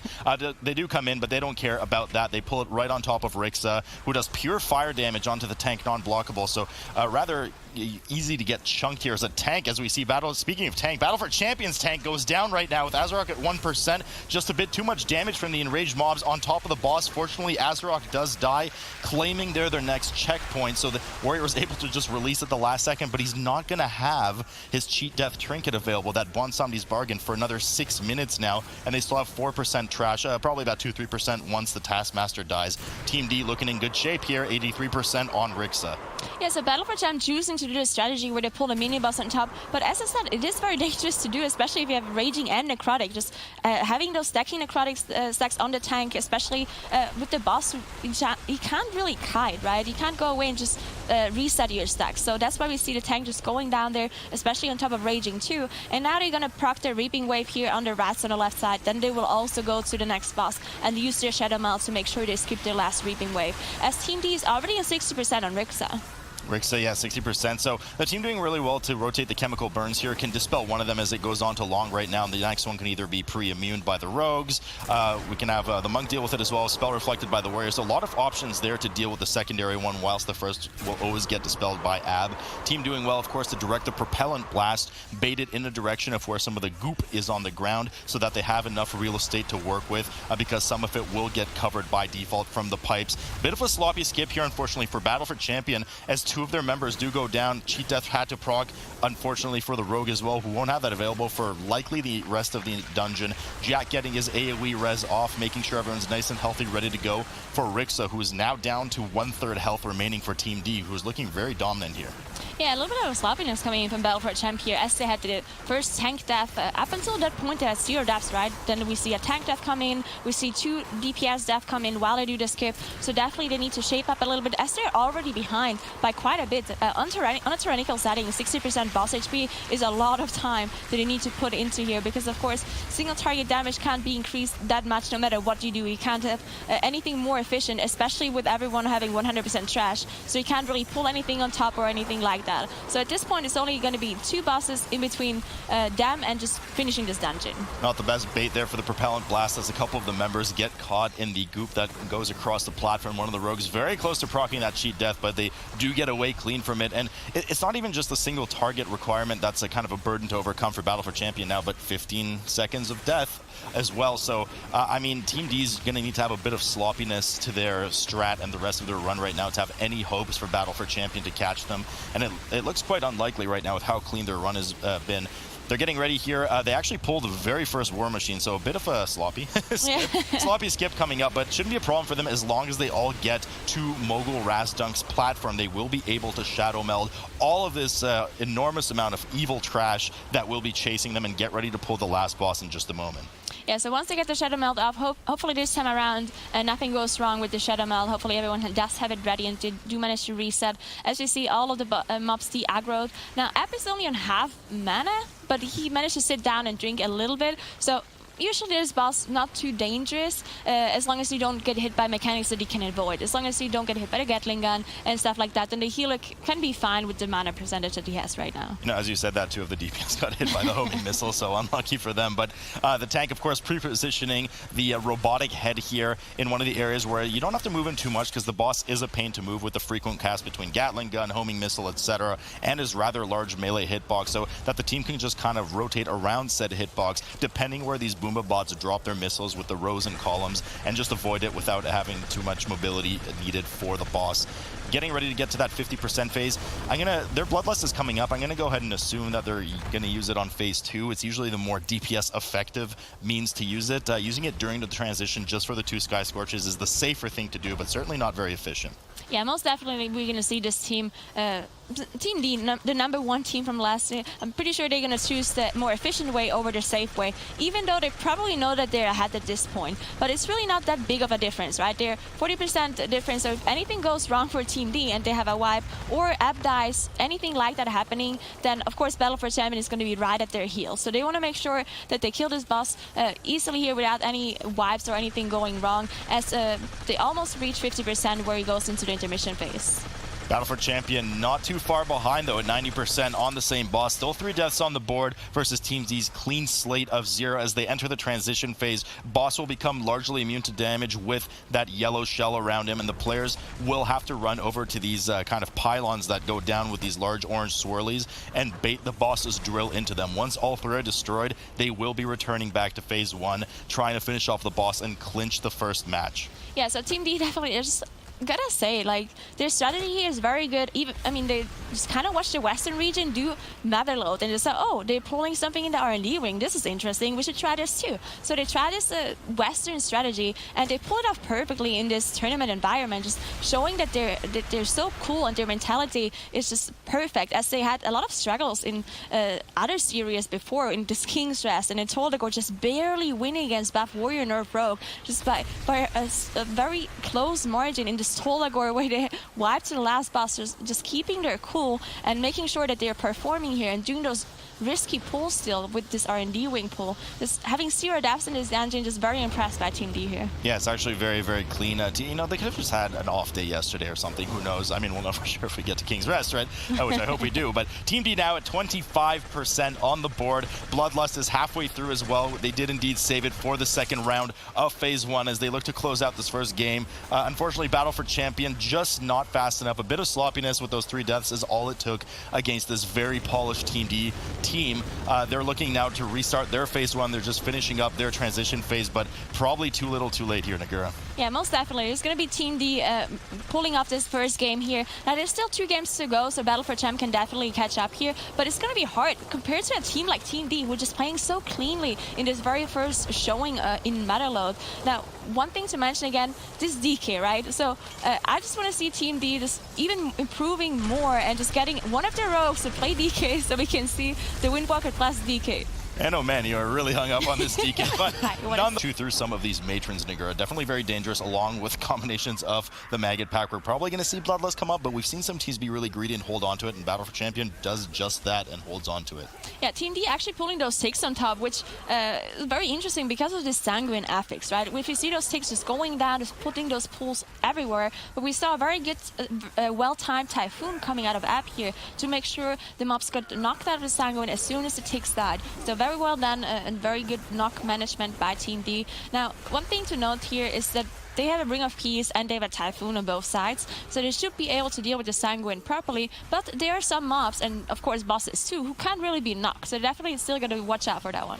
Long does not manage to reset his necrotic stacks. He's at 40 right now as a defensive Typhoon comes onto the Matron, something that is not slowable in any way. Long finally resets the 40 stack, was almost unhealable, and Team D does manage to get away with this rather large pull, 12% on the board for them, but for Battle for Champion as well, has already moved their way down the ramp towards Liaxa. Both teams, I would expect at least likely to proc their first round of Reaping and drag it into Elder Liaxa to get as much efficient cleave as possible. Team D dealing with their next Matron pack as well, as both teams kind of ominously look down on the Mask pack. Now, it seems that one of the rogues ran down to the Mask on Battle for Champion side, blinded both the Mask and the Blood Priest there, and pulled the two Headhunters up into the this kind of not too dangerous bridge pack. Yeah, we saw actually one of the rogues getting hit by the Matron cleave. Now, the Matron will sometimes charge to a player and then do a frontal cleave. And if you get hit by it, it's a very nasty bleed that will do a lot of damage. That's why we saw the cheat death getting procced by the rogue. But thankfully, Jack had 3 form ready and did manage to heal the rest of the damage up. As they now shadow melted the rest of the trash that they were seeing earlier, as Sloot mentioned. And now they are going to kill the Reaping that they didn't manage to shadow melt on top of the first boss here, which... they have the Bloodlust ready and they choose not to use it here, so interesting to see what they're holding it on to for. I mean, in this dungeon, you really only get 2 Bloodlust, right? So they're probably saving it for a rather aggressive Kragg Maw room or Kragg Maw plus something pull over on the second boss's area. We'll have to see. Nonetheless, only one of the Lost Souls leaks into Elder Liaxa here. Not too bad as the first Blood effigy goes down. Want to make sure that your interrupts are on point on this boss. You do have the ability to play with a Spell Reflect as well, which does a fair bit of damage. Now, important here is that the effigy does as much damage as the boss, and in a tyrannical setting, especially on the 19, it can easily one-shot a player. Maybe the tank too, depending what defensives they have available if they're expecting the hit, but everything has to be spot on for interrupts, else we will see a dead Prot Warrior. Team D, more of an expected route here. They do pull the first Reaping. They don't do anything with the Shadow Meld on it, and they just grab it right on top of Liaxa and go crazy with their Bloodlust as well.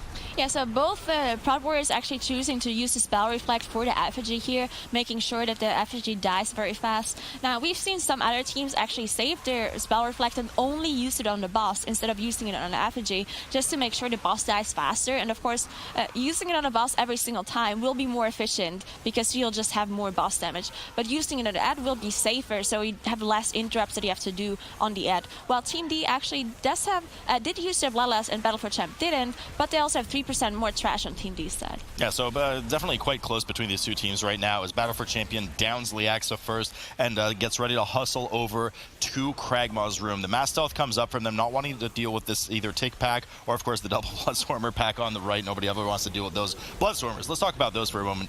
Definitely the most dangerous mob in this room. They do fixate a player and deal pure shadow damage. They also have a Sonic Screech that you need to interrupt every 15 seconds or so, which will do a bunch of damage to the group. So huge pull coming in here for Battle for Champion. Finally, we see what they were holding their Bloodlust on for. A lot of coordinated crowd control and interrupts need to be done on this pack to survive. Not to mention a ton of spot healing on the fixates. One is on Jack, and of course one is on one of the rogues, but has moved over to the Windwalker.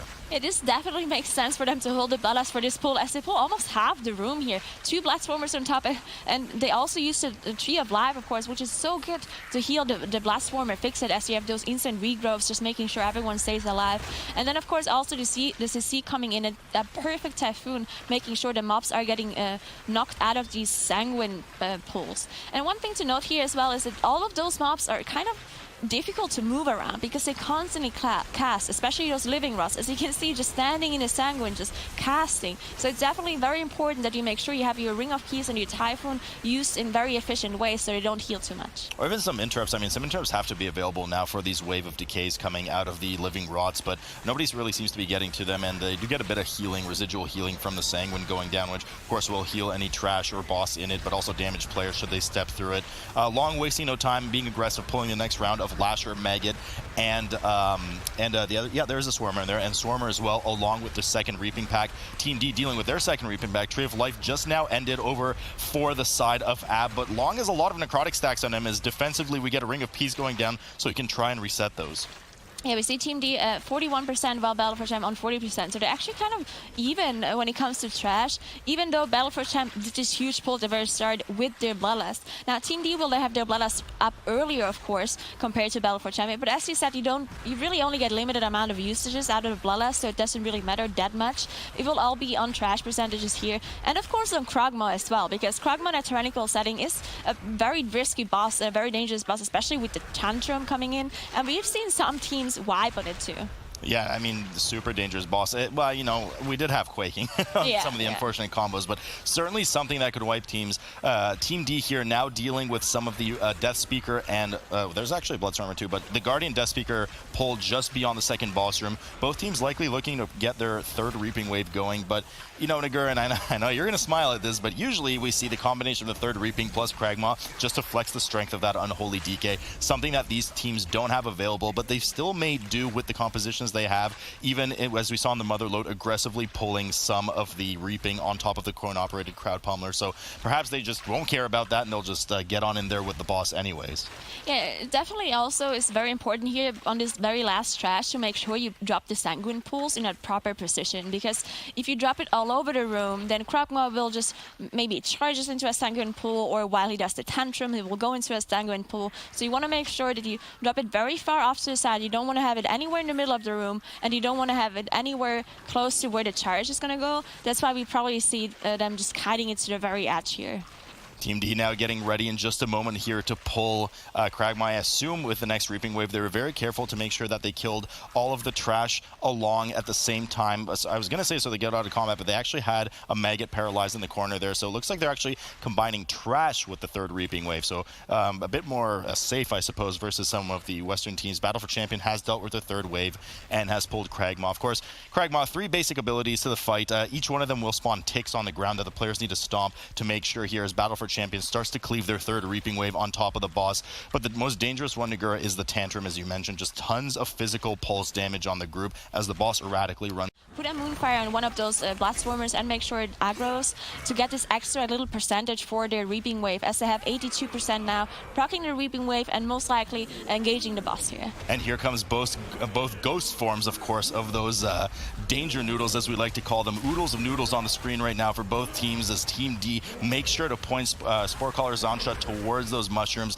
getting the shockwave and destroying as many as possible. You want to make sure that there's no mushrooms active when the boss reaches 100 energy for that Festering Harvest, or else the group will get stacks of disease equal to how many mushrooms are alive. Now, fortunately, somebody can run through them as an emergency. You have cloaks, etc., but we do have a Windwalker on both sides that is capable of dispelling should anybody get in too much trouble. Yeah, those two teams are actually so close to one another. Now, Battle for Champ is slightly ahead on boss percentage, but means quite a bit on that tyrannical setting, but they're a little bit behind in trash percentage, right? So it's 1% trash ahead for Team D, while Battle for Champ is slightly ahead in boss damage. So both of those teams very close to one another. Both of those teams will have the Bloodlust for the very last boss available, and both teams still 0 deaths on the board. So at this point, everything that will matter is just how fast you're going to do the rest of the trash, and how much single target damage they have, really. So just to put everything back into perspective here right now, we are in the best of 3 series with essentially a rematch of what we had with the 2 champions last week. Long getting a bit low here, though, as he has a dot from one of the diseases. Umang does get the Dispel on him, though, and 14 stacks of Necrotic on a boss that actually hits particularly hard, but I lost my footing here. So as I was saying, we are in basically the 2 best teams facing off against each other, trying to get that victory onwards to the Grand Championship. I mean, this is a close match, Nagura, like really close. Yeah. 0 deaths on the board. The boss is only 12% separate, only 1% trash separating the 2 teams as well. So certainly a clash of the Titans here, and they're far improved over what we saw yesterday. But yesterday, King's Rest was the issue, and if Battle for Champion manages to kind of sneak this victory in, which by the looks of it, they might be able to, we're going to go right back to King's Rest. I mean, I kind of hope we're going to see King's Rest, because let's be honest here, those games were kind of fun to watch. So let's hope for a win here. But again, these teams are just very close to each other in this game here, as Battle for Champ is on 10% boss HP here. They're about to kill his boss, and then what we're most likely going to see is just having the Skeleton Pack being pulled on top of a Defiler, and then everything that is left to do is killing those 2, what are the elementals called? The big constructs? No, you the don't. Tentacle. Of course, the mechanized peacekeepers. No? The mech jockeys. A lot of damage and a lot of Raptors?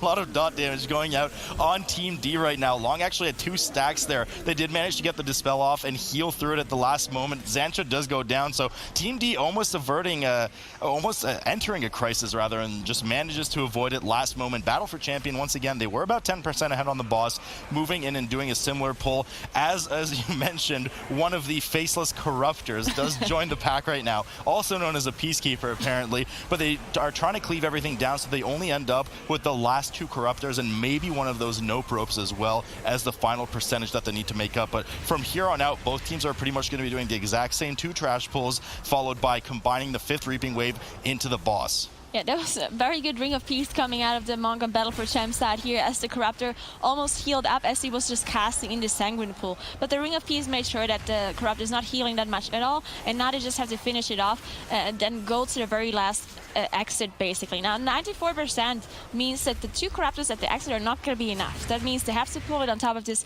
spaghetti noodle and make sure that they get a percentage for that. I'm sorry.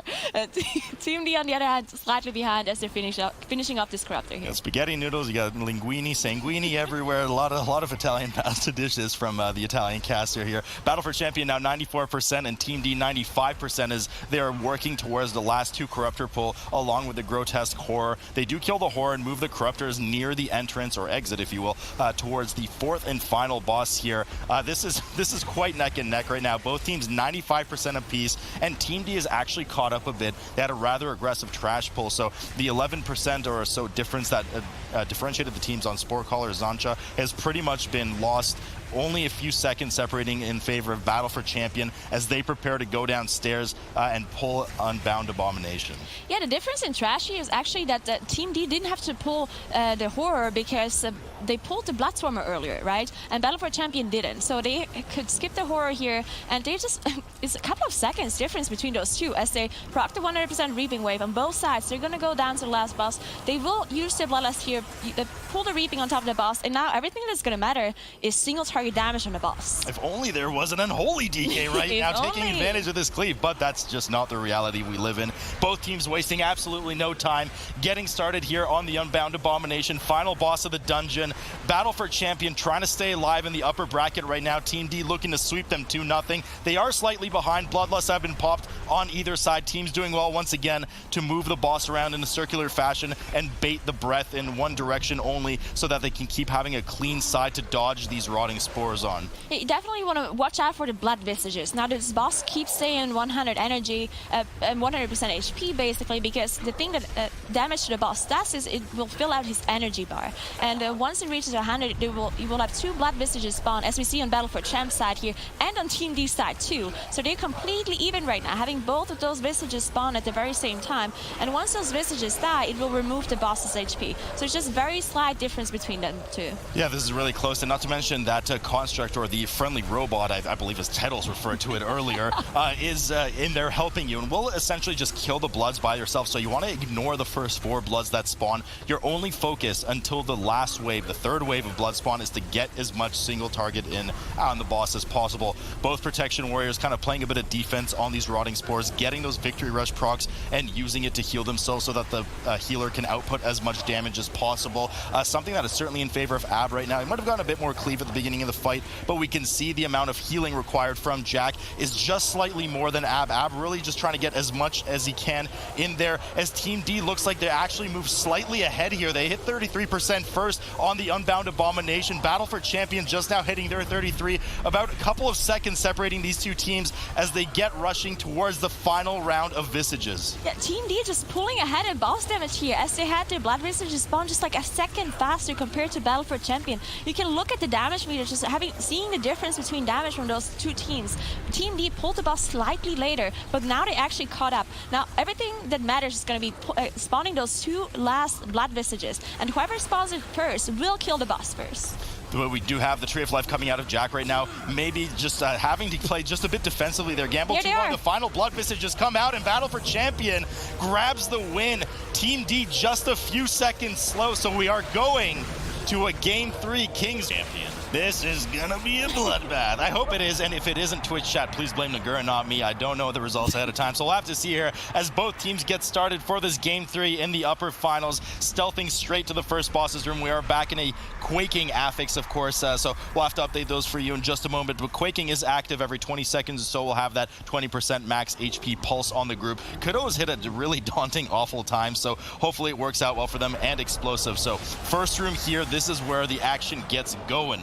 Yeah, we want to see again if both of those teams want to do this huge pull again. Team D actually pulled it off properly the last time around, where they pulled the whole room, they did 0 deaths, they popped their bloodlust, and yes, they're doing it again. Both teams pulling the exact same thing as they did last time. Now, Battle for Champion, though, on the other hand, the last time they did this pull, they didn't actually pull it off properly, and they had a bunch of wipes here, I believe 10 deaths even from this very first pull. Yeah, it was quite unfortunate for them, as Long already playing defensively, heroic leaping well far away from those mobs, not wanting to get any of those casts, while Battle for Champions tank just sitting right in there, face tanking for as long as possible before the champions get too out of hand, along with the ice cast from those Witch Doctors. Shadow Bolt volleys going off on Team D, doing well to interrupt as Bloodlust is just fading for them. Most of the trash about to die here, but the melee getting clipped by some of these whirlwinds, getting a lot of that nature damage, or is it frost damage? Nonetheless, magic damage, 10-second debuff. Certainly don't want that when the healer already has their hands full with the tank. Battle for Champion, though, pulling it off right now, about to proc their first reaping, and Team D following suit.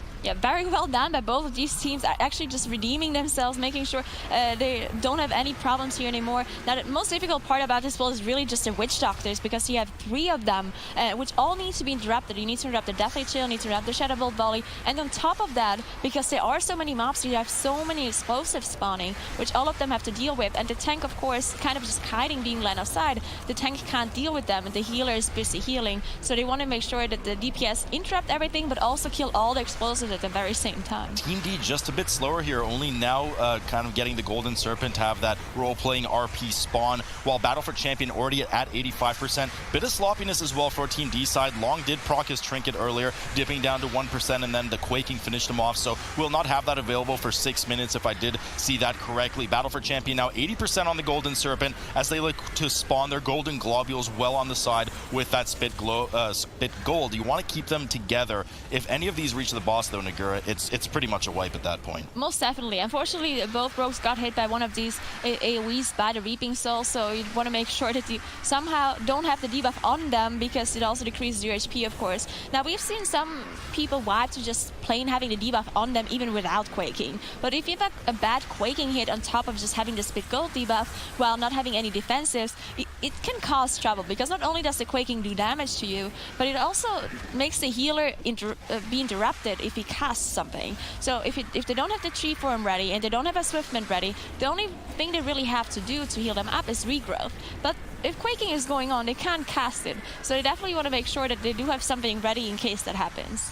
Both teams about equal in single target damage right now, as we know Team D started the boss just a bit after Battle for Champion. Next round of animated golds coming in here for Battle for Champion, doing well to cleave them down right beside the boss. It always makes me so nervous to see them dying so close to the boss. I mean, just one misplay there and it's a wipe, but these teams well versed with what they're doing, as 41% benchmark is hit here for Battle for Champion. Team D still battling to get to that halfway mark as their next round of animated golds spawn and more Spit Gold debuffs go out. The mana game certainly looking in favor of Jack, who not only is ahead further in the fight by about 14%, but Ab is already down to about a third.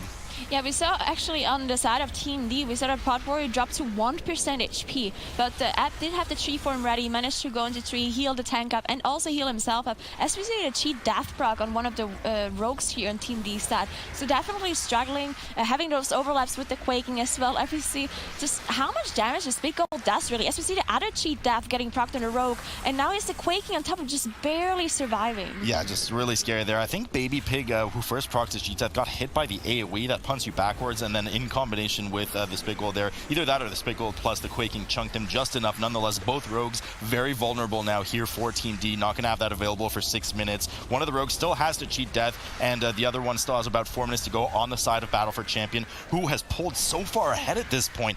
8% on the Golden Serpent. They have had their second round of CDs, which allowed them to burst a bit faster, so we'll see if Team D can kind of follow suit to that, but it was about an 11% gap before. Now it's been made about 30. We should see the second round round of cooldowns coming up, offensive cooldowns, of course, for Team D, as Long Dip's quite low again. Another Quaking Pulse does get him to 20%, but Ab is on top of it and heals him back up. There's that Tail Thrash that does a fair bit of damage on the tank, so if he doesn't have his shield block up for that, he will get chunked, as we just saw there.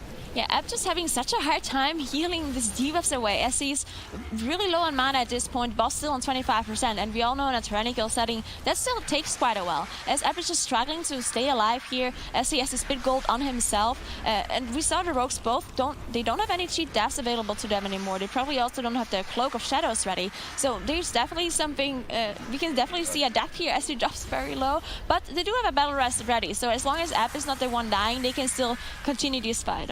Baby Pico was just getting chunked so hard there. I'm not even sure if the last take went off or if he cloaked it, because the debuff certainly was still there before the kind of cooldown wheel completed on the graphic. Could have just been a visual error. Nonetheless, no deaths on their side as Golden Serpent is at 3%. One animated gold, just crowd control paralyzed on the side by the Monk there, making sure it doesn't come in. And Team D moves on to the Gauntlet. Something that Battle for Champion has well started on. They've brought in both of these Colossi Guardians into the room that have that huge area denial frontal cone that will stun you and deal an immense amount of damage. At 50%, they will also gain a haste buff, or attack speed buff rather, just hitting the tank quite hard on top of what will be soon Reaping and this Gauntlet, which already has some quite dangerous Lieutenant style mobs.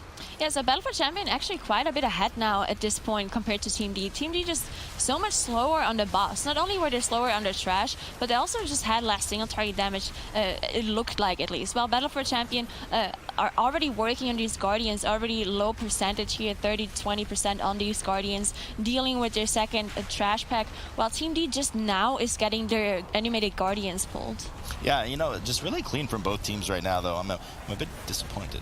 But also, you know, impressed, of course. It's great to see teams performing well, but nonetheless, there's certainly more danger ahead of them in this dungeon, especially the Berserker's Bridge that we'll see Team D now dealing with their two Guardians on top of this Gauntlet as well. Battle for Champion about to proc their 40% Reaping Wave as we get quite the chunk in damage on the poor Prot Warrior there. Battle for Champion now dealing with 40% Reaping Wave, waiting for the Queen and King combo to spawn on the side there. Want to make sure you interrupt those Shadow Bolts and get away from that Blade Storm. Wasi does get her first cast off. I'm not sure if it was spell reflected in the end or not, just because of the amount of Reaping mobs that are in there debuffing. And Jack, knowing the danger of the pull ahead, has already popped that Tree of Life, making sure everyone's nice and healthy.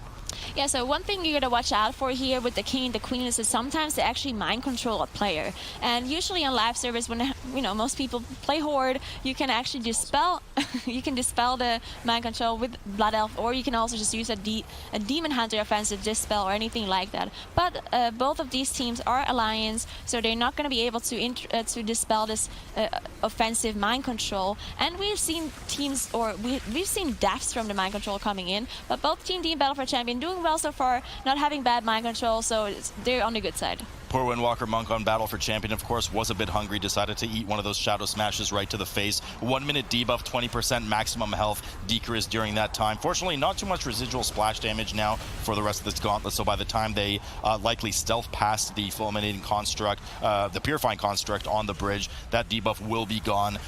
Team D now at 43% have almost dealt with their second Reaping Wave entirely as well, and are waiting to pull the next Queen, the Archer that has the Raptor pet Queen that we see here for Battle for Champion, who hits quite particularly hard. Fortunately, now we do know that ranged physical projectiles are blockable, so Prot Warrior is having a much easier time than they used to on this, where they just kind of had to eat it to the face. Long dipping just a bit low here. Tree of Life coming out of Team D's healer Ab, making sure everyone's nice and topped.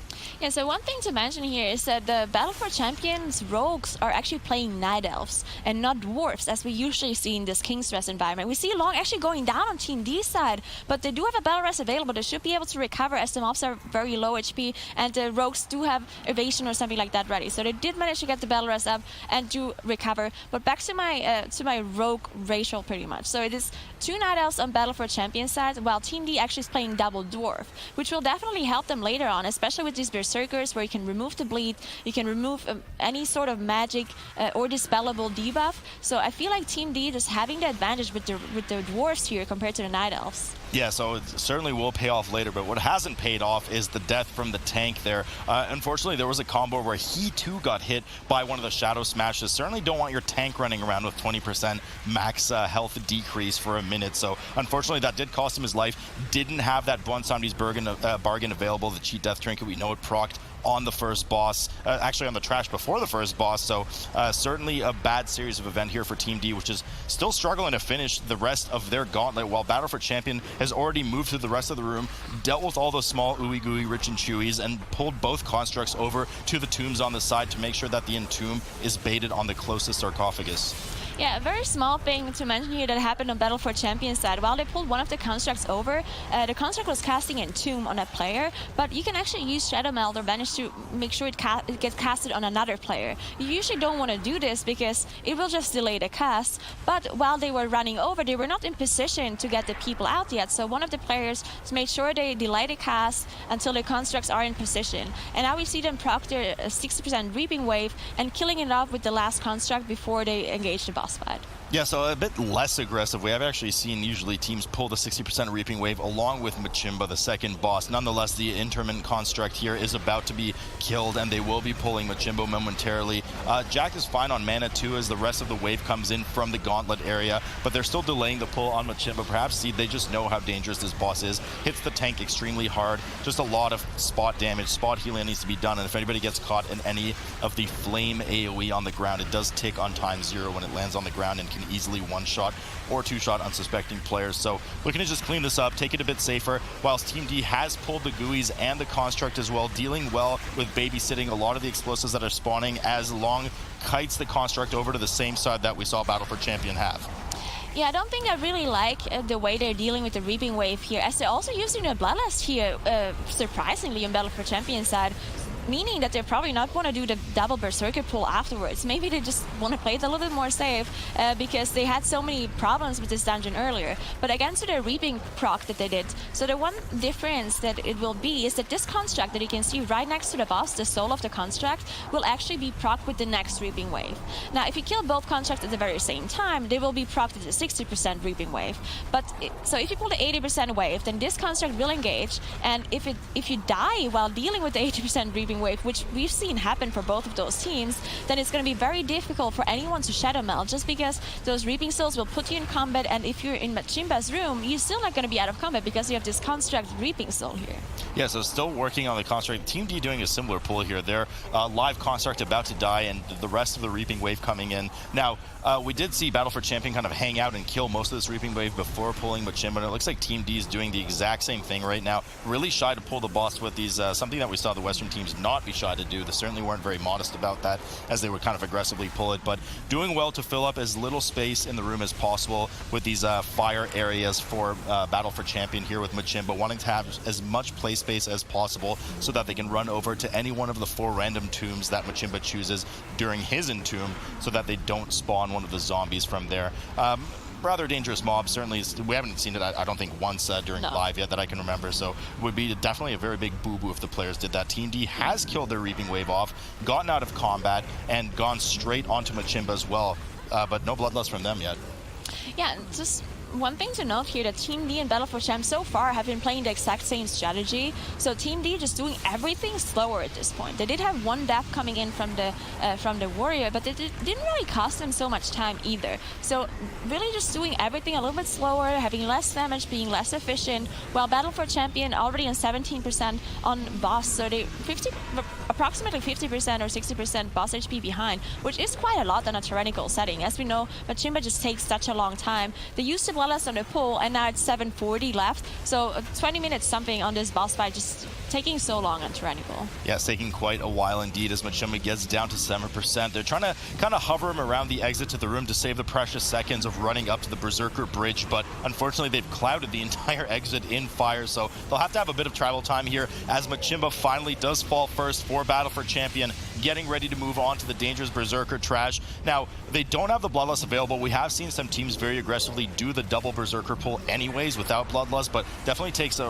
rather masterful performance to make sure that you don't get gibbed during that, especially when you have quaking, mistime quaking, or even bad luck with some of these explosives spawning. Jack taking a Spectral Bolt to the face. You can see just how hard it hits. First bleed is already out on the Prot Warrior as Tree of Life gets busted out here for Battle for Champion. A lot of damage coming in on the tank here. It's so dangerous to do without the Bloodlust. We've seen so many teams fail to this pull just because they were missing the Bloodlust. They had an explosive go through, they had a bleed on a bunch of people, and again, to mention that those rogues are not dwarves. they are both Night Elves, so they can't take the bleed for the tank and remove it with their racial. We see one of them just being on the rogues now, can't get rid of it, also can't get rid of the buff on the next boss here.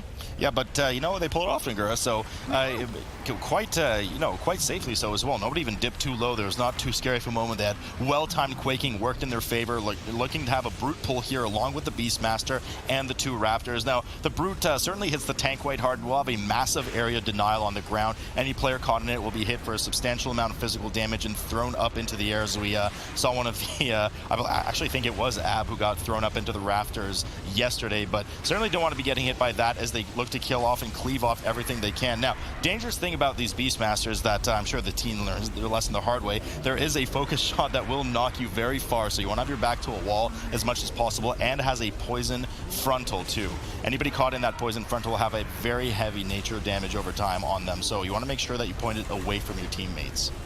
Yeah, so this brute's like big AoE circle that you don't want to stand in is usually not a very big deal, as you can just walk out of it. The problem is though that you have an explosive affix. So if you pull a bunch of mobs on top of the brute and then you get explosive spawn while everyone needs to run away out of the circle, then with a full melee lineup, you're not going to be able to deal with those explosives unless you use some sort of personal cooldown to survive the big AoE from the brute. That's why we don't see those huge pulls coming in, but now Battle for Champ proccing the 80% Reaping Wave and pulling it on top of this next pack. And this is where we've seen teams fail before and have full team wipes coming in. I almost feel like you want them to fail. You keep saying this is where teams fail, as our eyes are glued to the screen right now. 80% Reaping Wave indeed in for Battle for Champion, dealing with it quite well as the Prot Warrior slowly backpedals out of any danger, making sure to keep the mobs in a nice position for the Rogues and the Windwalker to cleave. The Windwalker, though, having a bleed on him, gets the Frost Shock from the Witch Doctor as well. Jack has one of the Berserker bleeds as well, but still has to tend to the tank, who has a lot of Reaping stacks on him, so a lot of healing needed here from them, as Team D's own side, Ab, has pulled pulled out the Tree of Life as well and done an equally aggressive pull with that Bloodlust. 5 seconds left on the Bloodlust. Baby Pig dipping just a bit low, but they managed to heal him up through it as he gets one last insult to injury Frost Shock from the Witch Doctor. But they go through the same pull, obviously a bit faster with that Bloodlust, but they're just so behind at this point. Yeah, Battle for Champ just pulling this off so perfectly. Very impressive by Battle for Champ to be in this dungeon with 0 deaths, where so many other teams struggled so much. Now, they're doing the pull a little bit slower here. They're not doing this method EU kind of pull where they see the Berserker and the caster in the back. Okay, now they're pulling it, so they just kind of did it a little bit slower, made sure they killed off the Beastmaster first, and then pull the rest of the mobs on top. Now, this is going to be the last trash pull they're doing, because once this is that, the only thing left to do for them is going to be the mini-boss. Yeah, oh, the mini-boss, yes. Shadow of Zul, certainly very dangerous here. A lot of damage coming in on the Monk, dipping 8%, but manages to get healed up as the team cleaves that healing tide totem down that spawns from the Witch Doctor. It pulses a fair bit of healing to any kind of monsters or trash near it, so you want to make sure you either kill it as quickly as possible or just move the mobs out of it immediately. Team D dealing with their Brute, finally finishing it off and getting ready only now to proc their 80% Reaping Wave. They do trust that the final AoE does not go off, and they rush over to the next pack as well. Battle for Champion grabs both of the Berserkers, runs right past them, gets a shockwave down so that he can heroic leap away, and they shadow meld the pack off, getting ready right now to start on Kula. Now, Nagura, we do know that we have a set rotation for this kind of council boss here. It's always going to be Kula, followed by Zanazal, and followed by Akali, the final boss. There's 2 A's within the apostrophe. It's rather awkward to pronounce. So. Okay, so Kula usually the most dangerous fight here, but we've actually seen Team D have a full team wipe to Akali, which is the least dangerous fight. So anything can happen if you have a quaking affix and you're in a +19 tyrannical environment. So we're going to see how the teams are going to do here, as we see the Tree of Life being popped by Jack to make sure he heals this damage from the Severing Axe, which unfortunately went on him. Now it's a 20-second debuff that does bleeding damage and does a lot of damage, as you can see him spamming himself with those instant regrowths and still just barely managing to heal it away. Yeah, certainly something you don't want to deal with, but the second Severing Axe goes out and it actually doesn't hit anyone, so they did manage to evade it. You can see the Rogues have popped their defensives there, so they managed to kind of get a freebie here, and hopefully they're able to kill Kula off before the next Sever Axe comes in to absolutely avoid the next round of massive damage. Team D still cleaning up their 4th round of Reaping as well, hasn't pulled the Beastmaster pack that is so menacingly staring at them. Now let's not forget Long did unfortunately get punted off the bridge yesterday from this very Beastmaster right now, so I'm sure he's looking for revenge on that mob. Witch Doctor gets pulled in a bit faster here with the double CC on that pack as Battle for Champion once again gets another sever on Jack, who gets hit by Jack's the Whirlwind gonna die. as well. There's so much damage, and Jack goes down right now, and this is what we were looking for. No battle res available for them as they just work to try and off-heal right now, but there's no way they're doing the rest of this fight without a healer. If there wasn't quaking, they actually... if there wasn't quaking, they would probably be able to finish off this boss fight, really, because if you interrupt everything, if you kill the totems, there's really no more... not a lot of AoE damage, but quaking will just slowly kill them, so they should be somehow trying to reset this boss fight and not trying to continue, because if anything, they're going to be wiping at the very end. Now, the very unlucky part here that happened was Kula casted a Severing Axe on Jack twice. Now, the first time Jack had it, he had the tree form ready, he had his... bark skin ready, his iron bark, all of his defenses, right? But then it happened the second time. He barely had any defenses ready, and then while he was trying to heal himself up, he also got hit by one of those whirling blades, and he just went down. So now they have to try to do this fight again. Now Team D is ahead at this point, but Battle for Champion, to be honest, still have a chance to win here. Certainly they do, and smart recovery by them to coordinate their Shadow Meld and despawn the boss as a result. Night Elf strength again, and restarting on the fight. But yeah, I mean, really unlucky for Jack there, but I mean, what can I say? You get hit by avoidable damage on top of already having that almost lethal bleed on you, you're gonna die. So we'll have to see here who gets affected by the various bleeds right now, as both sides are on Kula. Only 20% separating the two teams. Baby Pig does not have the cheat death available. Could come into play a bit later on as the team's doing well to dance around these whirling blades, which will give you a 6-second damage over time bleed should you get hit by them. So that's actually part of what the detrimental combo was earlier for Jack. Here we see on Team D side, App also getting the bleed on him, so just both of the healers being a little bit unlucky, because on Team D side we actually have two dwarfs who can get rid of the Severing Axe on them with their dwarf racial if it happens to go on them. Now App, of course, said Rudy can't be dwarf, so they gotta be an adult for the Shadow Meld, and we see another one just going on the Windwalker Monk, not being a dwarf either. Just unlucky for both of those teams. The boss knows. It's picking them off on purpose. Yumuk now getting well healed here by Ab on Team D as Kula goes down in just a moment here, and they'll get ready to start on Zanazal, dealing well with a lot of the residual damage from the totems, making sure that you kill the explosive one as quickly as possible, followed by the Earth Wall. Those are the two major ones, especially in this full melee comp. Now, they'll have to coordinate well the interrupts for the lightning bolts, along with getting some spell reflect damage from Long the tank as well. Finally, Battle for Champion at 7% as they deal with one last quaking before they're about to kill Kula here. Another Severing Axe going off at the last second, though. Unlucky for them as it goes on one of the rogues as Zenazal spawns right now. Yeah, thankfully it didn't go on a healer again. Now, even if the rogue would somehow die, they could still rest him up with one of those battle rests available to them. Now, Team D, of course, on Zenazal already, so they are 40% ahead when it comes to boss CPS. But of course, these bosses here have a little bit less HP as a full boss because there's 3 of them, right? So not that far behind at this point for Battle for Champion. Of course, the deaths are equal. It's 1 death for each because they did manage to get the Shadow Melt off on Battle for Champion side. They didn't have a full wipe coming in. So the time completely equal. Everything left for them is just going to do, whoever does more damage will win. That is often what happens. If you kill things faster, they will die first. As we've learned many times here at the MDI, Zenazal pulling just a bit further ahead once again for Team D as they widen the gap between them in Battle for Champion, getting ready to deal with Ali, the next boss coming up. Now, this one is particularly dangerous, and you can have some really bad timings with that quaking coming up in just a moment. So Zenazal down to 6%, but if they get a quaking during the barrel through, it is certainly something you can live through, but you have to very well coordinate it so that you kind of get in a chain line together and don't clip any of the quaking as the barrel through is coming. We saw that be absolutely lethal, I think, for Team D yesterday, if I'm not mistaken. So hopefully it doesn't happen, or hopefully it does, depending on what side of the fence you're on. Hopefully something happens, and we'll see if that results in the same thing. Akali finally being pulled here for Team D, the final boss of this trio council.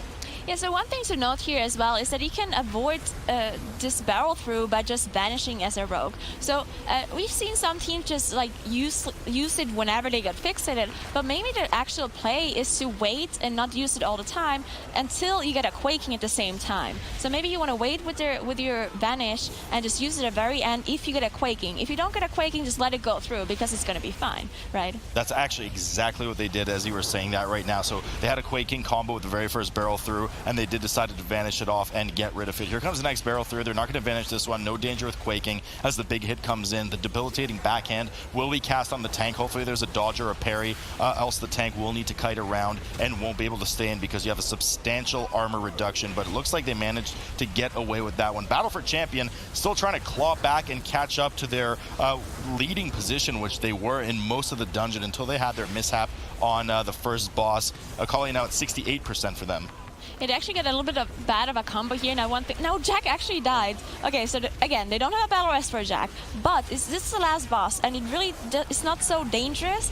The only thing they have to watch out for is the barrel through and the quaking combo. So if there's vanishes left or anything like that, all they have to do is make sure they avoid it somehow. Now, the monk, in theory, could jump off the platform and teleport back up to the latest combo, but we can see him not really doing it. Now we get another barrel through. All they have to do is finish off this 38% and not die somehow. I mean, that's a bit daunting of a task. Yeah, just kill it, Forehead. 38% on the boss. I mean, it's not that simple with the explosives going off. They're running out of get-out-of-jail free cards with the Shadow Meld right now, and they kind of frankly ran around getting some extra damage as well, as the Windwalker did run into the Whirling Blade, just trying to off-heal as much as possible. 10% left on the boss. They are able to pull it off, but once again, it just widens the gap that Team D is able to create between the two teams. Akali goes down. They will have the checkpoint here. Jack should be able to res up in a moment, as they too will mass stealth over to the Shadow of Zul. Definitely the most dangerous mini-boss in this entire instance. Tons of damage coming in on the tank.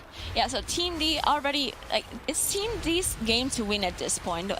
The very last boss, not really the most dangerous boss of this whole instance. It's probably the easiest one out of all of them. So we didn't really see the team struggle at all. Now on this mini boss, of course, it is a tyrannical setting, so it's healable, of course, as we see Long actually dropping so low just because of the quaking coming in. Yeah, the quaking timings are just absolutely brutal sometimes in this dungeon. Now you get that get out of jail free card every once in a while, but this Shadow Barrage does an immense amount of shadow damage, but also has a 10-second damage over time effect too. So something that you just need to babysit the tank and rotate cooldowns so well through it. They move away from the pool, which of course only has a short-range pulse. Long getting quite low again, just can't get out of this 20% area as he spams Ignore Pain as much as possible. The Bonsomni Trinket procs, and Long goes down for Team D. Immediately the battle res comes up as some of the Shadow Barrages go into the rest of the group, but the Rogues do well to pre-cloak there and immune any of the residual damage from the tank dying. Baby Pig does get the dot on him, as Long has another one as well. A lot of work cut out here for AB as they finally managed to down it with a bit of sloppiness and move on to the last boss. Yeah, Battle for Champ, a little bit of a chance to catch up here as they're about to kill Shadow of Zul as well.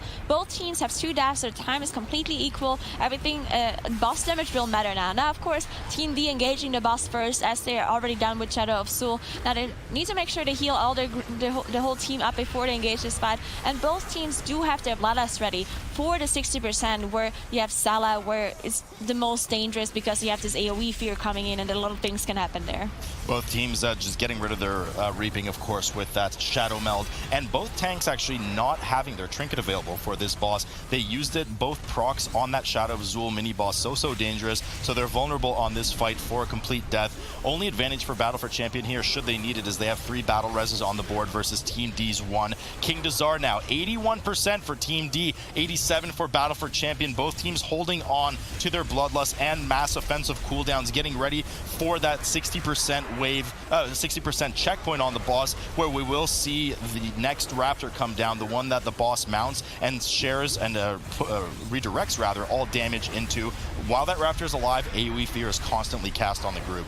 Yeah, so everything is going to be about efficiency here. Now, in theory, this Reban Raptor that spawned here for both teams is not too dangerous because all of the mechanics can be dodged. So you want to, if you want to be as efficient as possible, you want to be hitting the boss here. You don't want to be hitting Reban. If you want to play safe, you want to hit Reban so you don't have extra explosive spawn, you don't have bad overlaps with the jump and the hunting leap as we can see happening right now.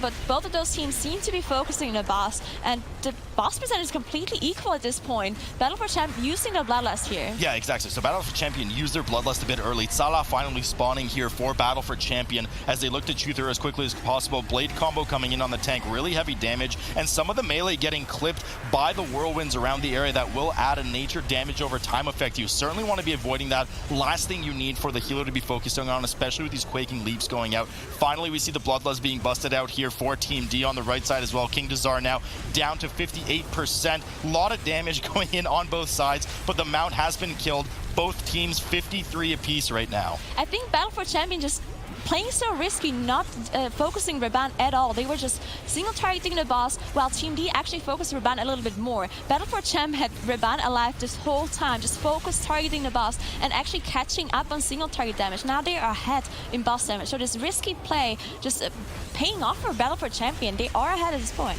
They're, I mean, barely. It's literally barely. neck and neck right now. 39% for both teams. We'll have to see how well they dodge the tornadoes here, as Ab unfortunately does get clipped by one. They have to deal well with the traps coming down from the ceiling here in either the checkers pattern or the clockwise pattern. Neck and neck on these two teams, trying to stay alive and move forward in this upper bracket and not be dunked down to the lower. Oof, this is completely neck and neck right now, and there's no death difference separating the two of them. This has to be, everything has to be about efficiency now, but I hate to see that those DPS getting hit by those tornadoes, because it means the healer has to go out of cat form, has to heal them up, and every single point of damage matters at this point. So I want to see those teams not getting hit by the tornadoes, so Jack and Ab can stay in cat form, do as much damage as possible, because you can see both teams exact same boss percentage here at this time. This is going to come right down to the wires. Dazar's melting for both sides right now, about to enter the single digits of percentage. Battle for Champion now at 10% first. Team D right behind. A lot of damage coming in as the Warrior, as he goes down. They have their battle res available.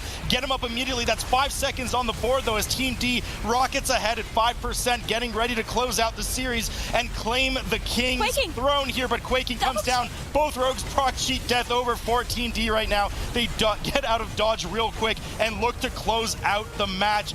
Barely seconds ahead of Battle for Champion. Slow down, but you know, this first pull coming into the dungeon, I mean, with bolstering, everyone is usually very aggressive with this, but we do have bolster, as we can see right here, a 9 pull straight off the bat for both teams. Got to be careful with that enforcer in there. It has a vastly larger amount of health than anything else, so the trick to bolstering is you want to kill everything around the same time. A lot of defense coming out of the tanks in just a moment as they get tossed around here, getting away from that enforcer. Now, Bloodlust for Black Mamba, no Bloodlust for Buff Warrior Nerf Rogue. Yeah, when we saw Freehold early in this tournament, one of the things that we saw both teams do is they saved their Bloodlust for that Skycap'n Kragg encounter, which is pretty much probably the most difficult portion of this dungeon on Tyrannical. It's just a massive amount of damage on all of your melee players. So seeing them commit that Bloodlust to a pull that they didn't even use the entire Bloodlust timer for is pretty questionable to me. Really nice Typhoon there as those Corsairs were airborne. They will jump onto the tank and add up stacking poison damage over time. So really well timed there by Loda to make sure that they don't get there with the mass amount of bolstering stacks that they have. Mass Stealth comes out of Buff Warrior Nerf Rogue as they move on to the double Enforcer pack, something that Black Mamba has already started on.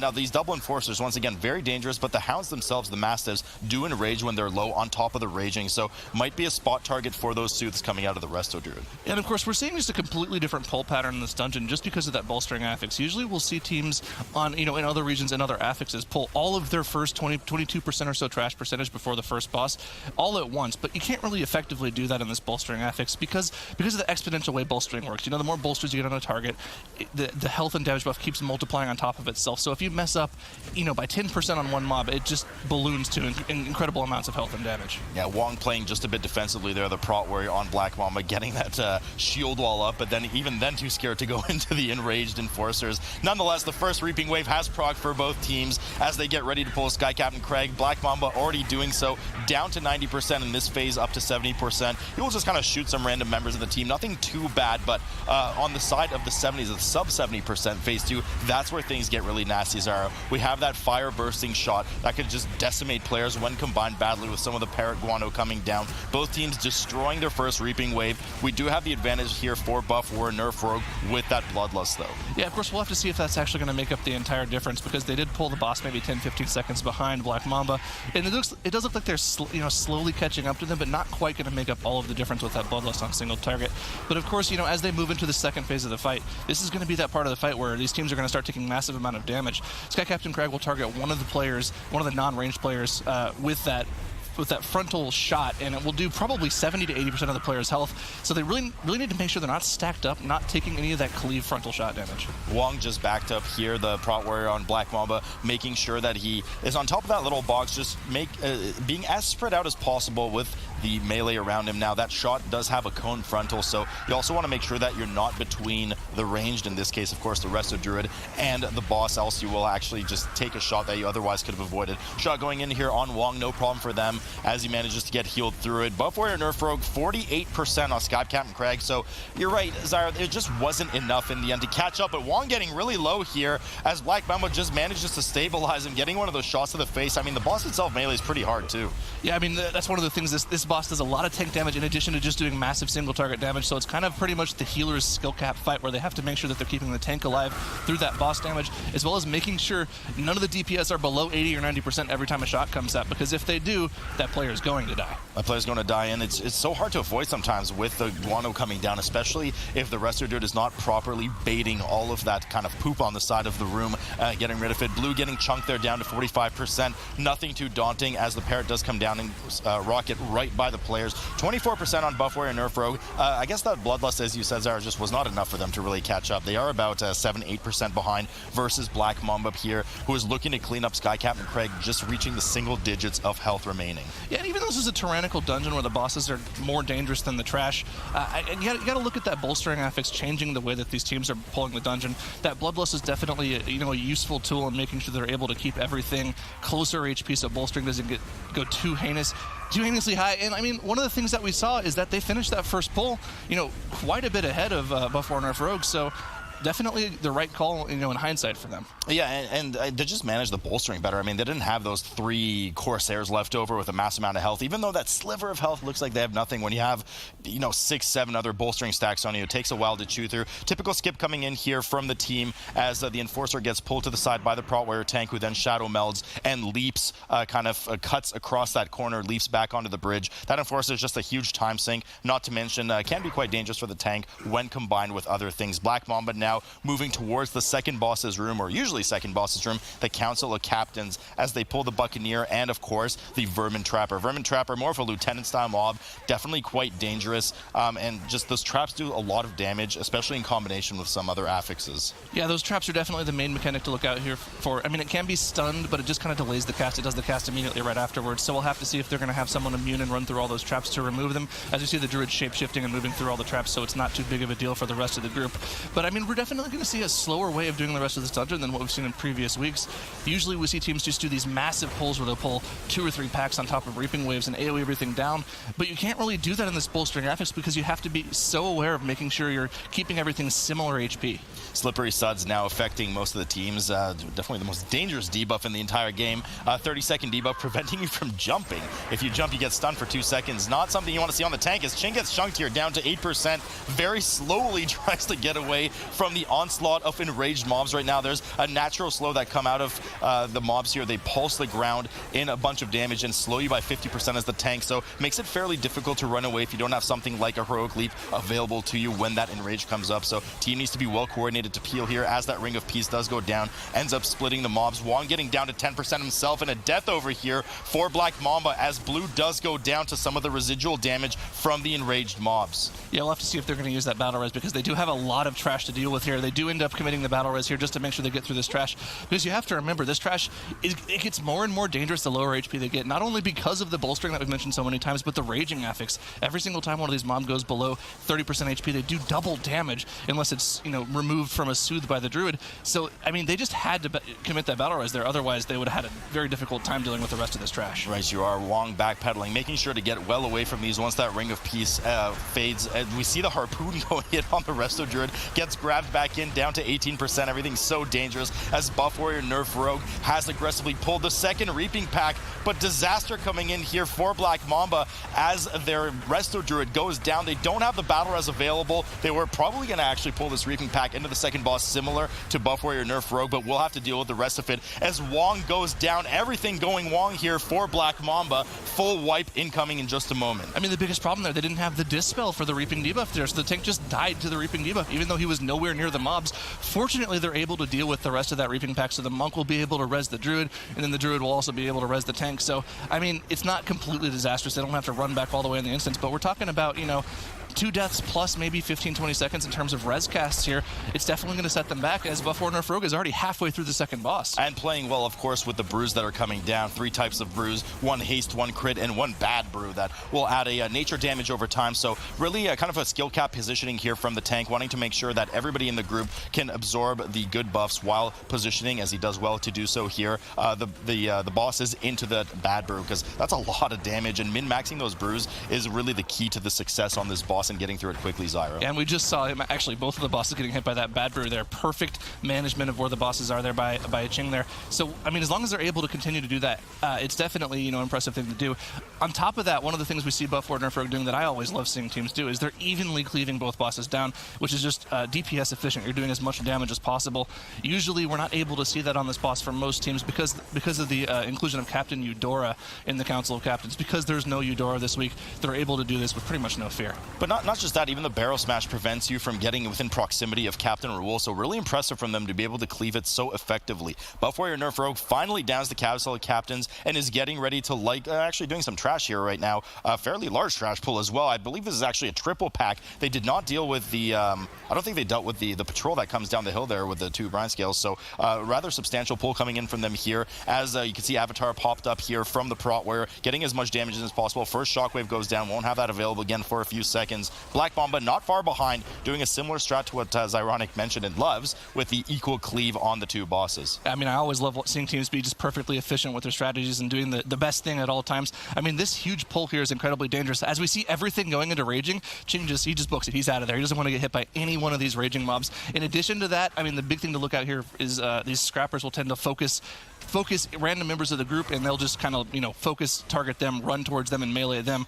I mean, we can see how low everyone's dropping from just this AoE damage. The healer actually goes down, but because they've killed the second boss, he's able to res right here. It's not that big of a deal. Thank God they have their checkpoint here. Yeah, those shattering bellows that come out were not interrupted and just chunk the group quite low right now from these knuckle dusters who are still kiting around in circles, running after Buff Warrior Nerf's Rogue, Ching, the Prot Warrior on their team. They're just so bolstered at this point with Raging on top of it that honestly they're probably hitting harder than most of the tyrannical bosses in this dungeon right now, which is why he's just choosing not to go anywhere near them. Black Mamba has now downed Council of Captains, 45% on the board for their trash as they get ready to either stealth over to Trothak's room or do their own respective trash pull. Looks like trash will be coming first for them. 54% on Buff Warrior Nerf's Rogue side as they get right in the ring, getting ready to squeeze lightning. Yeah, they definitely have squeezed that hog nice and clean. One of the cleanest hog squeezes I've seen out of any of the teams this entire tournament. But they're not going to wait for Ludwig von Tultoren to come down. They're just going to go on and pull more trash and proc their 3rd reaping wave here. Yeah, certainly really inefficient to wait. Didn't do nothing during the downtime. 25-ish seconds for Von Tortolan to spawn, 25-ish seconds for Trothak to spawn once you deal with Von Tortolan. So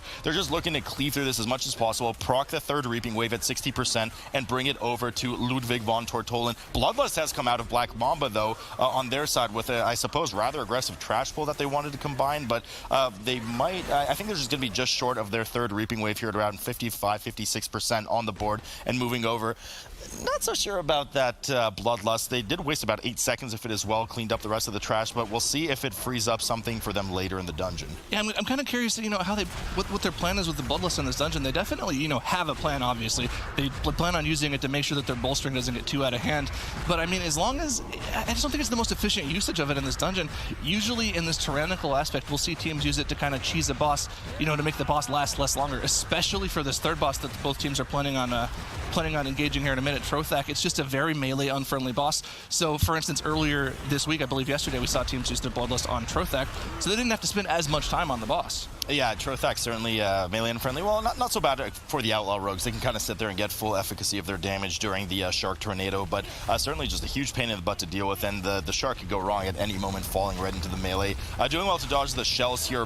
Warrior Nerf Rogue deals well with them as they pull some of the extra neutral mob trash, which does give a nice amount of percentage.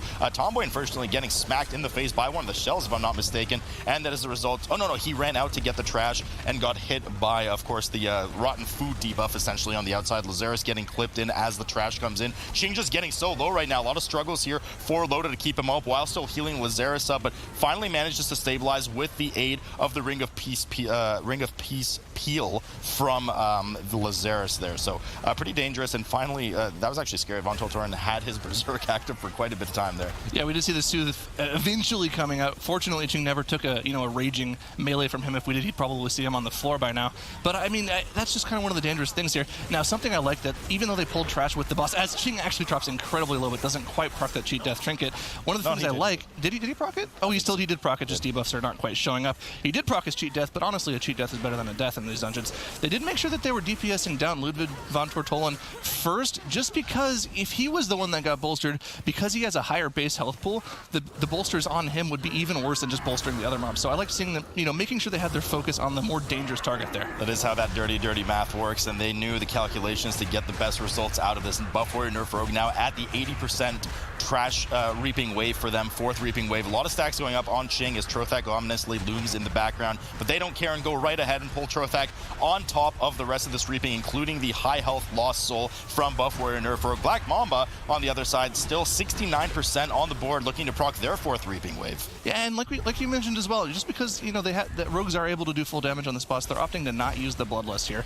This is just kind of one of those bosses where, I mean, it is still pretty unfriendly towards the monk, although they are able to cycle, personal cooldowns through Karma, Diffuse, as well as maybe the healer Ironbark to stay in for all of these Shark Tornadoes that the boss does. But I mean, I still think this is probably a pretty melee unfriendly boss in general. It's just I don't feel like this is a good boss for melee DPS in general, honestly. I mean, I agree, but it's not enough to deter them from the double Rogue Windwalker meta that we know. They'll just have to grind through it. Probably, also with the comfort that the other team's doing the exact same thing, so it's not like there's a particular ranged advantage on the side of Black Mamba, who has now also pulled Trothak at 95% on the board, 81% trash. They're dealing with their 4th reaping wave on top of Trothak, similar to what we saw Buff Warrior Nerf Rogue do just a moment ago. The Lost Soul of Ludwig von Tortolan still handily meleeing away at Ching, now down to about 20% HP. Shouldn't be a problem to kind of passively cleave that down before the end of the fight on Trothak, which is just moving at snail's pace here, 57% now. Yeah, this is going to be a long boss encounter. Through all the running around that the healer has to do, the healer doesn't really get to participate in the damage portion of the fight. They just kind of, have to take the backseat and kite these sharks around. Now, unfortunately, we do see Ching actually being the one kiting the shark around there, which is a little weird to see, but usually it's the healer's job to make sure he's kiting that shark around. That melee has no sharks in it, and all 4 of these DPS, because, let's be honest, the warrior tank pretty much is a DPS, can kind of just get to sit there and DPS to their heart's content. Morito, unfortunately, on the bad end of that charge, procs the cheat death, a rather fishy situation coming up as the shark once again jumps near the melee. Every time it jumps, it will recalculate its closest proximity target and follow them instead. Ching getting the brunt of it now, as well as he runs back in. Trothak picks up the shark, and they continue to DPS. Black Mamba holding their own here at 64% on the board for the boss. Kind of just sitting there, Wong eating that shark tornado to the face, but down to 24% now as that shark does stomp in the middle of the group, and Ludwig von Tortolan's Lost Soul is still running around there. Yeah, one thing we need to look at here as these teams are both working on Trothak at the same time is that Buff Warrior Nerf Rogue has their Bloodlust available whenever they want to use it, but Black Mamba won't have theirs available for another roughly 5 minutes here. So we're going to have to see how they plan on using the Bloodlust on the side of Buff Warrior Nerf Rogue, and maybe this is kind of included into Black Mamba's calculations, like they plan on using their Bloodlust at the end of that Harlan Suite encounter, maybe with some trash, even with how dangerous that is for bolstering. I mean, that might be what their plan is, so we'll have to see what they plan on doing with those Bloodlusts. Well, they better have something up their sleeve right now, because they're about 40% damage behind Buff Warrior Nerf Rogue, who got, at this point, 1 less Bloodlust use, right? We've only seen 1 come out of Buff Warrior Nerf Rogue and 2 out of Black Mamba. Black Mamba will probably actually get 3 out over the entirety of the dungeon, as you said, whilst Buff Warrior Nerf Rogue only chose 2, but chose it seemingly or supposedly at a better time. We'll see how it ends up for them, but Buff Warrior Nerf Rogue down Trothak now, pops up the mass stealth, and is getting ready to move over to the bridge portion leading to Harlan Suite, the final boss of the dungeon, where there's a lot of gimmicky things you could do with trash here for those Ravagers and the cannonballs from Harlan himself. Yeah, most times what we see a lot of teams do here, if they don't have quite enough of the percentage here, is they'll deal with both of these 2 Ravager packs here on the front. Now, of course, they're going to have to do some clever CCing here, make sure they split up the packs a little bit because of the way the Ravagers work, but they're actually just going to completely run by them and start the Harlan Suite encounter right away. They're probably going to do something else, but they heard you, Zyro, and decided to ignore your advice. Nonetheless, Buff Warrior with Nerf Rogue moves to the corner, grabs Harlan's Sweet. A rather long fight here. Bloodlust popped right away. More traditionally on live stars, at least you see it either combined with some trash or at 60% at least. But nonetheless, they want to get that rolling as quickly as possible. A lot of health on this boss. Important to note that, though, once phase 3 is reached at 30%, the boss will actually take 100% increased damage, but also dish out 100% increased attack speed on the tank. So just a bit of extra tank damage, nothing that the Pro Warrior can't handle, but you will expect to see that the health kind of melts at that point. Black Mamba just now hitting the single digits of boss there we go, got it. Boss health percent here for Black Mamba. And I mean, the thing about Harlan's Sweet is it's not necessarily a dangerous boss encounter. I don't think we've seen any groups over the course of the entire MDI really wipe on this boss. I think the most dangerous thing on this boss is potentially getting knocked back into the extra trash packs that we see for them. We do see blue dropping incredibly low at the end of that Trothak encounter, but not quite going down, fortunately enough for Black Mamba. That would just been an extra 5 seconds on the board as the boss goes down. But unfortunately for the viewers, he does live, as there will be no blood spilled here. Black Mamba getting ready to cross the bridge as the Eden is distracted in the opposite direction. Don't want anything to do with that at the moment. 86%, so Black Mamba is slightly ahead on trash, but at this point, a fair ways behind Buff Warrior Nerf Rogue. Certainly, not only that the 6% trash doesn't make up the difference, but they also have 3 extra deaths on the board. Right, and I mean, the thing about this Harlan Sweet encounter is you also have to remember once he hits 30%, he takes double damage, so they're actually way more than halfway on this boss encounter in terms of how much damage they have to do, just because of the way the health bar looks. It looks like they're not quite halfway through the boss. So, I mean, they are, you know, they're almost 2/3 of the way done with this boss, and they're going to be able to deal with the rest of their trash percentage pretty easily. I believe they need about 8% of trash in addition to both of those Ravager packs, so they don't really have that much left to do now. Right, Jurazar, as the Ring of Peace comes down defensively on the group with that Grenadier on the side. A root finally comes up from Lodas. The team does well.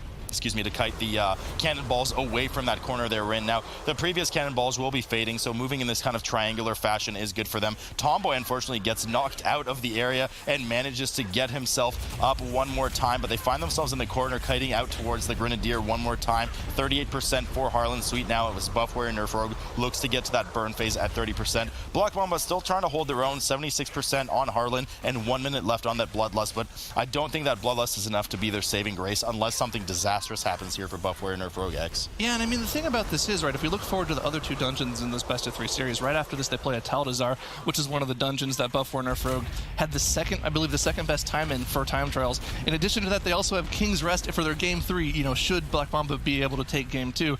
So this is a nasty series, and from everything we've seen before, this is Buff Warrior Nerf Rogue's series to win. So Black Mamba has to come up with something in this Atal'Dazar run coming up right after this to keep themselves in this tournament. I mean, they need anything at all right now. Harlan Sweet down to 15%, being kited out of the corner one more time. Now, there's still 20% trash left on the on the board right now for Buff Warrior Nerf Rogue, but certainly nothing to gawk at for the 6% that Black Mamba have the advantage over. They're only now getting Harlan to 50%, nowhere even near that burn phase just yet. Harlan does get in with the trash here at 6%, looking to time it perfectly as the cannonballs rain down on the trash. Harlan Sweet getting bolstered at the very end, but perfectly dies off with the last of the cannonballs on these very bolstered enforcers as Ching acts quite defensively to move away for them, getting that shield block up before getting tossed, shattering tossed, if you will, on top of the rest of the group. But 88% here on the board, 90 in a moment as they look to clean it up with the last of the Ravagers. Yeah, and of course, both of these Ravagers, their main ability is this painful motivation,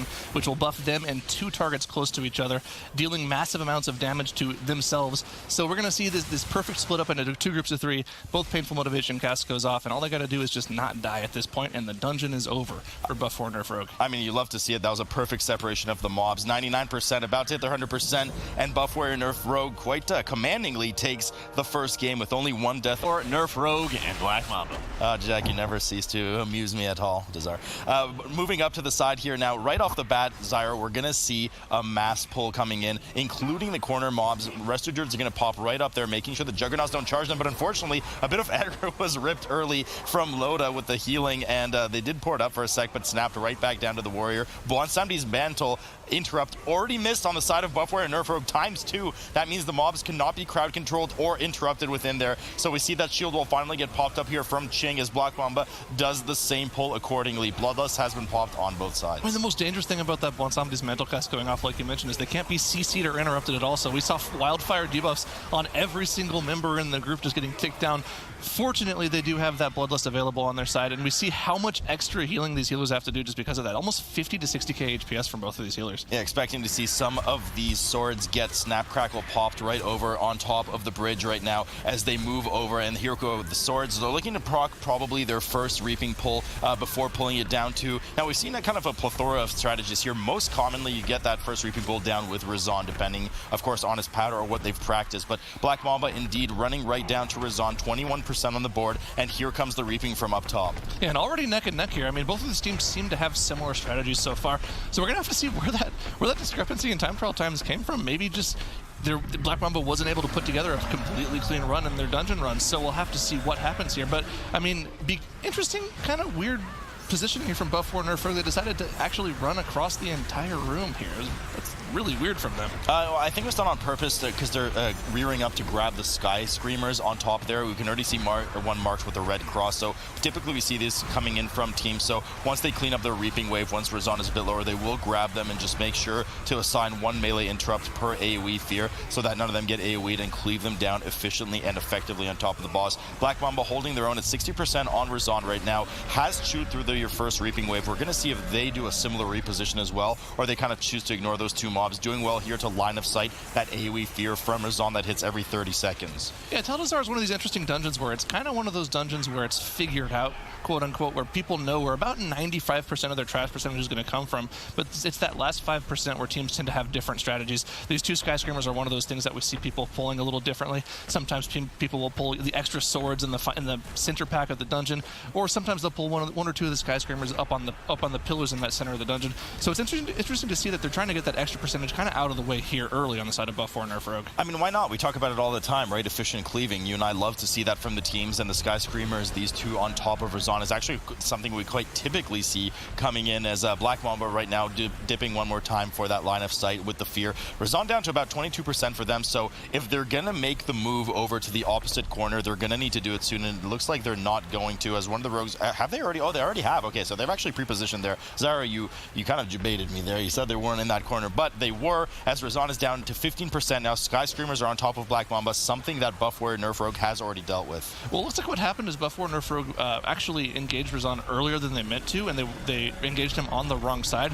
And then after the first fear, they had to actually run all the way across the room right afterwards. I don't know if they just didn't feel like they had enough time to move across right away, but that cost them a lot. I mean, that first move across the entire room here, it cost them about 10-15% boss damage behind Black Mamba. Yeah, and really nice damage coming out of here. Black Mamba killing Razan and the two Sky Screamers at the exact same time. Team mounting up immediately and starting to head upstairs over to slowly work their way towards Volcall. Right now we can see them going up the stairs towards the entrance, but are kind of rearing a left here towards Volcall's room, grabbing that Stalker out of stealth and dealing with this first Honor Guard here. Now, seeing as we're running an Unholy DK, I doubt we're going to see any form of a Control Undead come out of the DK. They're probably just going to chew through that Honor Guard on the side, along with these two Shield Bearers, two extra Stalkers from up top, so a lot of danger coming into this pull, which is why we see the Resto Druid has already pre-popped that Tree of Life. Yeah, and I love the sort of like mentality they went into this pull. They made sure that they, went through and CC'd every single one of those Honor Guards, because those Honor Guards are far and away the most dangerous mobs in this section of the dungeon, and making sure they don't deal with any of them while pulling pretty much everything else is very good, like, mob control from them. I like to see that out of these teams. A really nice Buff War Nerf Rogue has kind of gone to the left, U-turned down the main path, killing a bit of the Sky Screamer trash off. There is a triple Sky Screamer pull there on the main path to the middle of the dungeon, just because of virtue of teaming. It's usually only one, there's three here instead. Black Mamba doing well to polish off the rest of that group, does indeed Shadow Melt to drop any aggro they had, and now mass Shrouds over to Volcall's room, getting ready to aggro on the boss right away, whilst Buff War Nerf Rogue doing an equally similar dangerous pull, but Marito unfortunately ate the brunt of the melee from the Honor Guard. Honor Guard is in there, that's not CC'd, unlike the side of Black Mamba, so a lot of residual damage going out onto the team. We can see the pulsing going down, and also the bleeds that accrue on the members of the team. One on Ching right now, and the one on Marito is about to fade. Yeah, we saw them heavily focusing that Honor Guard down there. He went down before any of the other mobs were at 50%, so they definitely knew what the most dangerous mob in that group was, and they dealt with it instantly. So that was, once again, it was a different type of mob control. You get extra percentage from that Honor Guard versus the other mobs because it's more of a dangerous mob and it has more HP, but, they because of that, because they ended up pulling the Honor Guard, they actually do proc their second Reaping Wave, and they're going to end up Shadow Melting it while they move on to the second boss, whereas Black Mamba still has to deal with that second Reaping Wave. It's a really quite perfect timing coming out of Buff Warrior Nerf Rogue. You have to perfectly kill all of the mobs here in order to get that momentary out of combat before the Reaping spawns and auto-aggroes to you from the dungeon. So they do that, wait for the aggro, and immediately Shadow Meld it off, mount up, and get straight to Volcal's phase 1, something that Black Mamba has now just killed and are on to the second phase. You need to kill all 3 of these totems around the same time in order for access to phase 2. Volcal here, 79% for Black Mamba. Now, teams oftentimes, as Ira, we know, don't really use Bloodlust for this fight, even if they had it available. The boss just has an aura that not only takes on the group, but himself as well. Right, it's just extra ticking AoE damage, so we see everyone in the group kind of slowly ticking down, but it's not necessarily dangerous damage, it's just slow ticking damage, so the healer can kind of throw out hots every now and then and swap back into cat form and do a pretty significant amount of damage. It's definitely one of those fights where the damage is definitely pre-telegraphed, so even though they are kind of all, a little bit not full, they're not full health, they're all completely safe. They are completely safe as Volcal hits 25% quite rapidly here for Black Mamba. Buff Warrior Nerf Rogue, 86%. They have the advantage, of course, that they have dealt, or not really dealt, to be honest, with their second Reaping Wave. They just kind of skipped it, but have spawned it. 41% trash on the board for them, as Black Mamba does well to kind of U-turn the boss away from the entrance of the room, because as soon as he dies, that gate will go down, and they're in danger of proximity aggroing the double Honor Guard pull, something that everybody avoids at all costs. They now head downstairs to one of the more dangerous trash pulls, consisting of 2 Stalkers, 2 Witch Doctors, and 2 Shield Bearers. Likely some aggressive cooldowns coming out of the team here. They will proc their second Reaping with this as well. In addition to that, because it's on the teaming affix, there were also 2 more Stalkers inside of the pack, so there's actually 8 mobs to deal with here. That's a lot of tank damage coming out from all 4 of those Stalkers. In addition to that, they'll have to make sure that they stun every single one of these bulwarks of Juju coming out from the Shield Bearers. And the thing about this pull is the King doesn't really get to kite it around, because if he kites too far away and those Shield Bearers get one of their Shield Bash casts off, one of those melee is going down. Unstable Hex unfortunately does go out on the Unholy DK. Does well to run it out to the side. Anybody else caught in that green circle, the radius of it, by the time it gets dispelled or expires, will actually spread to anybody in there. So doing well to kind of make the best of a bad situation with a miss kick there. Perfectly kills this 8-pack as the second Reaping procs for Black Mamba. They aggro it right away and look to pull it outside to the Sword pack / Sky Screamer pack. They move into the hallway with a rather large aggressive pull here, but they do snap it to make sure none of those swords jump onto the rest of the group and deal a lot of damage. Unfortunately, there are a few Tormented Souls in the back getting some free Gravebolt casts off. Yeah, but 1 or 2 Gravebolts going off isn't going to be too dangerous, especially, even if they all go on the same target, they should be just fine, as long as they're making sure they deal with all those swords first. Once the swords are gone, they'll be able to cleave everything else down.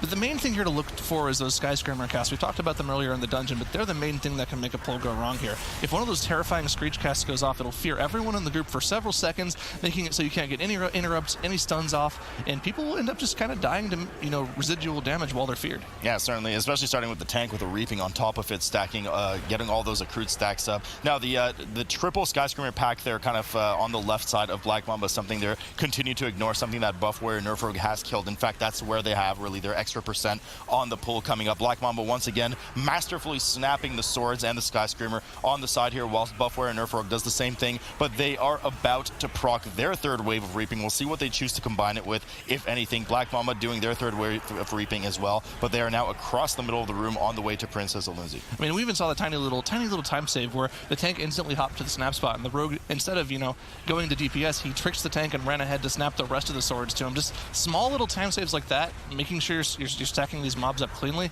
These tiny things add up throughout the course of the dungeon, and that's why we see Black Mamba, maybe a slight tiny bit ahead in terms of where they are in the dungeon ahead of Buff Warrior Nerf Rogue. Yeah, teams will need to be kind of holding on to their aggressive cooldowns in just a moment, because once they go upstairs, there's going to be a lot of combination of 4th Reaping Wave with a mass, especially teaming Trash Pull right in front of the Priestess, the third boss of the dungeon, so they'll need all the help they can get there. Certainly, at least you'd think, the reason that they brought the Unholy DK, hopefully the advantage will go in the favor here of Black Mamba, because we want to see that King's Rest. So we'll see exactly how they perform. Going upstairs, still 0 deaths on the board for both teams, so really clean run, and they are quite close together. I believe trash percentage is still slightly in favor of Buff Warrior Nerf Rogue, technically, even though they are slightly behind the dungeon, just because they did complete that triple Sky Screamer pull earlier. Black Mamba now 71% on the board, heads up through the Fire Gauntlet, and gets ready for the big trash pull of the dungeon. Yeah, and we're definitely going to want to be keeping an eye on the damage meters here. These big AoE pulls in the fortified setting are where the Unholy DK has its specialization come through, and this is a huge pull, especially on teaming. There's so many mobs in this pull, I believe around 10 or 12 mobs, so getting everything together here is going to be the main name of the game, and that's another thing that the DK is good for. They can grip those caster mobs in. We usually see teams CC that auger off to the left side, but they were able to grip it in with the DK. Grip it in with the DK, and everything starts up here as Bloodlust is popped for them as well. Huge amounts of damage coming out of that Unholy DK. Just want to rifle everything down as quickly as possible as the Resto Druid sits safely on the edge of that staircase, making sure that none of the Juggernaut charges can connect with him. A lot of damage coming in on Wong, but that tree form carrying the team as proper interrupts come in on the Confessor, usually not present in non-teaming weeks in there, making sure none of the Mending Words or Bonsomni's Mantles come through. They completely, expertly demolish this trash, proc their 4th Reaping Wave, and they're getting ready to aggressively grab Priestess Alunza, the 3rd boss of the dungeon. This was just perfect, Zyro. I mean, absolutely flawless. And there was a little bit of residual damage going on in the group, but I don't feel like anyone was in any real danger at any point during that trash pull.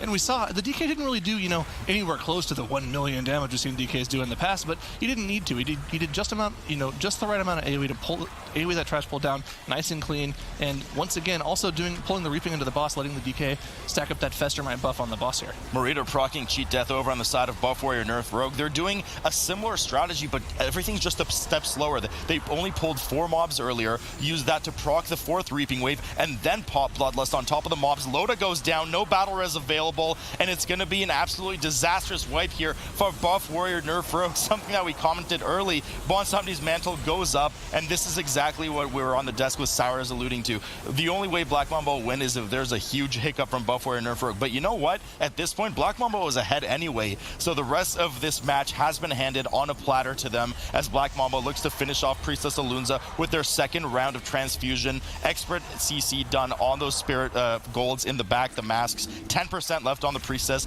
and they'll be easily heading up in just a moment to complete their 9% and get to Yasma. Yeah, it looks like everyone's going to win today. Not only will Black Mamba win this dungeon, but Twitch chat will win by getting to see yet another King's Rest, and hopefully there will be a little more blood this time around as we go in there with these 2 kind of lower ranked teams. Neither of their King's Rest times in time trials were particularly good. Both of them were in that mid-30s area, so I mean, hopefully we'll see a little more entertaining dungeon out of these 2 teams. I mean, it's hard to say. You'll have to excuse, of course, the drool coming out of the corner of my mouth right now as I think about the King's Rest kind of onset for these 2 teams. But Black Mamba now has down Priestess Alunza, 91% on the board. They're having a little eat, making sure everyone's nice and healthy before they deal with the final percentages of their trash.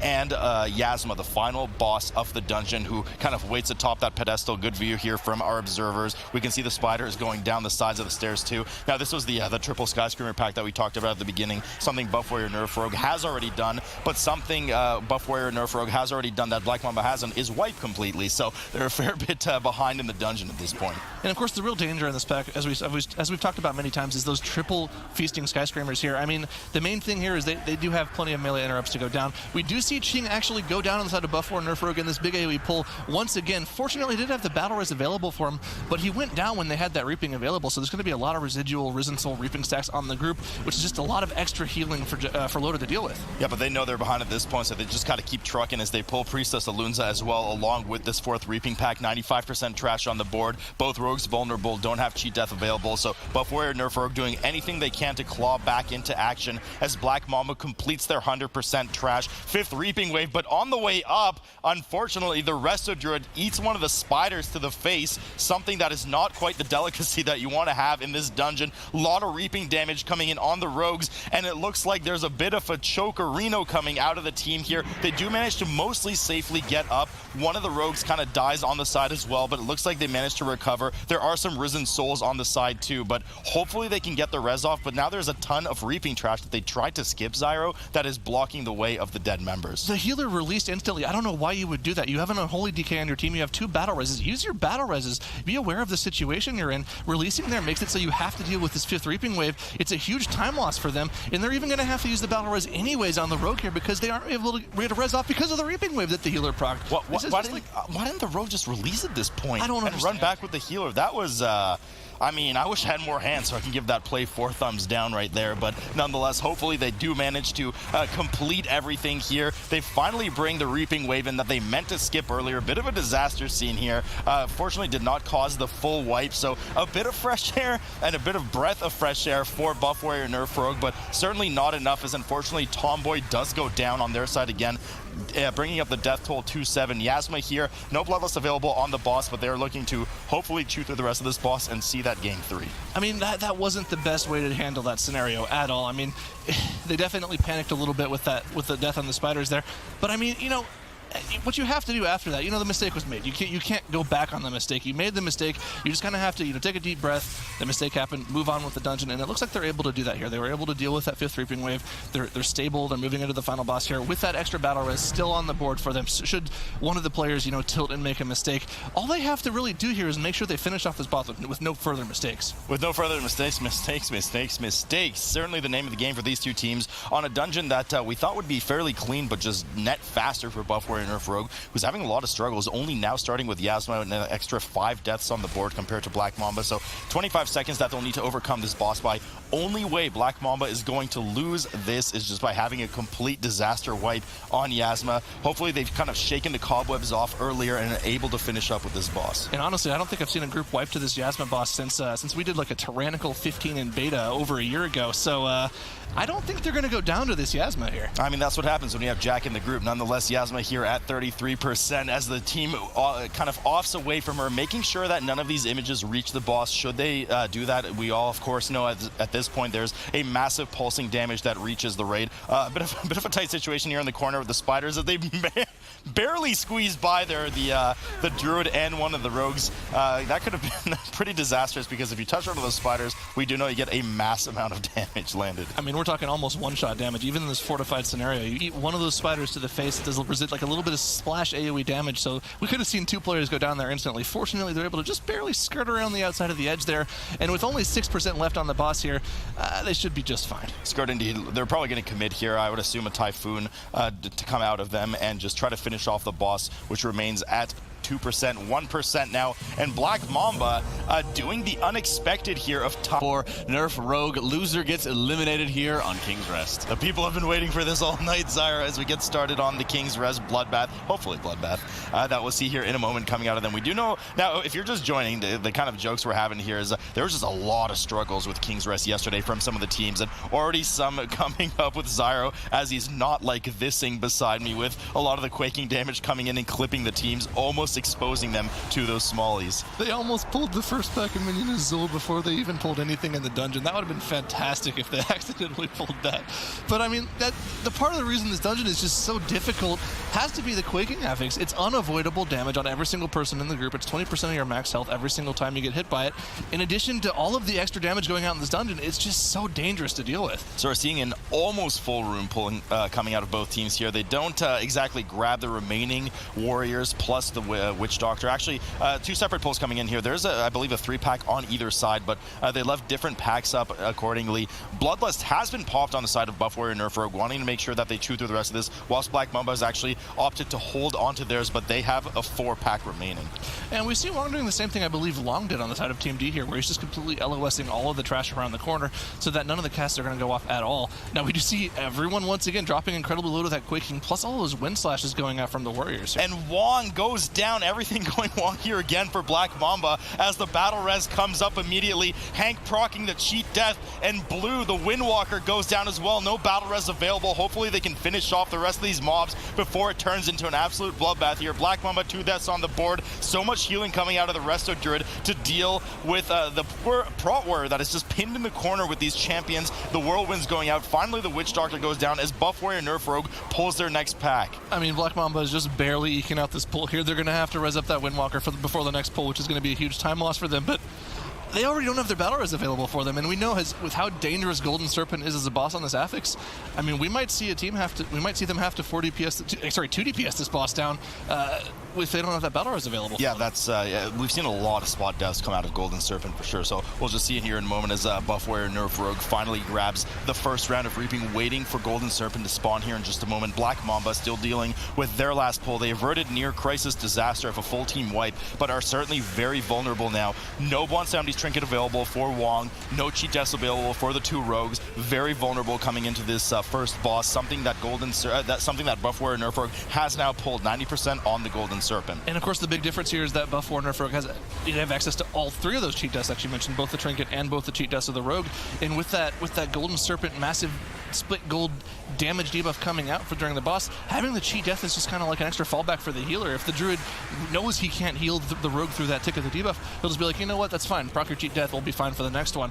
But he just doesn't have the option. Yeah, I mean, spit gold is just so dangerous on these players in this very gold-themed dungeon. Now we have the gold river, spit gold going on to the players, golden globules on the side, the reanimated gold. So hopefully Buff Warrior Nerf Rogue won't have too much struggle, but really eyes will be on Black Mamba, just very vulnerable as mentioned earlier. They do have their Bloodlust available and managed to pop it here with their first Reaping Wave on top of Golden Serpent, whilst the tank kind of does well to move out of these shadow smashes coming from the mass amount of lost souls. This is kind of the opposite thing that we saw in Freehold, to be honest. We saw in Freehold the Bloodlust being used on Trash by Black Mamba and the Bloodlust being used on the boss by Buff Warrior Nerf Rogue, and I believe we thought back then that it was better for them to be using it on Trash, but we're just seeing the complete opposite thing, and I mean, they are going to catch up a little bit in boss health here, but not enough to make the Bloodlust worth it, I feel like. No, I don't think so. And you just benefit so much more from Bloodlust by having a kind of crazier trash pull, being able to get that extra trash in, and or maybe just combining something with Reaping rather than a single target DPS from these two mirror comps. But Black Mamba now, both teams, 22% of course for trash on the board. They've skipped everything prior early in the dungeon. The two Colossi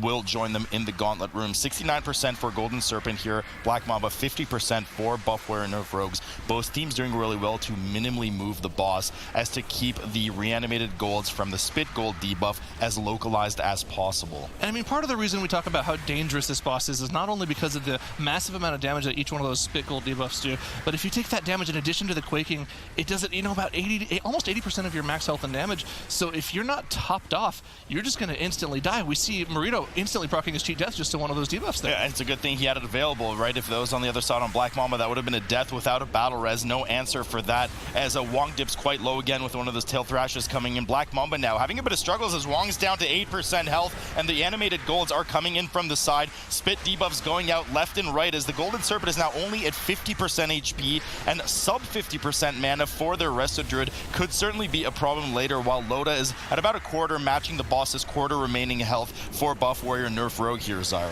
Yeah, and I mean, I believe whenever they pulled the boss Buff Warrior Nerf Rogue is at about 70% health, so it looks like that Bloodlust didn't really do a whole bunch to catch them up. I mean, you were talking like 6% boss health here. That's not enough to make that Bloodlust worth it on single target at all. No, not at all. Golden Serpent now 17 as another wave of animated golds creeps in on the bottom left for Buff Warrior Nerf Rogue. Doing well there with the Ursul's Vortex to keep them away, but if any of these touch the boss, it's pretty much over. Another good Typhoon. Excellent control coming out of Loda here, as once again the Golden Serpent finishes the Whirlwind attack, and the tank kites it just a bit further away. Now, those animated golds not in the best position. A bad timed pulse for quaking for Black Mamba there almost leaves the Resto Druid on the floor. A lot of damage coming in on Hank right now as the final tick goes in. Oh my god, 5% right there, but no death, and cheat death again not available for them. Blue looks like he might actually go down here with the quaking on top of it. A death going down, and Black Mamba does not have the battle res. 20% left on the boss as more golden showers rain over the rest of the team. And it's like I mentioned, they're going to have to do DPS the rest of this boss town here, which is incredibly dangerous for them because they have to deal with all these animated golds slowly moving towards the boss.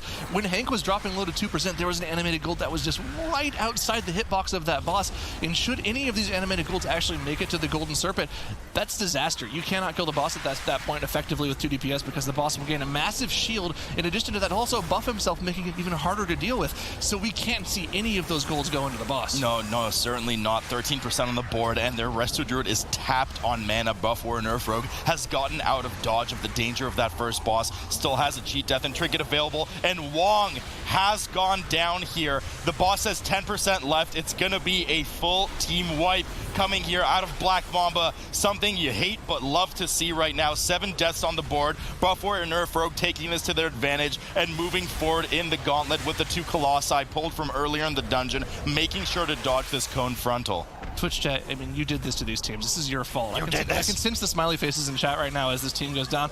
And it's just unfortunate. I mean, wiping to this tyrannical boss, it puts you so far behind in the dungeon. At 10%. At 10%. They had to do 90% of the boss's HP, and now they have to do it all over again. But this time, without the Bloodlust that they committed to the boss this time around. Without the Bloodlust, they still don't have a battle res available. Finally, though, cheat deaths will come up, and the Bonsomni Trinket on Wong, which had it been available in the first place, would not have been such an issue, but that is now available as well, as they get right back into it. 90% on Golden Serpent, whilst Buff Warrior Nerf Rogue still dealing with, of course, the Sever Axe AoE from one of the kings here. The second of for Gauntlet trash packs that they need to deal with. Soon we'll also be proccing their second Reaping Wave here in just a moment. Yeah, and of course, I mean, the thing we also saw them do is a pretty typical thing that we see most teams do, pull both of those animated Guardians from earlier in the dungeon into these trash packs just to make sure they always have something to hit. It's kind of like, you know, an extension of the ABC rule for casters. Instead of always be casting, it's always be in combat, doing something in the dungeon to make sure you're contributing towards the eventual goal of completing the dungeon, as they do proc, like you mentioned, their second Reaping Wave here. ABC is unfortunately something I never learned, Zyro, but a lot of damage coming in on the Resto Druid here for Black Mamba. Just barely holding on. I mean, dude, one of those spit gold hits, just one of the ticks is about 55% of your max HP, something like that we're seeing on the Resto Druid there. So just really scary moments. The Golden Serpent only now at 68% for Black Mamba. They have such a long ways to go. Buff Warrior Nerf Rogue really running away with this one right now, as 43% trash second Reaping Wave has indeed procced on top of Queen, Wasi, and the King that is kind of blade storming on the corner there, wanting to make sure that the melee void that as often as possible. Shadow Bolt's just being poured into Ching, though, without any interrupts right now. And of course, he is able to sometimes, you know, spell reflect those Shadow Bolts, but of course, just because of the pure danger of that pull, he did proc his Cheat Death Trinket, so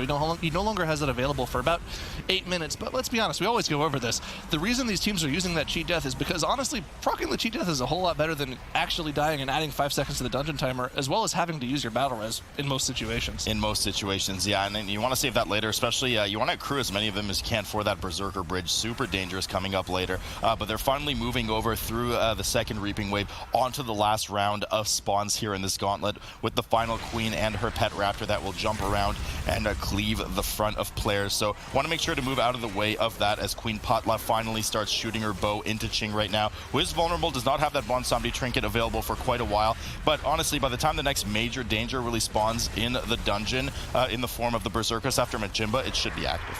Yeah, of course. I mean, that's the thing about this dungeon, right? There's still a ton of dungeon left to go here. So even though Black Mamba had that really unfortunate earlier wipe, probably one of the more disastrous wipes you can have in this dungeon, they're not out of it just yet. Buff War Nerf Rogue has a lot of things left to do, and that are all incredibly difficult to do, especially with this just extra damage coming out of Quaking. Yeah, I mean, Quaking, poorly timed Quaking, as we've seen on several of the bosses, especially the Council at the end, could just be absolutely disastrous, especially with the Sever Axes running around. So, you know, we'll have a smile when we get to that a bit later on. But the team does rush down here after the Gauntlet, right past the Purifying Construct. Mass Res will be coming up. Just really inefficient mob to deal with. That's why you see most teams skip it. Infrequently, but sometimes you will see them pull the Purification Construct on top of kind of the goo trash in this next room. But often they just skip it. There's no point. They have their percentage pre-calculated. We're going to see a really big pull come in the room here, and a lot of babysitting for the explosives. And I mean, something to see here that we always see a little bit of a variance from both teams is whether or not they're going to use their Bloodlust on the boss, or if they're going to go for the safer play and save it for after the boss and use it for one of those big Berserker pulls right afterwards, just because of how dangerous the Berserkers are. It's not even in a fortified setting where the trash does more damage. The Berserkers are just so dangerous to deal with in general.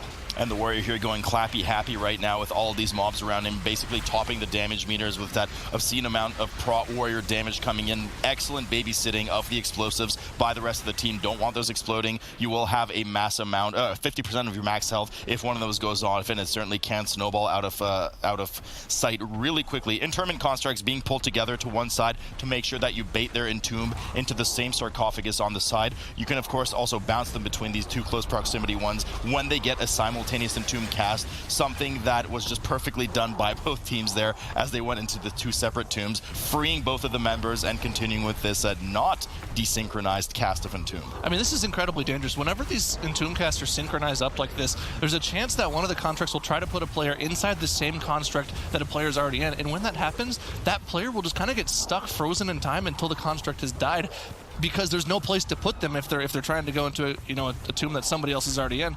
So this is why we see teams tend to actually kind of offset their pulls of these two constructs a little more, because if you do that, you're able to actually make sure nobody gets frozen. I believe we did see one of the rogues vanish the Entomb cast just so that didn't have a possibility of happening there, so big heads up play from them there. Yeah, very constructive pull from them indeed. 65% now on the trash as they proc their third Reaping Wave, eyeing down Majimba, the second boss of the dungeon.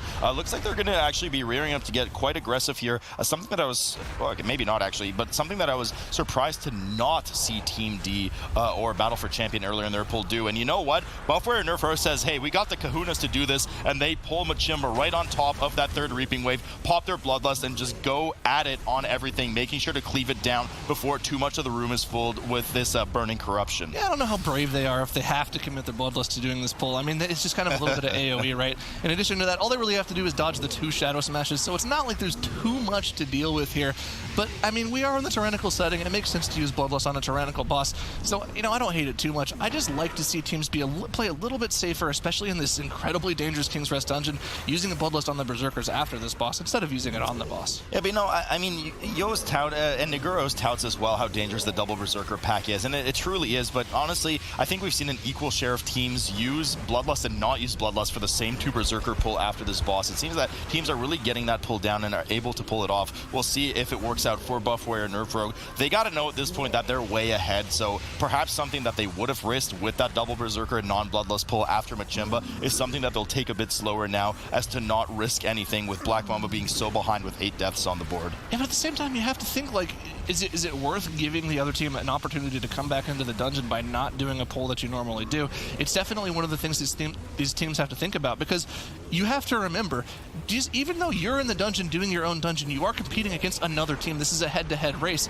So, I mean, we could see Black Mamba potentially watching the stream and be like, oh, Buff Warrior Nerf Rogue didn't do that big pull. They're playing it safe. We have a chance to come back in the dungeon, and it could be something to give them, you know, that little extra fire just to play a little bit better in the dungeon. Yeah, it's true. Machimba, the Embalmer, now getting one of his entombs out. He can get players stuck in any of the 4 tombs. As we can see, he was opening his own coffin on the left side, whilst Loda ran all the way over to the right side to free up Tomboy there. They get back on Machimba now. If you fail to find the player in their tomb before Machimba himself opens up one of the coffins, you will actually spawn a little kind of troll zombie, essentially. That doesn't do too much damage, but should you fail to interrupt one of its casts, it will actually pretty much kill the group. So not a headache you really want to deal with, whilst Machimba gets to 25% here for Buff Warrior Nerf Rogue. Black Mamba, oof, they're pretty behind at this point, Zara. They're not even entered the second boss's room. Yeah, they're still dealing with that RP room. They're so far behind at this point. I mean, all eyes are on Buff Warrior Nerf Rogue. They just have to make sure they don't mess up. Now, I believe there was a time about 24 hours ago where we said the exact same thing, and they failed to do it about 3 times. So hopefully history doesn't repeat itself for Buff Warrior Nerf Rogue here. Doesn't or does? We'll have to see. I mean, look, I made this yikes sign for a reason. I've yet to use it today, so hopefully these teams give me an opportunity to put my excellent artwork to skill. Buff Warrior Nerf Rogue here about to down Machimba 4% as they move towards the exit, getting ready to just take advantage of any surface area they can cover to min-max the seconds to the best of their advantage and head on up the stairs. So now the deep breath and hold your breath comes in for, are they going to do the double Berserker pull without the Bloodlust, or are they going to play it a bit safer? We'll see. This could be really risky, unnecessarily, in my opinion, for them at this point. I mean, we're going to have to see what they do here. In a few seconds, we're going to find out. The thing that's so difficult about this pull is not only the Berserker damage, but also the 2 Hex Priests that have to be interrupted. And there they go. They go for it, the double Berserker pull. So we'll have to see if they're able to pull this off. I believe if they're able to pull this off, they pretty much have the dungeon in the bag. This is probably the hardest thing left for them to do in the dungeon here. I don't know. There's a lot of danger that comes in from Kula, the first boss, the first of the council boss, the 3rd boss in the dungeon. But Shield Wall does go up on Ching as a random Frost Sharks go up on the group. Lazarus does eat one of the Berserkers bleeds as well, as you can see that ticking down on him. So a lot of residual damage that could go up on the group as Ching gets the next bleed on him as well. Finally, the Hex Priests are killed. Ching just going so low here, dipping down from that bleed 2-stack on him right now. Not sure Lotus can be able to heal him through this as he's pumping out all the healing he can. 5%, just constantly dipping sub 10% because of that double bleed as some casts go in from the Witch Doctor as well. Bonsami's Trinket has popped. Won't have that available now for 6 minutes, excuse me, but they get away from a close one there. That was, I mean, by a hair, Zyra. Don't say anything. We can't talk about how difficult these Berserker pulls are. We just saw it. I think that's just about how clean it can go, how dangerous that pull can go with nobody dying. Just barely proccing that cheap death trinket, I think, in the last tick of that double bleed stack. I mean, fortunately, they're able to get through it without using any of their battle resist. They're really impressive, honestly. I mean, the trinket once again saves the day. That 6-minute CD, I mean, just coming up huge. And we were talking about how the fact that it will probably be up again by the time they get to this trash. So fortunately, it was perfectly just in time there for that double Berserker pull. Brute being pulled here by the team as they do well to move out of the area denial on the ground that will pop you up to the sky, dealing a substantial amount of physical damage and, of course, fall damage to boot on top of that. Spreading out here for that quaking, making sure not to clip anyone while Loda dips just a bit below 30%, but no problem for them as Ching leaps out heroically from the rest of that Brute's AoE. Black Mamba now finally got over to Machimba's room, has dealt with the constructs on either side, proc their third reaping, and they're looking to pull it aggressively into Machimba. But I mean, we've talked about this so many times. They're literally, 5 or 6 minutes behind in this dungeon. In addition to having, the extra mental knowledge of knowing that there's so much more of the dungeon for you to go through. When Buff War Nerf Rogue has already dealt with that Berserker pull and the extra pull right afterwards, both of which are incredibly dangerous. I mean, the thing about these dungeons is mentally, you have kind of this checklist of things you have to go through whenever you get through the dungeon. And for every single one of those difficult pulls that you pull off, that's just another thing off your chest that you have to deal with. So whenever you're further along in the dungeon, usually you're not as worried as you are when you start the dungeon. No, right you are, Zara. And they're even playing a bit more defensively here. This triple pack that they pulled, they actually opted to paralyze, crowd control the Berserker in the back. They don't even want to deal with it on top of their fourth Reaping Wave. They only got the Priest and the Witch Doctor in there. A substantially easier pull without that Berserker jumping all over the place and casting bleed on everything. There's the Bloodied Lead. Players need to move out of the Sorely for that. Marito, unfortunately, does eat something to the face. I'm not really sure where he was when he took that damage, kind of behind the screen there, but no cheat death proc from them as one of the bleeds does go up on Tomboy, the second rogue here for Buff Warrior Nerf Rogue. Ching happily does not take the bleed, parries the next Severed Blade, and they will manage to kill off this Berserker quite safely here, albeit slower, but at this point, you know what? They have all the luxury of taking it safe in the world. We can harp on, inefficiency and only pulling one mob at a time, but this is a Berserker. I mean, this is kind of like a boss all on its own, to be honest, for these teams. So, it's okay for them to pull that on its own. I'll give them a pass on that one. They do need about 6% more mob count before they move on to the final boss in the dungeon, so we'll have to see where they plan on getting that. They're going to CC up a couple of the mobs here and only deal with, the easier ones to deal with for the rest of their mob count here. Yeah, they just have to make sure to have their back not facing the edge of the platform from the Beastmaster, else you will get punted off the edge. Poison Barrage coming in. Want to make sure that whoever has that points it away so that they don't clip the rest of the team, or you can just kind of CC it to death before it even gets that off. Healing Tide Totem goes down. The team immediately switches to it, makes sure to burn it down, doesn't want any of that residual healing on top of the rest of the mobs. Machimba, of course, at 35% for Black Mamba. They have their work cut out for them. You can only go so fast on this incredibly dangerous bridge full of just Berserkers and just everything on here is dangerous. Spectral Bolts from the Hex Priest are nasty as well. Team at 96%. The only trash they need left is the Shadow of Zul, which is after the third boss, so they just kind of CC and punt everything away, all rush down into the boss's room and Shadow Meld everything off. Yep, and like we mentioned, they have all the trash percentage they need for the rest of the dungeon. They'll just be skipping everything except for the Shadow of Zul before the final boss. But moving on to this boss, we've seen a lot of teams just fail to come into their own on this encounter. There's a lot of things that can go wrong, especially with the Severing Blade debuff on this first boss, Kula the Butcher. Severing Blade, and if I'm not mistaken, one of the rogues might be Dwarf. Yeah, so it looks like Marito is a Dwarf, as dictated by his name, Marito Dwarf. I actually checked that after I looked at his image, but so they'll be able to, if they're fortunate enough to get the Severed Blade on them, they'll be actually able to use their Dwarf racial and get rid of that. So a bit of extra kind of RNG in favor of Buff Warrior Nerf Rogue here. 60% on Kula right now. Severed Blade unfortunately does go on the Windwalker as they move out of these whirlwinds along with spreading for the Quaking. Now a lot of different things can go badly here. You can see just how hard it is taking. Loda just pumping regrowths into Lazarus right now, making sure that that tick does not happen at a bad time in combination with a Quaking. And sure, to be honest, the Monk is probably one of the okay targets for it to go on at least just one time, because he does have that Touch of Karma available to deal a little bit of extra damage to the boss. Of course, Touch of Karma reflecting a little bit of the damage that you take back to the boss. So, it's okay to go on the Monk just once. Ideally, it's going to go on Marito in that Dwarf form for the next cast, so we can just use the Dwarf racial to remove the bleed right away. But if it goes on any other player in the group, they're pretty much just going to have to heal it. And unfortunately, it goes on Loda. He's going to have to heal that entire 20-second duration dot here. 20-second duration, and in combination with any bad Quaking can really spell disaster. So he has to make sure to dodge these Whirling Blades. Doesn't want to accrue that 6-second damage over time bleed from them as well. Black Mamba has popped their Bloodlust on the double Berserker pull, something that we saw Buff Warrior Nerf Rogue do barely. Tomboy gets a bit of a chunking damage here as another Quaking comes in. Loda making sure to have everything nice and hotted up on the group as another Severed Blade goes in on Lazarus, having a bit of struggle healing him through the rest of it, but finally Kula goes down, so a bit of breathing time for Loda without these whirling axes coming to the face. Yep, and of course Sanaz, otherwise the second boss, is a little bit dangerous in this explosive setting. Whenever he casts those 4 totems in the room, each of those totems can spawn an explosive orb, so we'll have to probably see the group spread out and make sure they're dealing with each of the totems separately. But that's really the only dangerous part of this fight. Aside from that, they just have to get a couple interrupts off. More disaster striking for Black Mamba as a Quaking finishes off Blue, who looks like he released? Question mark. At least he's not within the frames, which is why it's faded right now. So if he's released, he's kind of screwed.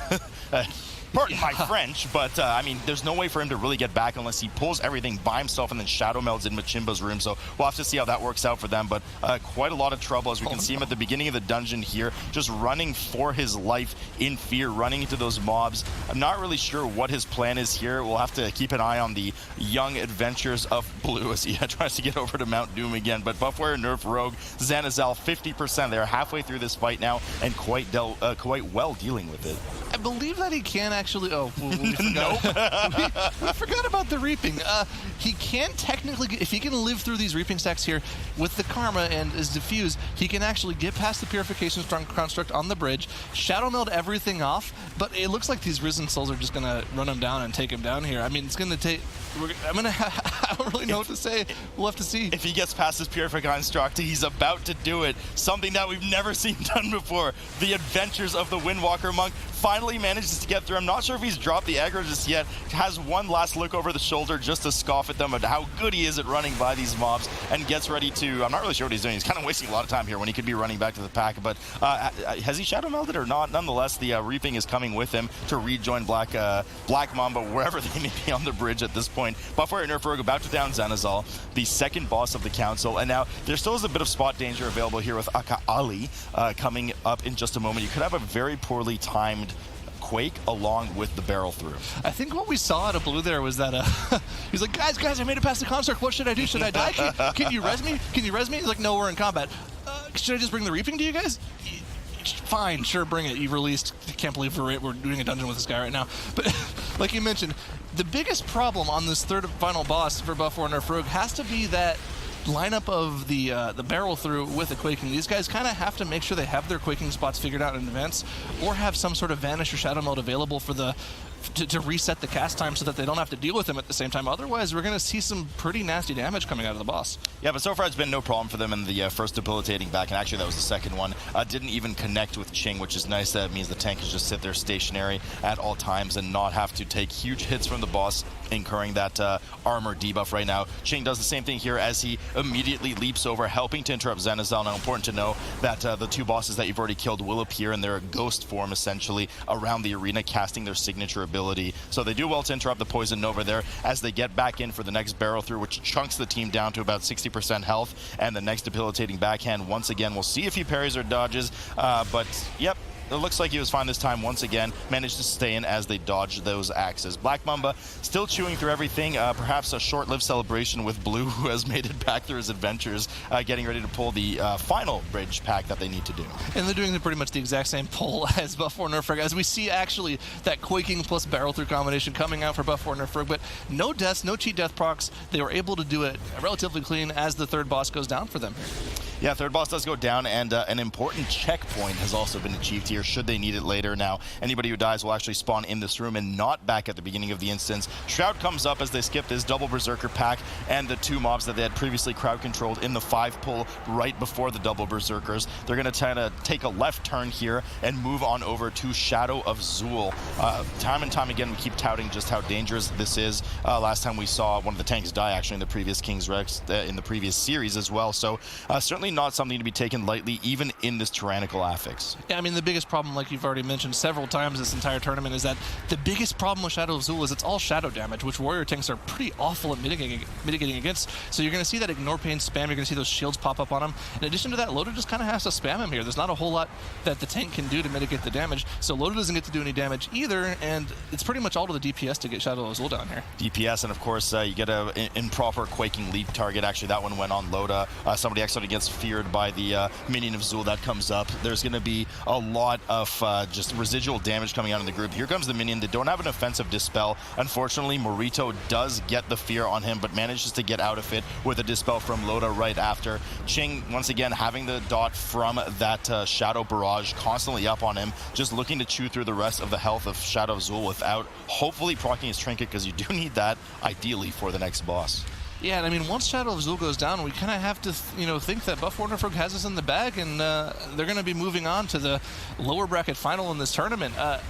This is pretty impressive for them, considering they kind of had a bad ending in the first Eastern Cup, but because of this win, this will put them solely into possession of that third place setting, moving into our third Eastern Cup. And if they're able to have another good showing in the third cup, they'll qualify for LAN. No, absolutely. I mean, it just goes to show, you know, with the kind of mentality they had, let's get some practice and let's really turn around what happened in that first week. And they're certainly looking like a much buffed or bolstered, sorry to use that term, Zyro, I don't want to scare you, but much buffed or bolstered team compared to their first East Cup showing. Really impressive work by them. 0 deaths on the board. They've already started on King Dazar. I mean, almost an equal performance, at least in terms of cleanliness, to Team D and a Battle for Champion that we just saw previously. In fact, those teams, I believe, both had deaths on the board by the end of the dungeon. Yep, so, I mean, if they're able to pull off a 0-death clean King's Rest, I mean, this is probably one of the more impressive runs we've seen all tournament, and probably up there with the Shrine of the Storm we saw from Team D yesterday. Being able to pull off a 0-death quaking tyrannical King's Rest is, you can't bat an eye at that. That's something that, you know, makes this team stand out and be like, okay, they're actually contenders in this tournament. They're not just a solid third-place team. All right, and I mean, Black Mamba, every time we look over, just another death, another 2 deaths accrued. They're at 11 deaths now on the board. That Sever X debuff is active on the Resto Druid, pulsing at the same time as the Quaking and goes down. No battle res available for that Druid as Kula goes down. We'll have to see if the team opts to Shadow Meld and drop combat or just tries to go through with it. Blue's going to tick down as well from the Sever Axe, and just disaster here for Black Mamba as 13 deaths accrue on the board. Another pulse of Quaking comes in. Cheat Death procs on one of the rogues. 14 deaths on the board, and it looks like even if they managed to get the Shadow Meld off, the only other person that could have rezzed the healer is dead. Blue, the Windwalker, is dead, so they're going to have to wait for the rest of it to run all the way back here. The fight has reset, and they're going to res everything Sunshine and Daisies for Buff Warrior Nerf Rogue as they pop their Bloodlust here with Salah spawning. And of course, this is kind of the last sort of danger point in the dungeon. Zala does this terrifying screech, which will fear everyone in the group, and the only really thing that they can do here is make sure that no explosives go off and no Quaking goes off. But they get through the first Deathly Roarcast. I messed up the cast. I was thinking of the Pterodactyls and Atal'Dazar, the Deathly Roarcast. And once this all goes down, there's nothing left to deal with in this dungeon. They just have to make sure they deal with the sort of vanilla mechanics that King Dazar does. I mean, this is going to be easy clap for them right now. King Dazar at 52%. As soon as they hit 40, they'll just have to deal with dodging the, I mean, let's just be honest, quite frankly, easy traps to dodge around the room in either a checkers pattern where there's a safe spot and not safe spot and you constantly bounce between the two a few times, or the clockwise fashion traps that start at this golden river here and do a full circle clockwise around the room. No problems for them as another Quaking Leap spawns here for them. 39% on King Dazar as they enter the final phase of the boss. And I don't think there's really any space right now for this team to make one of those like brain lag hiccups that we saw at the very end of that Team D Battle for Champion matchup, where both teams probably knew how close it was together and they were putting out every last bit of possible damage just to get that final edge over the other team. That's not really the case in this dungeon. There's no reason for Buff Warrior Nerf Rogue to try to pump out any extra damage unless they're just trying to flex on the rest of the competition and be like, yo, check it out. We can do a 0-death King's Rest run and we can do it faster than you guys can. That would be a weird flex for them to do indeed, Zyro. But I mean, whatever happens, you know, they're going to likely at this point progress over to the next lower final that they're going to have to accompany Battle for Champion with, and we saw just how solid of a team they are. I'm sure we'll have a bit of chat on that in just a moment. King Dazar here, 17% for a quite flawless performance here from Buff Warrior Nerf Rogue, not even getting hit by these tornadoes as kind of I say that and then Shin gets hit, so I'll just keep my mouth shut next time. I don't want to curse the poor team here. 14% on the board. Yep, and like we mentioned, this is pretty much all over. Unless Ching decides to turn his back to the boss during this final blade combo, King Dazar will go down, and that'd be a little silly for them to do. King Dazar going down, Buff Warrior Nerf Rogue taking this series, moving on to the lower bracket finals and securing their third place spot in the point standings for the first global LAN. I mean, just impressive performance here, and 0 deaths on the board. We were just saying, I don't think Team D or Battle for Champion had a fully clean. Very important on the side of both of these teams. We've seen a lot of the strategies from teams today end up pulling them, but we actually do see Buff Warrior Nerf Rogue electing to use Shroud, using their Lightfoot potions as they do make their way towards the Heartsbane Triad, while Battle for Champion does do this pretty large Soul Essence pull, which ends up being kind of scary for bursting, but as long as they don't end up rolling it, or they end up kind of staggering the kills as we do see on the side of Battle for Champion here, it shouldn't be a super scary pull here. Yeah, so Buff Warrior Nerf Rogue just stealthing past these first couple of mobs, going into this hallway here, probably using their Bloodlust for some of these pulls here, as we can see the Bloodlust being popped right as I said that, just because these mobs here in this hallway are just so dangerous on the tank. They do have a frontal cleave, they just do an insane amount of tank damage in general, and there's a bunch of scary casts that needs to be interrupted on top of just having the Witch here as well. Yeah, I actually like the strategy on the side of Buff Warrior Nerf Rogue. They actually do end up getting that Rune Weaver Witch, obviously not a Vine Twister, so it's not the worst possible thing. It's a little bit better, so they're in a pretty good position here. I actually like this because it gives them a little bit more leeway in terms of when they can cast their second and third Bloodlust of the instance. We've seen so many times teams just getting kind of clamped for time time at the very end with that third Bloodlust, as we did see it from a couple of the Western teams. However, with the bursting affix, it ends up kind of slowing you down, as you actually do see Ching go down on the, or get really low on the side of Buff War Nerf Rogue, but he does end up getting top back up. The bursting just getting him incredibly low there. Yeah, very good bursting management by Buff War and Nerf Rogue. We saw the tank dropping very low with 2 bursting stacks, but they were waiting for those to disappear and then kill the next mob, so just barely not refreshing those 2 stacks. You hate to see it as a healer if the bursting gets refreshed on the very last second of the buff.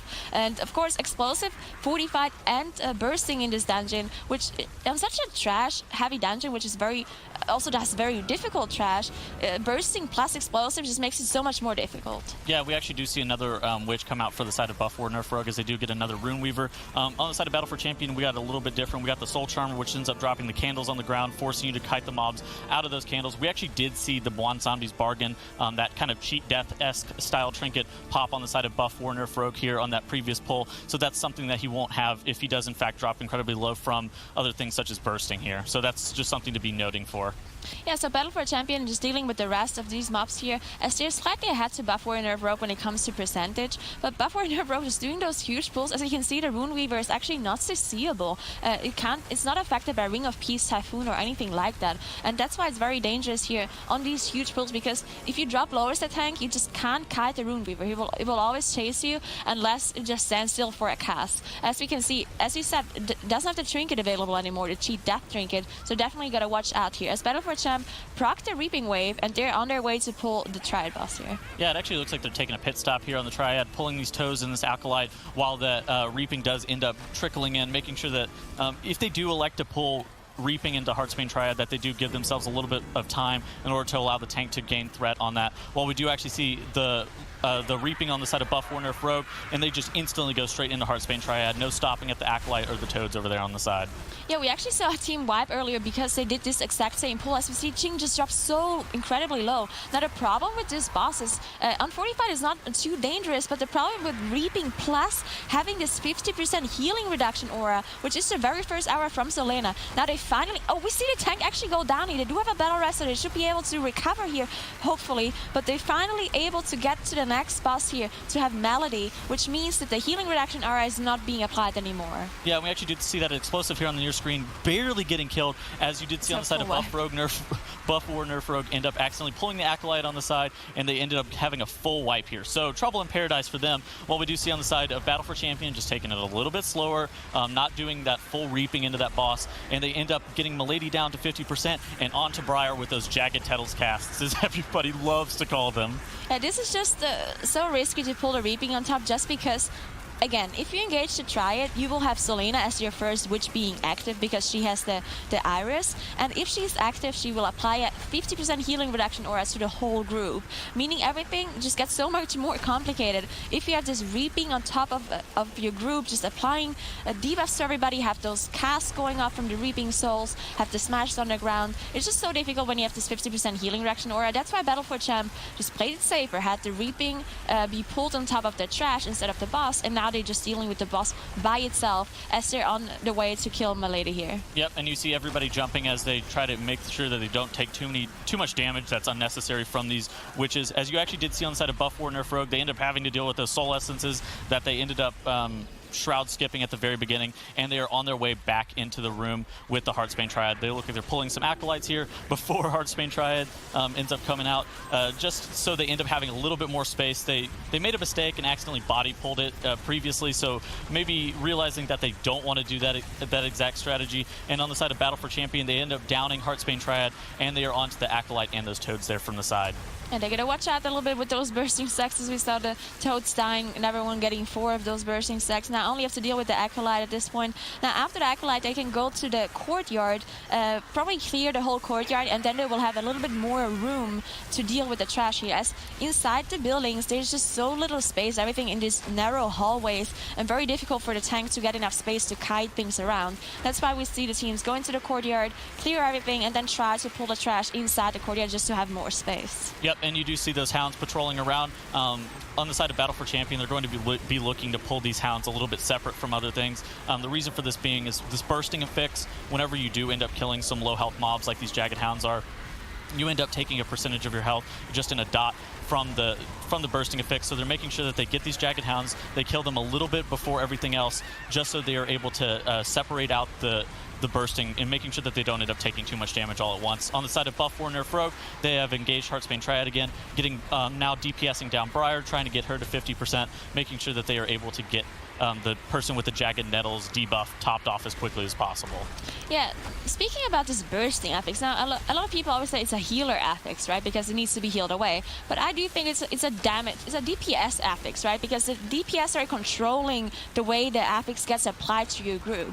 And if your damage dealers kill a mob while you already have 4 stacks rolling and they refresh at the very last second, or they for somehow give you 10 or more stacks, then there's nothing the healer can really do. No matter how good you are at the game, you just run out of healing cooldown. At some point, you're just going to get one shot, or you run out of Tree of Life, and so on. So it's definitely an affix that the DPS have to pay attention to. And we see a pretty decent amount of mobs here pulled by Battle for a Champion, as one of the rogues actually went into the room to pull Ral, make sure he gets reset just so some of the doors open. Yeah, and it allows your tank to have a little bit different of pulling. It allows him to get some of those Pallet Gorgers or some of the other mobs inside that room with Ral. As you do see Battle for Champion there, you did see Jack end up popping his Tree of Life, trying to make sure that he's healing all those targets with that spit debuff from those maggots. Basically, if you pull too many maggots at once, you'll get 2 or 3 spit debuffs on all your targets, and your healer is actually in a really bad spot trying to play catch up there. So Jack ended up using his Tree of Life really preemptively there, making sure that everybody is high health when those mobs do die.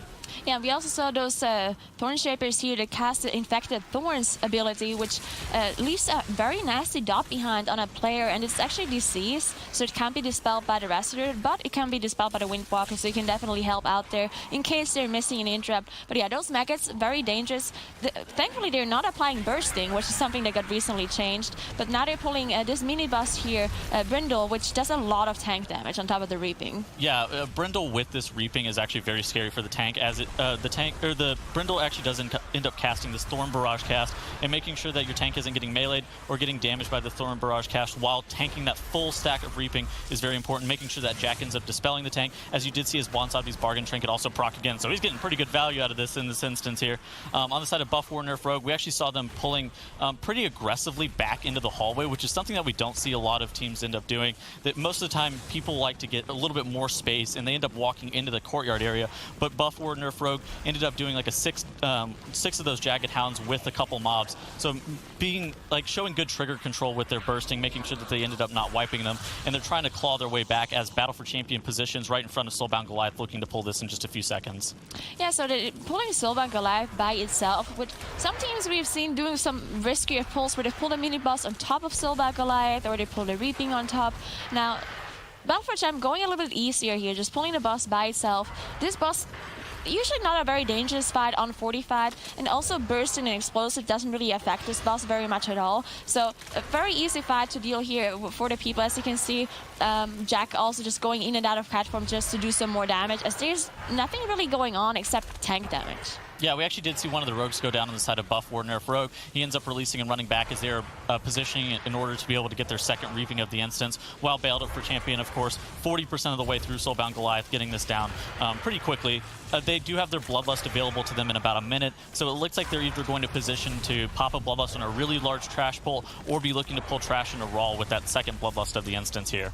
Yeah, we've seen a bunch of different usages out of Bloodlust here from teams. Some use it, as you said, on top of Ral, which, you know, it can be dangerous if you have bursting and explosive and you have to deal with the boss too. So if they pull Soulbound Goliath by itself, I feel like a Battle for Champ is not really looking to do that unless they're just going slower here just so they can go bigger later on. But usually we see them just use it on huge trash pulls, because we talked about it, right? Those trash pulls, they are dangerous, especially if you have a bunch of maggots. You have those Gorgers who are jumping around, just leaving bleeds behind and leaving debuffs behind in the whole group. Yeah, and you actually do see on the side of Battle for Champion, they get just so unlucky over and over again as the tank tries to kite Soulbound Goliath through the fire in order to be able to get a reset on that big tank debuff that Soulbound Goliath does stack up by meleeing the tank.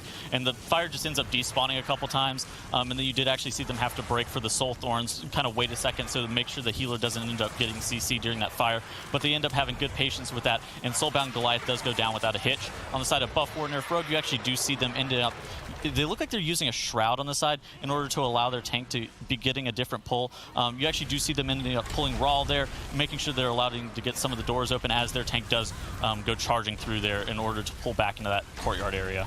Yeah, so in Battle for Champ, we actually see the Bloodlust being popped here for one of those huge trash pulls I've been talking about earlier. Jack also popping the Tree of Life, and Buff Warrior Nerf Rogue just doing the same thing. They're actually doing a bigger pull than Battle for Champ here on their side. They actually pulled like half the room inside, as we see their healer drop so low, but he did manage to recover, heal himself up, and both teams just doing those huge pulls, having their Bloodlust up. Let's see if it works for them. As you can see, the bursting stacks just ranging up here. Yeah, this is actually very important for Buff Warrior Nerf Rogue. If they actually do want to make their way back into this, make this even a close match, they need to be pulling aggressively, and I actually really like this pull on their side, making sure that they are getting the maximum usage out of Bloodlust that they could possibly do. Well, on the side of Battle for Champion, they end up pulling that Rune Weaver with a bunch of those maggots, making sure that they end up getting stuns or interrupts, or not interrupts, but stuns all in those Spitz casts, and making sure that you do get interrupts on the Infest. And we also do see the Steward done with this Rune Weaver here, just trying to get a little bit more efficient cleave. While on the side of Buff Warrior Nerf Rogue, they have proc their third Reaping of the Incense, and they are pulling it into the Soulbound Goliath, which is actually a pretty scary pull, but as long as their tank ends up having an adequate amount of defenses ready and available to them, then it should be a pretty good pull for them. Yeah, so Battle for Champ also dropped proccing their Reaping Wave, but they're one whole boss fight ahead at this point, right? Buff Warrior Nerf Rogue just fighting Soulbound Goliath right now, as Battle for Champ already dealt with that one. They're on their way to fight Raw here, so still a long way to go for Buff Warrior Nerf Rogue to catch up here. But again, Waycrest is one of those difficult dungeons where a lot of things can go wrong, and we've seen Battle for Champ do a bunch of mistakes before, so definitely something to keep in mind, as they still right now still have 0 deaths, so clean so far. Yeah, we actually do see them do a little bit inefficient on that Reaping. They did have the Lost Soul of Matron Brindle there. Of course, the Lost Souls and the Reaping, they do give, they get about 50% of the health from the mob that was initially killed. Matron Brindle, of course, having a ton of HP. So Battle for Champion just kind of stands there, DPSing it down by itself, and then they ended up doing some trash into Raw. So they're actually getting efficient cleave on the back end, but it was a little bit inefficient in terms of the Reaping. Whereas on the side of Buff Warrior Nerf Rogue, they are down to 50% here on Soulbound Goliath, trying to make sure that they are positioning themselves in order to be able to capitalize on a potential Battle for Champion mistake, which honestly, Battle for Champion's been playing this so well, I actually don't expect to see a mistake from them coming through here. Yeah, we actually see the trash ball on top of Ral. I wouldn't say it's super risky, but those gorges actually jump around, and it will cleave a bleed target on people around. So that's why we saw all the melee here getting hit by this cleave debuff by the bleed. And so there is a little bit to heal, especially if you also have bursting on top of that. But we see Jack just being in cat for DPSing, so as long as you pretty much dodge all the boss's abilities, like this tenderize as we can see it happening right now, then it really shouldn't be a big deal, as Jack actually got hit by it. Yeah, we've actually seen a lot of teams from the East region specifically running this Tree of Life and really using it. We've talked about it a little bit in the back, and I actually think it's been okay usage-wise. They're making sure that they're pulling around the Tree of Life, and Jack is making sure that he does have it available in times of need. It kind of allows you to stagger Tranquility and Tree of Life, so if you do have high amounts of bursting, you have multiple cooldowns available to you. On the side of Buff Warrior Nerf Rogue, though, they do end up downing Soulbound Goliath here, and they're making their way towards Raw right now. Where's Sorry. You can go. The one thing you mentioned about the tree form, I don't know if I agree to use it all the time, because we've seen them use it pretty much every single dungeon, every single situation. So I do agree that tree is very strong, especially if you're trying to speedrun a dungeon instead of trying to do high keys. But still, I feel like if they would be like a little bit more versatile and don't use it in every single dungeon, I would like to see that a little bit more, just a little bit more change in general for all of the teams in the Eastern region. But it's working out for them so far. As you see, Battle for Champ downing Ral, and they're pulling a bunch of mobs in the basement here. Yeah, this is actually a pretty sizable pull in the basement. Something to note is that they do have the Thorn Shaper and the Mark Sister here with that Captain. So that Captain actually does a pretty sizable amount of tank damage, while that Thorn Shaper and that Sister make sure they need to get interrupted. The Thorn Shaper needs to get Soul Effigy kicked, as it will end up healing that Thorn Shaper, and the Sister also needs to get the Runic Mark kicked as well. Yeah, we see the Infected Thorns cast and the Soul Fetish just being interrupted by Battle for Champ here is definitely doing a good job making sure they interrupt as much as possible, as there's so many casts going through, so many dangerous casts too, that if they go through, you're gonna be in trouble. As Buff Warrior Nerf Rogue still just dealing with the trash in Ral's area or Ral's room, and they're still just one whole box fight behind, and also behind on trash. So at this point, Battle for Champ just very far ahead. Yeah, and it actually looks like that Captain actually does have a 5-stack of Soul Fetish on him, making him incredibly dangerous to the tank, as Battle for Champion ends up pulling Matron Alma into it, which is actually something that's incredibly scary, as she looks like she actually did get that Soul Fetish debuff on her as well, which is pretty spooky there for the tank here. Man, Matron Alma is actually such an inefficient pull as it is, and it's super scary for your tank, as you do see the tank on the side of Battle for Champion dipping incredibly low here. Yeah, the Soul Fetish is a magic debuff that if it's on a mob and the mob dies, it will actually buff another mob around them, and it has 5 stacks. Now, none of them are Blood Elves, none of them are Demon Hunters or Shamans or Priests, so none of them do have an offensive dispel to get rid of this debuff. That's why you see the tank just dropping so low from those casts. Now, thankfully, one of the casts that she does can actually be spell reflected by the tank, so that's probably a good reason why the tank didn't die here. Yeah, spell reflecting that buffed cast back onto Matron Alma is actually very important, as Jack kind of runs around. I don't know what he ends up doing. I don't know where he was going. And you do see Battle for Champion, they look like they were kind of innovating a pull. They were kind of hesitating there for a second, which is definitely something that you're worried about, because like innovating a pull, especially on stage here, is incredibly scary. But maybe it was a little bit pre-planned. It looked like some of the people were running down the stairs and they're like, oh no, we need to come back. We need more count.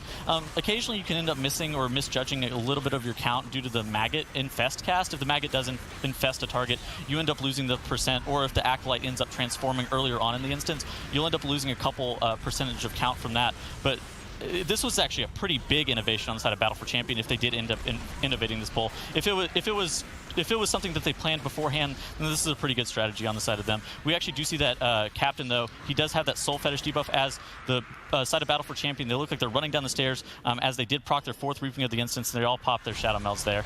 Maybe they really ninja pulled the mini-boss, as you mentioned, and then they just figured, you know what, now that we killed the mini-boss and we have more percentage, let's just trigger the Reaping upstairs and Shadow Melt the Reaping and then go down. Maybe that's something that happened. We're not really sure, but we've also seen another team actually pull the mini-boss on purpose, and that was Method EU. But what they did was to actually fight the mini-boss upstairs, and they pulled this room here that they're fighting right now back up into the other room to be more efficient while killing the mini-boss. But Battle for Champ are on 80% trash, just dealing with this whole room at once, and you can see Jack just popping the Tranquility because of all the bursting stacks and all the AoE coming out of this trash proc here. Yeah, this was actually very good for Jack in order to be able to keep his group up, and you do see the last couple mobs getting down incredibly low on that Soul Charmer, and they do end up pulling Lord and Lady Waycrest into that. Oh, you see everybody drop a solo, and then the Windwalker Monk goes down on the side of Battle for Champion. They do have 2 battle reses available for them, as Jack tries to make sure that the group is topped up and has enough HP before electing to cast Rebirth on that Windwalker Monk there. On the side of Buff War Nerf Rogue, they have recently downed Raw, and they are making their way into the bottom part of the manor here. Yeah, so Jack just getting his tree form back up in the very last second to save his team, making sure everyone is healthy before he uses his Battle Rest, because we all know Battle Rest unfortunately has a cast time now as a druid, but it used to be instant. So unfortunately he had to make sure everyone is alive first before he can use the time and actually rest the monk back up. But now everything is recovered. They still have 1 Battle Rest left in case something goes wrong. But up until this point, you know, very clean run by Battle for Champ, very impressive. Only having this 1 death that happened just now, and now they're working on Lady Waycrest and Lord Waycrest. Yeah, but Buff War Nerf Rogue is actually catching up on them. They're in the same room as them with similar percent. Obviously, Battle for Champion a little bit ahead, as they did pull a ton of that trash in the bottom part of the manor. Buff War Nerf Rogue elected to use their Shroud, making their way through the bottom of the manor, and then this looks like they're going to end up looking to Shadow Meld off some of their 80% Reaping. They're going to have to end up dealing with a few of the mobs with the Reaping just because of where they end up spawning, but they're going to get a large amount of that Reaping just Shadow Melded off there. And you do see Lady Waycrest spawning on the side of Battle for Champion here. I mean, I wouldn't really say they're close at this point, because not only are they behind when they didn't even pull a boss yet, but they also have 9 deaths, right? It's actually a 40-second difference between them just from death count alone. But still, anything can go wrong for Battle for Champ at this point. As Lady Waycrest is active as well, and Lord Waycrest are trying to evenly cleave those 2 bosses down to be as efficient as possible damage-wise. And after that, you know, there's some horrors, some small dogs, as we like to call them, that can be dangerous, so you definitely got to watch out for this next pull. Yeah, the Gloom Horrors, or the dogs as I referred to them a couple of weeks ago, are kind of dangerous, especially if you pull all of them at once. They end up leaping on the furthest target away, so a lot of groups will end up using Ring of Peace or Ursul's Vortex in order to be able to kind of make a bigger gap between the healer and those Gloom Horrors, making sure that the healer doesn't get jumped on all at once there. As you actually do see Jack get jumped on all at once and go down! So close. like, okay, so how the vortex works is they need to be a certain range out of the vortex to be pulled back in. Now Jack was just standing too close. His vortex was up, but because the range was not far enough, they still jumped on him. So definitely Jack fall by Jack here, sorry, because he was just standing too close. One death, and if you see the bursting just killing 2 people almost here. Yeah, the whole entire group drops incredibly low on the side of Battle for Champion. As you do see on the side of Buff War, Nerf Rogue, they are chomping through Lord and Lady Waycrest. Lady Waycrest here is just spawned there for them. So if Battle for Champion has like a big mistake on Gorak Tul here, which is highly unlikely, if they do though, then potentially Buff War Nerf Rogue will end up being able to capitalize. Realistically, though, due to the mechanics on Gorak Tul, it is highly unlikely. Would you like to tell us about some of the mechanics that we do, in fact, see on Gorak Tul here? Yeah, Gorak Tul, so I think the main mechanic is really looking out for those slavers, the ads that you see jumping around. Now, the ads constantly cast an ability, targeting a random person and then casting something. Now, if this ability is not interrupted, then the person will actually be stunned. But it can be interrupted by pretty much anything, by knockbacks, by stuns, things like that. So it really never should go through. And then once in a while you will see those torches spawn around the room. Now usually the healer will pick up the torch, and once the slavers are dead, he will burn their bodies, because if it doesn't burn them, then sometimes the boss will actually resurrect all of them, so you want to make sure that you burn them when they're done. Yeah, and you do see on the side of Buff War Nerf Rogue, they end up pulling a pretty sizable pull with those Gloom Horrors there, and you do see their healer positioning in order to be able to deal with them a little bit better than we did see on the side of Battle for Champion. It's a little bit safer of a pull in terms of where they're positioning them and how they're ending up dealing with those leaps, but it is a little bit better better suited as long as you don't end up bleeding deaths here. On the side of Battle for Champion, they only have 25% here left on Gorak Tul, and then they will make their way back towards the beginning of the instance, and then with that beginning of the instance, they'll end up pulling some of those mobs on the right-hand side, the survivalists. Making sure to get that Serpent Sting cast kicked is very important there. Yeah, I'm not actually sure if they're gonna pull the right side, because they have 96% trash, right? And this right side gives approximately 10%. So if they're pulling the right side, then not only did they pull more percentage than they need, but they also wasted their bloodlust on this single target boss here instead of saving it for this very dangerous pull that we've been talking about on the broadcast before. So interesting to see if they maybe mispulled something, as we talked about, maybe the mini boss earlier, but just why did they waste their bloodlust on the boss if they have to do this pull right here? I have no idea, but you do actually see on the side of Buff War Nerf Rogue, they end up doing a very similar thing. It's probably because that they're only doing 1 pack of the Survivalist Marksman Mastiff pull, so they don't actually deem it as very deadly. Obviously, you can get about 10% of your count from this room, but with you only end up needing to do 1 pack, and making sure that that does go cleanly is actually relatively easy without Bloodlust here. Yeah, Battle for Champ just having to clean up these 3 mobs here, as long as they don't ninja pull anything, and it is their first. We'll be going right in. Buff War needs this one to stay alive and keep on pushing for those land points between Battle for Champion and Buff War Nerf Rogue. Yeah, so Shrine of the Storm, we haven't really seen from Battle from Champion yet this week, so we'll see what they pull out in this dungeon here, as they had some pretty big pulls in other dungeons as well. We see this very first pull by both of those teams not really popping their bloodlust, which we've seen from some of them. Yeah, this is actually an absolute massive pull inside of Battle for Champion. You actually did see the tank ending up grabbing those 2 mobs off to the sides, both of the Spiritualists. Making sure that you get that Mending Rapids kick is an absolute must. The reason for that being is it ends up healing the whole entire group. On the side of Buff War Nerf Rogue, it looked like they ended up pulling a little bit smaller of a pull here at the very beginning, but both very similar pulls coming out for both sides here.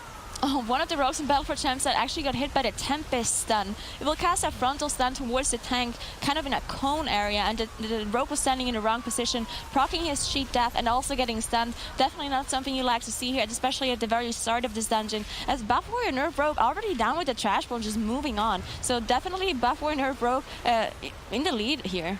Yeah, you actually do see Jack on the side of Battle for Champion actually doing a pretty significant amount more damage than the healer on the side of Buff War Nerf Rogue, but they end up just DPSing down that just a little bit quicker, making a little bit more efficient use of their time as they do make their way down to the rest of this instance. You actually do see Battle for Champion here popping their Shroud, walking past that Living Crink, making sure you distract it in order to not pull it, and you do, in the side of Battle for Champion, they did end up pulling this Templar Spiritualist pack right here.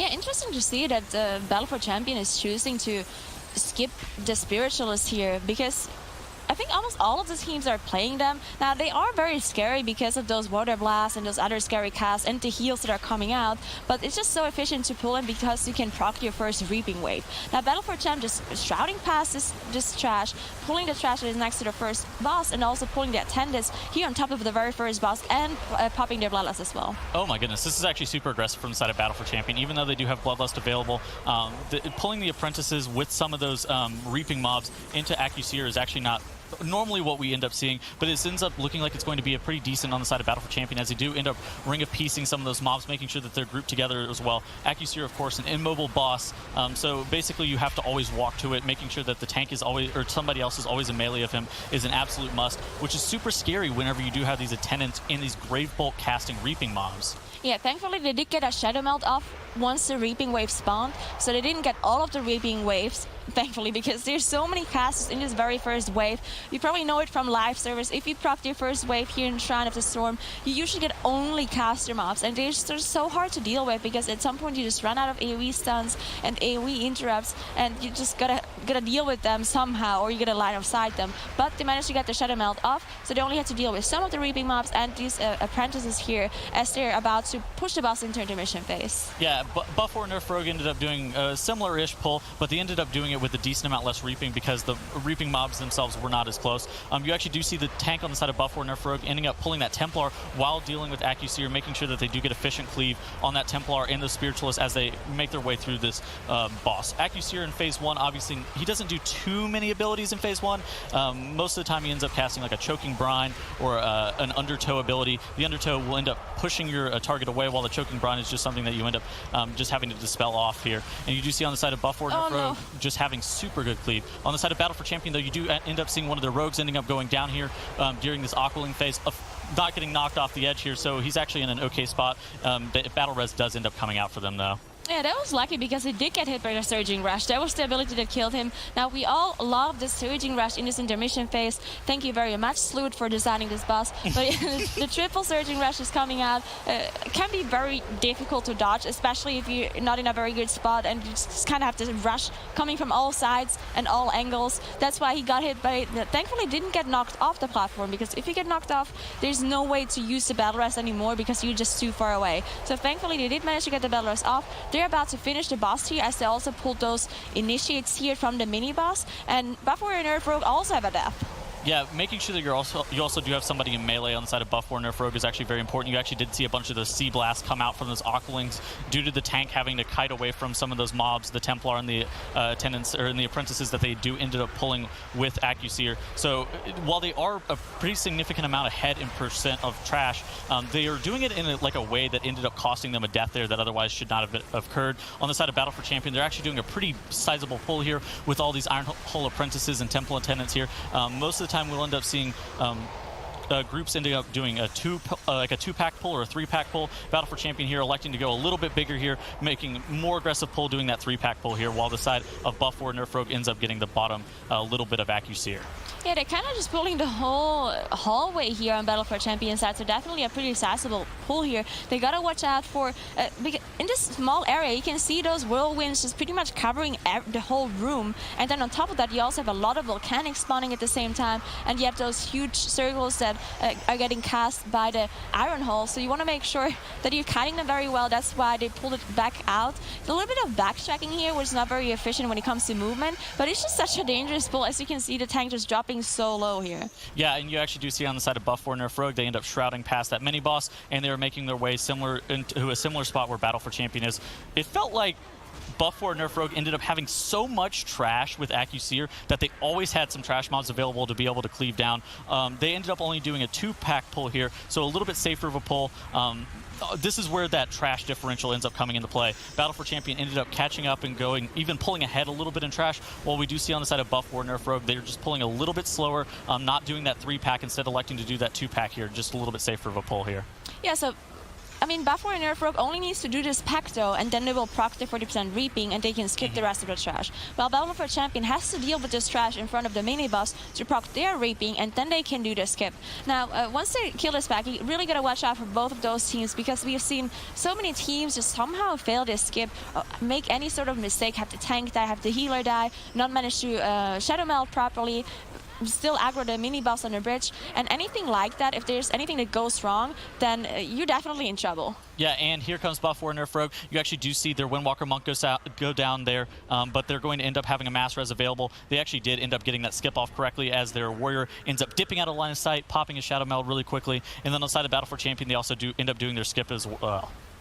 Yeah, so Battle for Champion, actually on the other side, they did do the skip properly, but this huge pull coming in here from Battle for Champion, they're actually pulling all the big mobs here in this area, except the initiates, which don't really do anything. Now, this pull is dangerous because there's so many casts that not only can they kill the tank, but there's also the mobs that cast the Tempest. Now, Tempest is this tornado that you can see spawning here in the back of the room that also spawns on the boss from Gale Caller Fae, and this Tempest basically one-shots you if you stand in it on a 45 setting. So you gotta watch out that you interrupt it, and if you don't interrupt it, you definitely want to make sure you're not standing in it. Yeah, Buff War Nerf Rogue ends up matching that pull.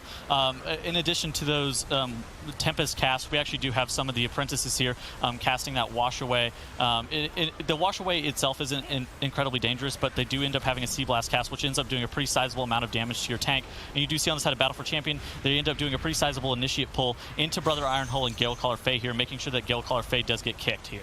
Yeah, so Gale Caller Fae needs to be kicked on the Slicing Blast, because if it goes through, it will do a burst damage to the whole group and also apply a debuff that increases the damage taken, the nature damage taken. Now, sometimes we will see people don't interrupt the cast, and that is because Gale Caller Fae will actually buff herself with an aura once she reaches 100 energy, and if the cast is actually being interrupted while she has the buff up, then you can see those tornadoes, the Tempest spawning around the room. But Battle for Champion actually choosing to still interrupt no matter if the tornadoes spawn. That's why you see the room just being so full of them right now. Yeah, you can actually tank these mobs in a little bit of a differing spot. If you're actually super worried about your melee's ability to dodge these tornadoes, you can actually tank them near the edge there, and then your melee can kind of just stand off that platform in order to not have to dodge those tornadoes if you're really, really worried. But the downside is sometimes you don't end up getting that swiftness ward, or it's really difficult to dodge that hindering cleave, so you'll have to dip back onto that platform. You actually do see both of the healers on the side of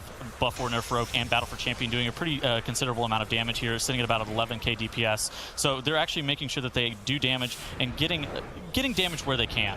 Yeah, you can see Jack running a little bit off here as Gale Caller Fae is about to die. He is going to pull this Enforcer that patrols around on the side. Enforcer probably in a bad spot right now, that's why he's not going there. But yeah, he's waiting. As you can see, the Enforcer is pulling it right now, pulling it back to the group, because Brother Ironhull, if he's the only one alive, there's nothing really dangerous happening at all. All you have to do is make sure you dodge the frontal. So once they kill this Enforcer, they should be proccing their 60% Reaping Wave, and then they're going to do another Shadow Meld skip. Yep, and you do see that Deep Smash come out on the Enforcer, the tank making sure that he's in melee range in order to be able to take it. If somebody else was in melee range, or the tank was actually out of range and the Rogues were or the Windwalkers were a little bit too close, they would actually end up getting hit by the Deep Smash instead. So it was actually a really good job of that tank making sure that he was closest to that Enforcer. And Brother Ironhull going down here in a couple percent. They're going to be looking to proc their Reaping after this and then just make their way towards that last bridge here. Yeah, we see one problem here when it comes to damage, as you mentioned, healers are trying to do as much damage as possible, but Grievous is just one of those affixes that makes it so hard to DPS, because as soon as anyone drops below 90%, they will apply that Grievous immediately. So that's why we see on a Grievous affix, healers is doing a little bit less damage than without it. As you see Battle for Champ just doing the Reaping skip, as I mentioned, proccing that 60%, walking past the trash. This is so efficient. Anything where you can skip trash plus Reaping at the very same time, it's just so efficient, because you use your Shadow Meld and you get 2 skips at the same time, basically. Yeah, we actually did see also a good use of their Ursul's Vortex and their Ring of Pieces there in order to be able to keep the mobs with True Sight at bay. You actually do see one of the Rogues go incredibly low on the side of Battle for Champion there, but they ends up being okay. On the side of Buff War Nerf Rogue, they end up pulling this Ritualist pack, as they do need a little bit more count before making their way onto the bridge here. Yeah, this is what I've been talking about the last time we saw Buff War Nerf Rogue play this dungeon. So they're missing just slight percentage here to proc their Reaping Wave, and that's why they have to go to the Ritualist and make sure they kill those small mobs to get this extra little percentage. Now, it's not a huge loss to do this, but it's definitely a couple of seconds compared to Battle for Champion, who just had perfect percentage after the Enforcer, as they're fighting the bridge now. Yeah, and this is definitely a really close match between these two teams. We've actually seen incredibly clean runs. Typically with Shrine of the Storm, what will end up sinking a lot of teams' ship here is the fact that, like, if you end up wiping towards the beginning of the instance, you have to deal deal with like a lot of reaping mobs. And you do see it on the side of Battle for Champions, something that's really cool here. They end up doing this double cultist pull, which is a really big pull. We actually saw some teams a little bit apprehensive to do double cultists together. The reason for that being is the pack is actually in itself kind of scary. It has a lot of casts that end up needing interrupting, but then they're actually making sure to do a really good job using the Ring of Peace there in order to knock a lot of those casts as well. There's a buff for Nerve Rogue doing a very dangerous pull themselves, as they pulled the Tentacle Pack, but they also pulled the Patrol on top of it. So buff for Nerve Rogue, if they pull this off, then they're actually not going to be that far behind at all, because it doesn't matter if you pull both patrols at the same time and the tentacles by themselves, or if you pull one of the patrol on top of the tentacles, because you do both of the things in 2 pulls, right? And that's what matters.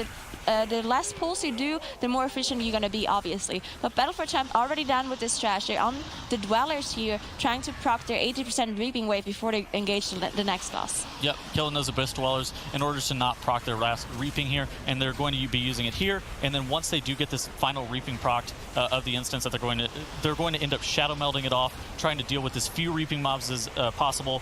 Occasionally, 1 or 2 will end up snapping in and just kind of popping up, as we do see on the side of Battle for Champion there. But by and large, they're going to end up shadow melding most of it off. On the side of Buff War Nerf Rogue, sitting at 72%, they're going to be positioning themselves after killing off this Cultist pack in order to be able to get their also 4th Reaping of the instance from those Abyss Dwellers.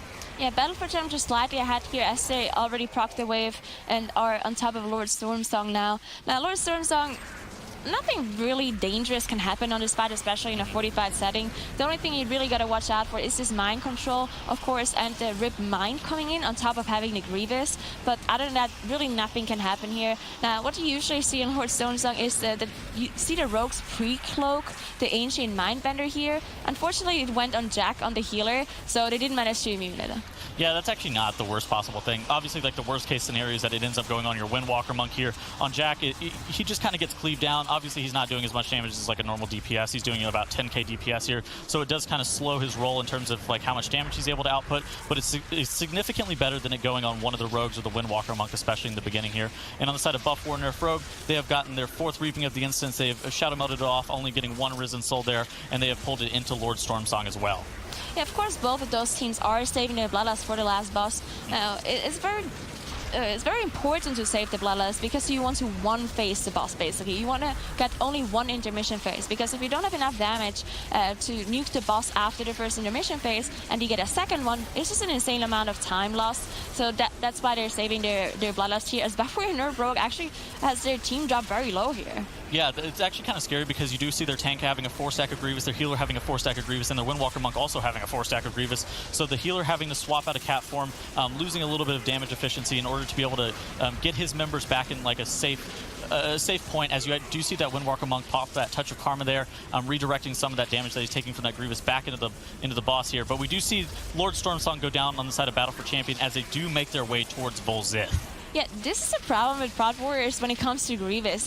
Prod Warriors are known to not have too much self-healing compared to some other tanks. So once they drop low and once this Grievous is applied to them, the 4-stack, it's so hard for a Rest to do it without having those huge single-target heals to heal the Grievous away, unless they're running something like Prosperity and Soul of the Forest, which we haven't really seen at all from these Eastern teams here. But yeah, just the tank is having this constant 4-stack Grievous on him, and everyone else is dropping low as well. Loda having actually kind of a hard time making sure the group survives here, as Battle for Champ already dealt with Lord Stormsong all the way on the way to the next boss here. Yeah, you actually did see Loda end up popping his Tranquility there. You can actually kind of see the little bit in the amount of healing differential between the 2 healers here. We do see Loda here sitting about 24k HPS, while Jack was at about 16.5k. So making sure that you actually don't have the group sitting in a bunch of Grievous stacks and you trying to play catch-up as a Resto Druid is very important. Playing catch-up as a Resto Druid is normally like one of the worst possible things, because most of your healing ends up being a little bit preemptive with how you end up hotting up the group. Something that's very interesting on the side of Battle for Champions, they pulled this trash in front of Volzith without the damage buff. Yeah, this is the exact same thing as we've seen from Team D coming out earlier. Now, I've speculated about this pull before, because most of the time we see teams, of course, engage the boss first, let the healer get the buff, the damage increase buff, and then deal with this trash in the intermission phase. But I thought about this pull, right? If you pull the eels on top of it, which is efficient, right? Then if the healer has the buff, he can't really be DPSing, right? Because the eels are just way too dangerous for the healer to DPS, because if he gets aggro somehow or he gets a debuff, he will die immediately. So if the healer has the buff, you can't pull the eels on top. But if you do it before the boss, the healer doesn't have the buff, then you can do this huge pull and just make sure everything is on top of each other. So if you don't benefit from the buff anyway when you're doing this pull, you might as well just do it beforehand. Yeah, but you do end up benefiting from it just from like dots, and like a large majority of Resto Druid's AoE damage does come from like Sunfire and Moonfire. So like while he can't be in melee swiping because it ends up putting him in a dangerous position, I actually think he would get a little bit more damage out of it, but whatever. Battle for Champion ends up doing a kind of a strange pull. Buff War Nerf Rogue ends up doing just an Abyssal Eel pull as well, while we do see Volzith sitting there. Battle for Champion ending up phasing Volzith at 74% here. Yeah, so Battle for Champ is an intermission phase. Now, in this intermission phase, the tank and the healer will get sent into one realm, while the rest of the DPS will get sent into another realm. Having to deal with those different kind of denizens, they need to make sure they're interrupting the cast and making sure that they DPS all of them down. Once they're dealt with those mobs, they will get sent up again. Now, the boss is going to stand in the middle and just kind of cast or channel an ability and do nothing. So at this point, if they choose to do so, they could pull trash and, as you said, just benefit from the buff on the healer, making sure that they pull the rest of the percentage that they need. But no, not on them. They're actually going to engage the boss straight away. They're going to pop the Bloodlust, and they're going to one-phase the boss here. Yeah, it's actually very important that Jack doesn't end up going down here, as he does have significantly reduced health because of that damage buff that he ends up gaining. While it is super good for him, and you do actually see him doing 26k DPS here on Volzith, it's also very scary because if he does end up getting ticked from like any of these infestations, or ends up getting like just hit from any incidental damage, he will end up going down very quickly because he does have reduced health from that 9-stack buff. So it's kind of feast or famine, but he is their only battle res, so making sure that he does stay alive is very important. He's doing 30k DPS here, and you are going to be seeing Volzith going down in one phase here, and then Battle for Champion here just needs to end up pulling a couple eel packs, and they are going to be crowned victorious here. Yeah, there was actually an insane amount of damage coming out of Jack here, just out-DPSing the other damage dealers so hard. Now, Battle for Champion, as you said, only have a couple of eel packs left, and now that they're not in boss combat anymore, it's really not that dangerous for them anymore to clean this up, because if you're in boss combat and you're fighting these eels and something goes wrong, all of a sudden you're in trouble. But if you do it outside of boss combat, then you get out of combat. As long as they're kind of effectively cleaving it and, you know, nobody has the danger of dying, it's not really the end of the world. Yeah, they certainly don't need it, and Battle for Champion seems to agree with me, as they are my pick going over into the Sand Queen here. Both teams grabbing some of these Silk Crabs, and immediately we see Bloodlust popped on both sides. Yeah, we see the exact same pull coming out of both of those teams here while pulling the Bloodlust as well. Now, we've talked about this before, that if you pull the Bloodlust, if you use the Bloodlust at the very start, then you will not get optimal uptime on the Sand Queen, because she actually will cast her upheaval shortly, as we can see it happening on Battle for Champion side, and then she will not be attackable, so you lose a little bit of uptime of this Bloodlust on the boss. Yeah, so a bit dangerous here too, as both teams actually pull a Vice Jaw as well. Vice Jaw, those Crocs on the side that periodically do kind of a bite, a chomp on the tank that decreases your maximum health. So too many of those can spell disaster for one of the tanks, especially in this tyrannical setting on the Sand Queen. A lot of damage coming in here, and Long, as he dips below 10%, down to 3%, barely hanging on, Ab getting the healing necessary to make sure he does not proc that Bonsomni's bargain trinket. So team healthy finally, as the rest of the trash gets chiseled off. Sand Queen down to 58% in favor of Battle for Champion.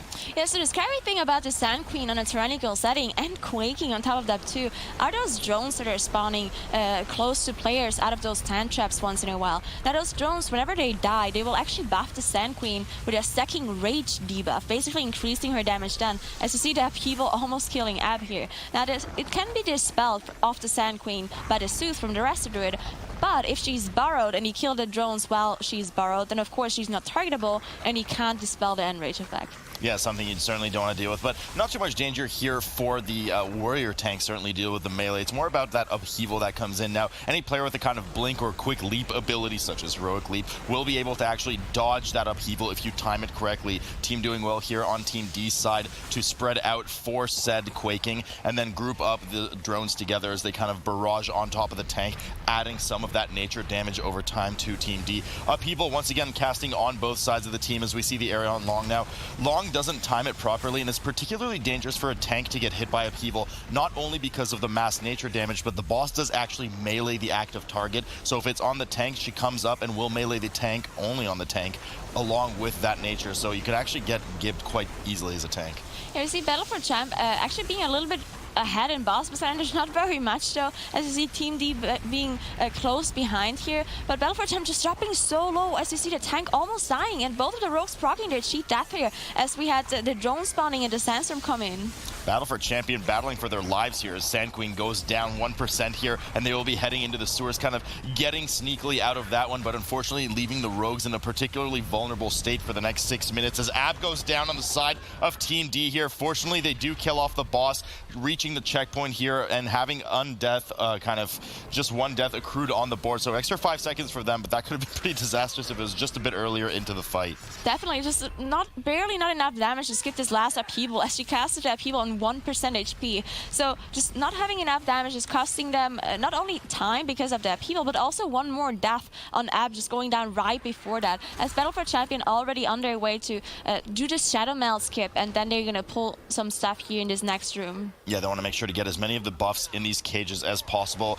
Most teams don't really spend a lot of time on this particular floor. They try to get through it as quickly as possible, getting the buffs that they need, and then using that mass stealth and the sap's true CC availability to get right up to Jess Hallis's room, which is what we're seeing right now on the side of Team D. Battle for Champion, of course, is already up there dealing with those C speakers, interrupting as many salt blasts as possible, if not spell reflecting them. But Nagura, the most important cast here, definitely the Water Dome. Got to get that interrupted. Yeah, the Water Dome, if it goes through, will actually cast an Absorb Shield on everyone close by, and it's especially dangerous for these groups because they're both playing Alliance, of course. So there's no Blood Elves, meaning they can't dispel it with the offensive Blood Elf ratio, and they also don't have anything like a Demon Hunter or a Priest for a Mass Spell or something like that. So definitely crucial to make sure that they interrupted with any sort of single target interrupts or Ring of Peace or AoE stuns coming in from those teams. Certainly a bit defensive here from Team D's tank Long as he dips over to the side just to avoid some of the line of sight on those salt blasts. They do a fair bit of damage moving around the edge. They will spawn their first reaping momentarily, whilst Battle for Champion has done just that as they drag it into the second of the two C speaker pulls right before Jess Hallis, as we can see right behind that wall awaits the second boss of the dungeon, looking to try and cleave everything down before aggroing on the boss. Certainly don't want your tank stunned during the 70% transition with a lot of those stacks getting up on the tank. Yeah, Battle for Champ, while they deal with this Reaping Pack and this boss, they actually engage Jess Hallis here. So tank dropped very, very low on this pull. Now, it's very crucial for Jack to dispel the tank here, as he not only does have all those Reaping stacks, but also the Arsonist leaving behind this magic debuff, just doing a lot of damage too. As Jack is actually using that Tree of Life to make sure that he heals away this burst damage here, and Team D also engaging the boss fight. Yeah, really well done here by Battle for Champion. I mean, that was quite sketchy in terms of damage. 36% on the board for them now for Trash, while Jess Hallis at 85% for Team D with 32% Trash on the board. So the two teams quite close together. At this point, the Trash doesn't really matter that much anymore, Nagura, because we do know at this point they're just going to run upstairs once Jess Hallis is dead and cannon everything down and deal with the rest of their trash. Yeah, we see Team D on the other side on 70%, meaning they will proc the intermission phase here as we can see the smoke powder come out, meaning everyone is going to be stunned while Jess Hallis is attempting to open these prisoners, these cages on the side, opening.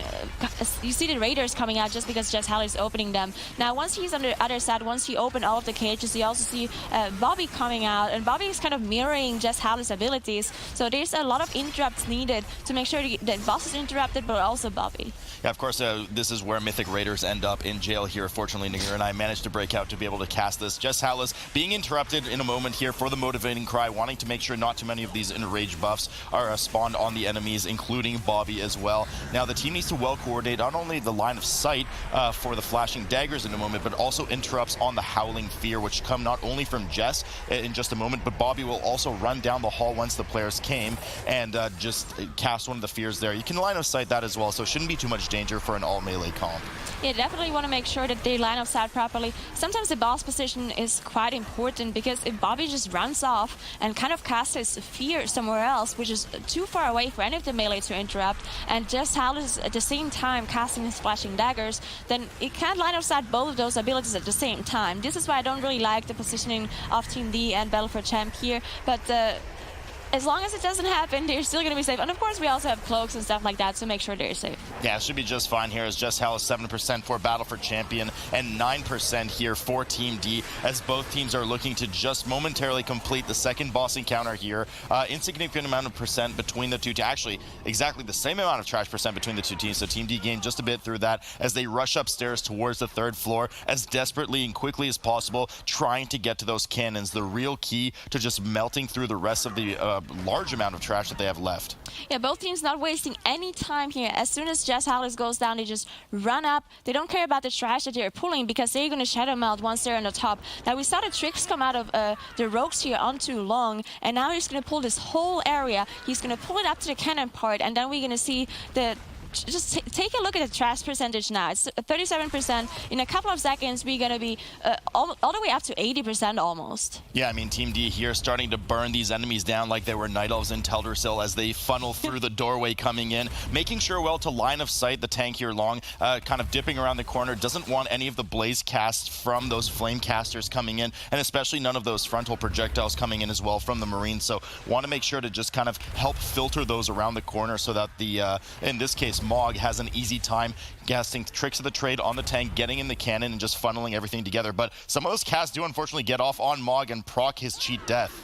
Here we see one of the rogues, actually, as you can see from the shot now, on the right cannon, the other rogue is already there. He's stealth past these mobs here in the middle area, just went into the right cannon, and he's dealing with the trash over there. So simultaneously on the left cannon and the right cannon, just dealing with the trash. As I said, 82% trash on Team D side now. Just such a huge trash amount within just not even a minute, basically. Just so fast with this cannon area and just, you know, proccing 2 or almost 3 reaping waves within a couple of seconds. Yeah, certainly making an egg yolk of this situation. Now, obviously a bit of lag here from our observers right now. The players are unaffected in their own region, but just a bit of spottiness back and forth here as we get through this match. The players unaffected, though, will be going along the dungeon as normal, in case anybody at home is wondering. Speaking of which, that, of course, does not prevent players from almost dying, as we see 1% on one of the rogues proccing that second cheat death, and does go down here for Team D. I think he went forward to the other cannon and perhaps didn't get that tricks of the trade off. Ab, of course, runs after him, getting ready to get that battle res off right away. 88%, 92 now for Team D. They have more than enough of the trash needed before advancing to Valeri, the third boss of the dungeon. Yeah, they only have to deal with those 2 trash mobs here, and then they're gonna be done. As we saw, the cannon almost shot the Windwalker here as he just barely rolled out of the shot in the very last second. So lucky. Battle for a Champ, on the other hand, also 90% trash. So both of these teams very close to one another now. Team D slightly ahead when it comes to trash percentage, but they have 3 deaths, while Battle for Champ has 0 deaths. So the time difference, 15 seconds, makes it so both teams are very close to one another. Very close to one another, but our good friend Korgus, the final boss of the instance, will have something to say about the safety of these teams once they get to him. But first, we must get through Knight Captain Valeri here, the third boss of the dungeon. Quite an easy boss as long as you keep on top of the barrel placement, something that usually the responsibility falls on the healer and is back up the tank so that the rest of the DPS in the group can DPS her down. Now, you want to make sure you kind of move her to the opposite corner or sides of the room where the barrels are so that effectively the melee can sit there and DPS as much as possible. She is rather immobile at times, casting very frequently. So want to pre-position well so that you get max efficacy on your DPS. Yeah, so the barrels spawn in the room randomly, basically. So sometimes you can get a little bit unlucky and have a lot of the barrels spawn in the middle of the room or in the area where you're standing. So you need to move a lot of the barrels, meaning that your healer and your tank, or whoever is moving the barrels, just loses more damage. So there's a slight DPS gain, of course, for having the healer only move a couple of them instead of having to move them all. But we see both Rasta Druids are actually doing a lot of damage, as we can see. App on Team D side actually beating the warrior tank. Yeah, quite a bit of damage as Knight Captain Valeri here has a barrel laughs, casting Cinder Flame in various directions at one of the barrel, huge frontal cone that will light them. Now, there are various mechanics on this fight that will ignite the barrels, making sure that you can't just stalk them in a corner. Technically, you can, but it requires a lot of micromanaging from the healer that is really just not worth it, as opposed to just letting some explode and going off to the side. The team's neck and neck in percent. Here's Battle for Champion is at 45% right now. Both of them actually hit 45% at the same time. Team D, those 3 deaths, very daunting for the team. 15 seconds that they will need to overcome on equivalent trash percent on both teams. So it's going to be really down to the wire here on Korgus. It's all going to be about Korgis again. The last time we saw Tol Dagor, we saw the teams have a lot of trouble with this boss. It can be a little bit of RNG involved with the boss's cast, on top of also having this quaking ability, which makes it so much more difficult for the healers to deal with these explosive bursts. And we see a different talent setup actually coming in from those Rasta Druids as well, as one of the Rasta Druids, Jack, is playing with Tree of Life, while the other Rasta Druid is playing with Cultivation. So that is something that that might make the difference in the healing on the last boss here. Yeah, and you know, it also makes the difference how many doubles they get as well. Yeah. So we'll see which RNG god favors which of the teams right now. 12% apiece on the teams, 10% now as they rifle through the list of artillery. Now there is a kind of two different strats coming in from the teams here. Only 4% trash remaining, so I'm expecting to see that they will skip the first 3 mobs, the Warden plus the 2 casters right after, and either skip the second round of Wardens and then deal with them after Korgis, or kill the second round of Wardens and then shadow meld it off and avoid the 5th Reaping. Nonetheless, Battle for Champion and Team D both heading out of the door here from Valeria's room and right up to Korgis's room as quickly as they can. Yeah, both teams are so close to one another. Now, one thing to note is the cheat deaths. Battle for Champion has both cheat deaths available on their rogues, while Team D actually has cooldown on their cheat deaths on their side. Now, this is something that can definitely make or break it on this fight, because we talked about it all the time. Explosive bursts plus quaking, anything can happen, and there's a lot of burst damage coming out. So having a cheat deaths available to them can be an advantage here. Team D masterfully killing both of the casters right now as they run upstairs right past the pre-crowd controlled Wardens. They shadow meld off the 5th Reaping Wave and get right on the action with Korgis, popping their Bloodlust and getting ready to deal with the final and definitely most dangerous boss of the dungeon. Battle for Champion not to be outdone, ahead of them by 4%. Their Bloodlust, excuse me, has already been popped as well. Team doing well here to avoid the lines on the ground. Don't want to get hit by that. Unfortunately, Team D didn't manage to shadow melt all of the Reaping Souls. They do have 2 casters here, 2 Tormented Souls, but App actually doing a very good Typhoon, making sure that both of the souls are on top of the boss so they don't lose any sort of damage, just cleaving them down. But now it's all going to be about this RNG, about the double cast. Now, the one thing you want to watch out for here is the Dead Eye. The Dead Eye kind of resets the rotation of abilities, and if the boss casts Explosive Burst right after the Dead Eye, then it's going to be a double, and this is when it's going to be very dangerous and difficult for the healers to make sure the group stays alive, especially if you get a quaking on top of that. Yeah, the quaking timings could be absolutely brutal for the teams. Certainly Battle for Champions still 5% ahead of Team D. At this pace, I mean, they're going to need to hope for a couple of unfortunate or unlucky deaths on the side of Battle for Champion to try and take this first game from under them. We've seen some very low percent wipes on the team coming in that could really cost them, but a lot of damage, a lot of doubles coming in for the teams. Just really unlucky as Mog goes quite low. I think he might actually proc his cheat death. We haven't seen the full debuff frame just yet, but more damage coming in for Battle for Champion, dipping well below 35%. We saw Jack having to pop his tree form because they got a double plus quaking combination here. So a good usage of this tree form, making sure they save it here for these very dangerous moments, as we see on Team D side. App also having to pop his tranquility to make sure everyone is healthy from these explosive bursts. Take a look at the HPS from those 2 druids, right? We have 40k HPS at least from both those druids coming out. Just insane amount of damage on this boss. Insane amount of damage, but the kind of gap between the teams is being maintained as Fonsambi's Trinket does pop over on the Prot Warrior for Battle for Champion. I think he might have gotten clipped by the cross ignition. Really hard for the tanks to see in there, so won't have that available for a bit, but finally they managed to stabilize as the Tormented Soul on the bottom of the screen is still paralyzed. The Prot Warrior going down sub 10%. He does go down. The Windwalker goes down as well. Battle Reses are available. Jack immediately casts Rebirth on both targets. Cross ignition finally comes. Really lucky time for that cross ignition to hit for the team, allowing for Team D to catch up just a bit, but they're still 2% behind and 1 death behind. Yeah, so they're 5 seconds behind at this point, and anything can really happen as we see those 2 deaths come out. Now, any sort of doubles with the healers struggling, running out of cooldowns, really. If you run out of healing cooldowns, getting more of those doubles, getting more quakings, this can get very dangerous here. So Jack is casting potion right now mana potion to try and get that mana potion up, but it does so successfully in order to be able to heal the rest of the team. But so much damage going in as the tank goes down again. No battle res available for the team right now as they try to eke off the last 8%. Team D has pulled ahead at this point, 4% on the board for them, and it looks like they're going to sneak another win right under the nose of Battle for Champion to take that first game. And oh man, again, just Battle for Champion so close, outperforms the team, and just at the last second chokes. Oh my god, he's left. Atal'Dazar, so a really aggressive pull off the bat here. I mean, we say this every time, should be no surprise coming up, but we've seen this pull, Nagura, come up just horribly for some teams. Things can go wrong very quickly here, especially if you miss some of those interrupts. Expecting double Bloodlust to be popped here in just a moment, and we see it light up on both sides as Team D in battle for champion. Really aggressive, getting those augers and the confessors in. Gotta get the interrupts on those mending wards and the Bonsami's mantles, but Team D opting not to use the stair for the Juggernaut charges.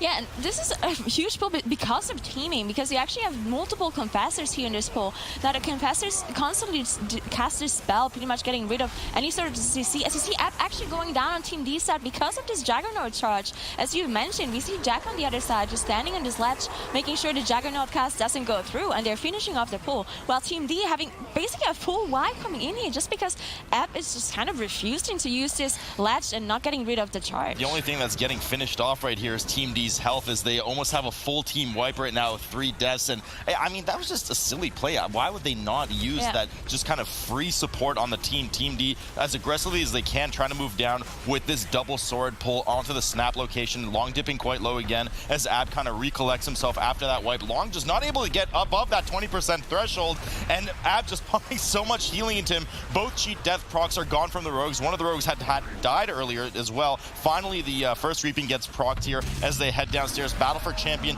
well ahead has already started on Razan and dealt with their first reaping wave as it comes down the stairs right now. Okay, that was actually kind of a crazy pull coming out of Team D here, as they were snapping the first swords there, and then they pulled the triple Sky Screamer with the reaping and then jumped down to the boss. We see the triple Sky Screamers here. They need to make sure they interrupt all of them, but we saw the difficulty of the snapping here. If you snap the swords, they will not be jumping around and damaging your team, but they will be auto-attack, and he actually got eaten. Oh no, Long goes down, gets grabbed by the boss there, and the Bonsami Trinket procs as well because of the death. There is just threat running wild right now. They opt to run him up the stairs and reset him so they don't have a full wipe to the trash, but this is an absolute disaster right now as one of the rogues is down, no battle res available. Not really sure why he's not releasing either, but finally managing to stabilize with some of the damage coming in from the remaining rogue and the unholy DK. One of the interrupts was missed, unfortunately, for the fear as the Sky Streamer runs around, hitting Long in the back. Meanwhile, I mean, just Sunny and Daisy's here for Battle for Champion, 32% on Razan. But, I mean, you know, Zyra and I talk about this all the time, Nagura. They just have to reset the boss entirely just to try and stay alive. This is, I mean, this is just horrible for Team D right now. Yeah, this is a disaster, and we've been talking about momentum, right? Team D winning this first map, just very close against Battle for Champion. They should be having the momentum going into this game, and then they're making mistakes on the very first pull. They do the second pull, and they make mistakes again. So definitely very bad for Team D here, while Battle for Champion just playing everything so much cleaner. They might be doing a little bit less risky pulls, but that doesn't matter at this point because they're 0 deaths and they're about to kill Razan. They're just so much ahead at this point. Yeah, I mean, this is a dungeon as well where it's just these affixes are not very dangerous. You can be hyper aggressive, and Battle for Champion can certainly take a bit of a stroll here at this point. They're 6 deaths ahead of Team D. That's already 30 seconds plus an entire boss at this point because Razan had to be reset for Team D and recycled. So Battle for Champion moving up to the triple Sky Screamer pull. Usually only one Sky Screamer for non-teaming affixes, but we do know there's more trash present in this dungeon that you also need to kill. Doing well to assign 1 melee per interrupt for the Sky Screamers as to not leak any of the fears that we saw kind of plague Team D earlier downstairs. But yeah, one more time, I want to talk about this snapping of the swords here, which we've seen from Team D earlier. Now, it is good to snap them because they're all in the same spot. They're easy to DPS. They're not jumping around, not damaging any of your damage dealers or your healers because it can be very dangerous. But then again, they're just continually melee attacking your tank. And we saw how low Long Drop just almost going down just because of all the melee attacks coming out here. And Battle for Champion choosing just not to use those snap spots and just dealing with them normally. And now they're on their way to pull those Honor Guard and those Stalkers. Yeah, Honor Guard is particularly dangerous here for BFC as they head right up. Now, you got to be careful with the shield bearers. They will cast Bulwark of Juju, reducing all enemies' damage taken by 90% within that area. So important to kind of hard crowd control them. They can't be displaced. It won't work. So a bump from the ROP will not be enough from that Windwalker. Sorely going down from the death of the Honor Guard. Want to make sure to move out of that. Hits for an immense amount of nature damage. Razan now 18% for Team D. I mean, you know, they were so ahead on time trials in Nagura, so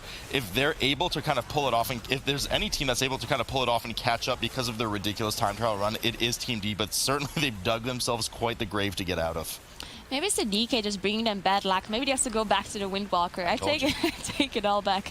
Now, Battle for Champion proccing their 40% Reaping Wave here as they use their Shadow Melt and they're using their Shroud as well to get to Volcall here, their second boss fight, basically. Now, in phase 1, all you really have to do is make sure you kill those totems at the very same time. As we see, some of those Reaping Souls actually leak through, but it shouldn't be a big problem as phase 1 doesn't really do anything. Yeah, no problem for them here. Reanimation totems, got to keep a close eye on them. I think it's a 8 or 10 second cast once the first one dies, so you have that kind of window once one of the totems gets brought to 1% health to kill the remaining ones. A boss that's really not too dangerous even in phase 2. We do know most teams don't like using their Bloodlust here just because he has that aura that not only takes on players but damages themselves as well. Team D has now moved up to Volcall's wing as well. Tree of Life has been popped here by Ab as they deal with this aggressive Honor Guard. You can just see his health getting rifled down compared to the rest of the mobs. They know how dangerous he is and how much damage he can deal to the rest of the group. Mob gets clipped there by one of the shield bashes coming in, if I'm not mistaken. As Long pops the shield wall and starts to kite down, but has to be careful not to get too far because the shield bashes and of course the rending tears from the Honor Guard will clip the closest melee if the tank is out of range when they're cast.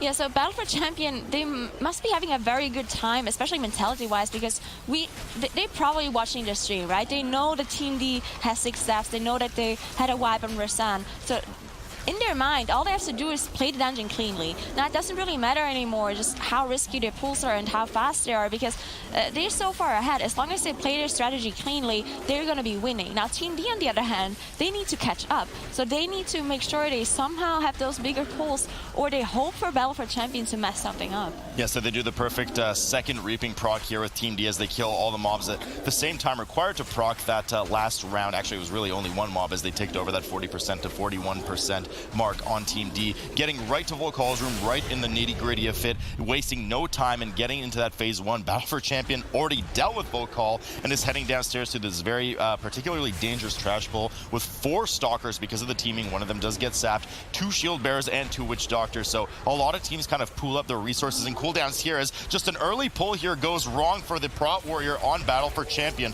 proccing that Bonsomdi Trinket right off the bat, already struggling, hovering around that 40-50% mark of health. Yeah, we see one of the Witch Doctors almost dead already because they're making sure they're focusing it down. Instead of AoEing, they actually...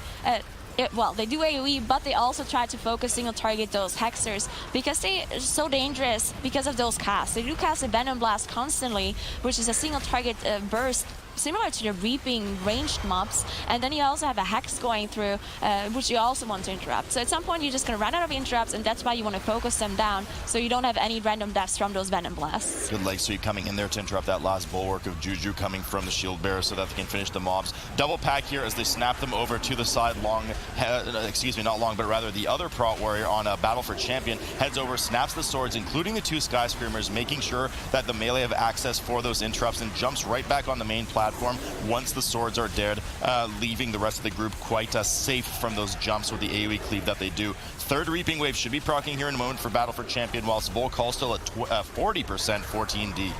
Yeah, these sword pulls are the one thing that actually prevents people from being very fast in this bridge area, because the sword packs, they're just very dangerous, especially when you have affixes that make them even worse, something like Rebus, for example. But these affixes, skittish and teaming, not really doing anything extra. So they are doing these double sword pulls and they're snapping them, making them just so fast on these bridge areas. As you can see, Team D, on the other hand, just down Volcall right now, so they still have a lot of catching up to do.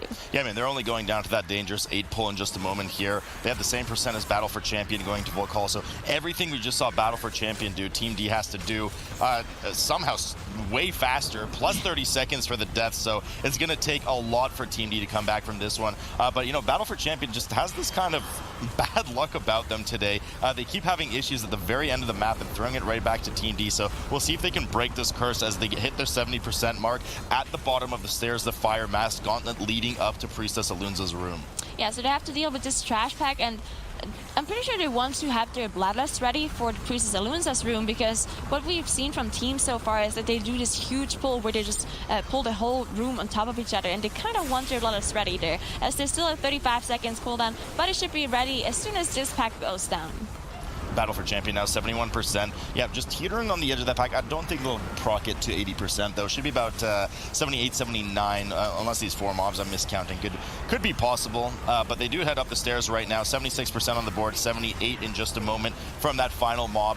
They will have access, of course, to the Augur and 1 Juggernaut on the side, along with the 2 Soul Priestesses in either pool. Now, we've seen a variety of types of pulls coming in here. The safer strategy is to kind of do only a couple of mobs, proc the 4th Reaping, and then take that onto the trash. But they are doing the more aggressive version of this, where they pull everything together and will deal with the 4th Reaping wave on top of whatever remnants exist with this trash. They don't even use the Bloodlust either. They're quite confident that they're just able to melt everything here, likely saving the Bloodlust for the 4th Reaping wave that they'll pull into the boss. It is actually pretty risky just not using the Bloodlust here, as they proc the 80% Reaping wave, and they could be pulling it into the boss, but that's just craziness at that point, because there's just so many things going on at the very same time, as you have to deal with all those casts, with the Reaping mobs, with the Juggernauts. There's just so many things happening at the same time that I don't think they also want to be engaging the boss fight on top of that. And not to mention, the tank does not have that Bonsomni's bargain available. Ab dipping sub 10% here with Team D on their 3rd Reaping wave. If they've aggressively pulled it over to the bottom of the stairs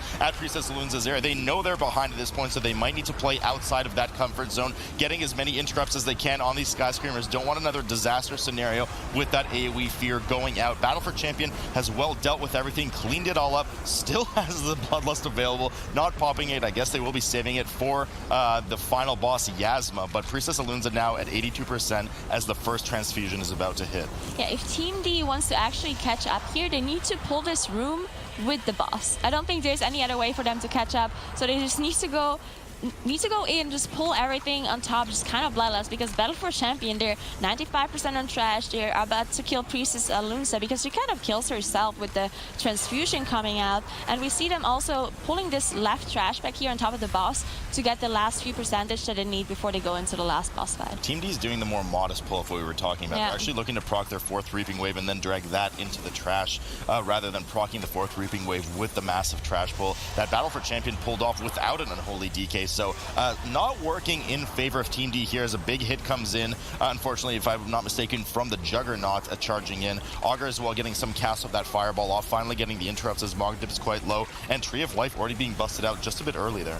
Yeah, so they did pull the boss here. So they're pulling this huge pull with the boss plus Reaping. So it is an insane pull coming out. And you gotta watch out for the DK damage here on Team D side, as you're probably gonna see an insane amount of DPS coming out of it, as you're not actually using the Bloodlust either. I'm not sure what it is with both of those teams just not using this Bloodlust for the huge pull. They're probably going to save it for the last boss. But I mean, let's not forget about the Rogues too. The Rogues are sustaining 300 to 350k DPS as well. So absolutely annihilate and melt everything here as Priestess Alunza is getting her first transfusion in. But Battle for Champion doesn't care. They are well ahead now on their way to Yasma, the final boss. They have their Bloodlust available. 2% trash left on the board for them. Only 1 cheat death available for the Rogues, though that shouldn't be a concern, as the Bonsomni's bargain trinket should be available for their warrior tank soon enough. Math Stealth goes up the stairs. We have a pull on the Skyscreamer, as is commonly seen. It will be paralyzed on the side of the room with Yasma while they first deal with the boss and then combine it together at the end for the perfect storm of tying the series 1-1.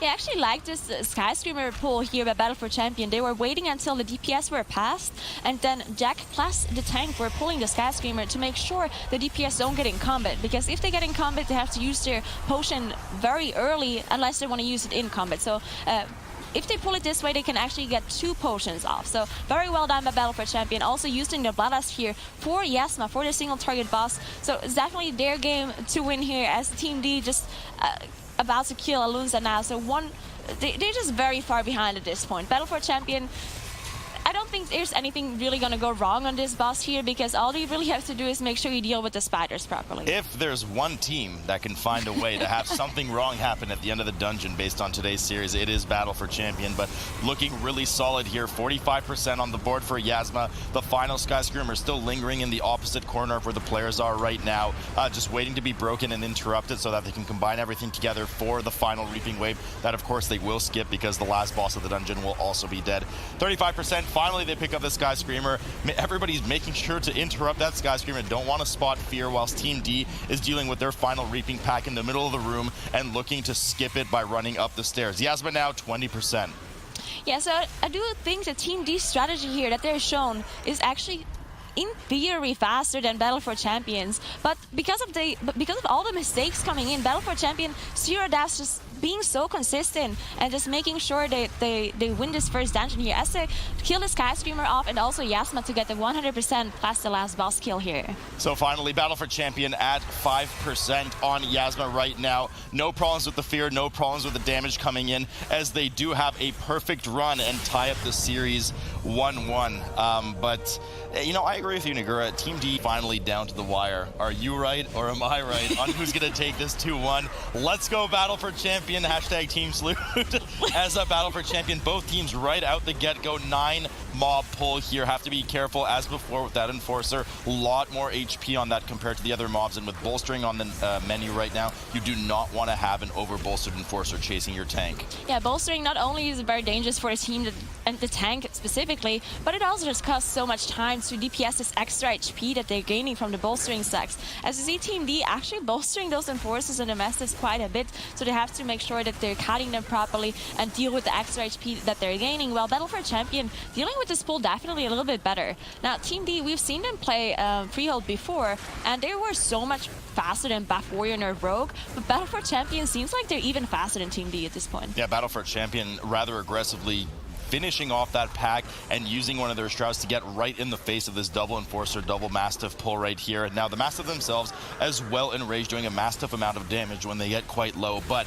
you can, of course, soothe that off every 10 seconds in the form of the Resto Druid. But, you know, there are 4 really high priority targets here in terms of the damage they do, so they opt to kind of help peel off of the tank with that Ring of Peace and just not get too much damage intake as the Prot Warrior dips in and out just for a couple of extra Thunderclaps and Shield Slams to help with the damage. But you don't want to expend too many defensives too early, because we're going to have, once again, the combo we all know about, Nagura. First Reaping plus the first boss. Yeah, so Reaping on top of the first boss, which we've seen from almost all of the teams come out here, also using the Bloodlust here as well, which we will see on Battle for Champion side here. Now, in this very first phase, the boss is not too dangerous, but you can get very unlucky with the shots, as while he is riding this bird, he actually shoots random players, and it can be the same player getting shot multiple times in a row. And in a tyrannical setting like that, and on top of having those Reaping mobs casting the abilities, the Grave Bolts, it can be dangerous. Very dangerous as the Green Swirlies come back down. A lot of damage going in on the Windwalkers. He's finally managed to get healed above that 15% that he dipped to. Skycap'n Kragg at 76% for Battle for Champion as they have 8 seconds left on their Bloodlust. Getting ready in a moment here to dismount as they reach the second phase of the fight at around 75%. Will dismount from the Parrot, and you can see that the Resto Druid has run off screen, pouring some of those Wraths into the boss, whatever they can to help with the damage, as the Parrot will now run around kind of pooping on the closest proximity player to the Parrot and diving through the battlefield once in a while, whilst the melee does really well to make sure they spread out, because, I mean, outside of the poop on the ground, that frontal, the Fire Blast frontal that does just immense amount of damage, has one-shot potential. We just see the Rogue get to 18% from one hit there. Yeah, you actually gotta watch out for the positioning here from the tanks. If you compare the position from Battle for Champs tank versus a Team D tank, Team D is in this very spot where we saw a reset coming out from another team early, because he got hit by one of those birds, and the bird not only does it do damage to you if you get hit by it, but it also knocks you back. And we know as soon as this boss steps a foot outside of the arena, he will immediately reset. So I like the position of Battle of Champion here better, because in case their tank gets hit, he's definitely not going to get knocked out of the arena. While on Team D side, if Lone gets hit, he is going to be out of the arena and the boss is going to reset. Yeah, so good communication required from the players there, just in case there's a threat from the Parrot from the opposite side of the arena, screeching through the middle. But 16% separating these two teams from Battle for Champion right now. Battle for Champion in the lead, of course, over Team D, as some of the poop starts raining down on the melee camp, making it quite difficult to move. Certainly risking that the powder shot, the bursting powder shot, hits multiple melee members. Already does such lethal massive damage as the Parrot swoons on in, very close to the melee pack there for Team D, but they do manage to move by it. U-Monk moving out of the poop and getting hit by that frontal too. Yeah, this actually makes me really nervous, Nagura. Seeing the poop go down at the same time as the frontal comes in is just one-shot potential written all over it. Definitely. Of course, we see all of the rogues still have their cheat death available to them, so they do have this extra cooldown available in case something like that happens, where you have the poop spawn and the shot at the very same time. But Battle for Champ, killing this boss quite a bit faster compared to Team D that are still on 16%. And now Battle for Champion are going to go ahead and use this route to make sure they're skipping this Enforcer here. So right past the Enforcer, they go across the bridge and into the second boss's area. Now, of course, a bit of an open dungeon. You can't kill any of the next 3 bosses in whichever order you want. Sometimes we see Trothak first, sometimes we see the Council of Captains. Been quite popular today. Unfortunately, cheat death proc here from Mog on the side of Skycap'n Kragg with Team D just at the last 5%, so not going to have that available for 6 minutes now. But Battle for Champion is just about to say, pretty popular that we've seen the second round of Reaping be pulled into the Captain pack. Eudora, we know, is not active this week, so a fair bit easier of a fight with Tyrannical on the board for these two teams. Yeah, the problem with the Tyrannical in this dungeon and bolstering is that he can't really make up a lot of time on trash, just because you can't pull trash on top of the boss, which we've seen European teams do a lot if they have this rotation because of the brews that buff you if you get haste or a crit. So very efficient to pull trash on top of it, but of course you can't do that if you have a bolstering affix like we see for the eastern region here. So they have to do everything a little bit slower, make sure they're pulling mobs that are equal in HP, and if they pull a mob that has a lot more HP than the rest of them, they need to make sure that they focus targeted a lot.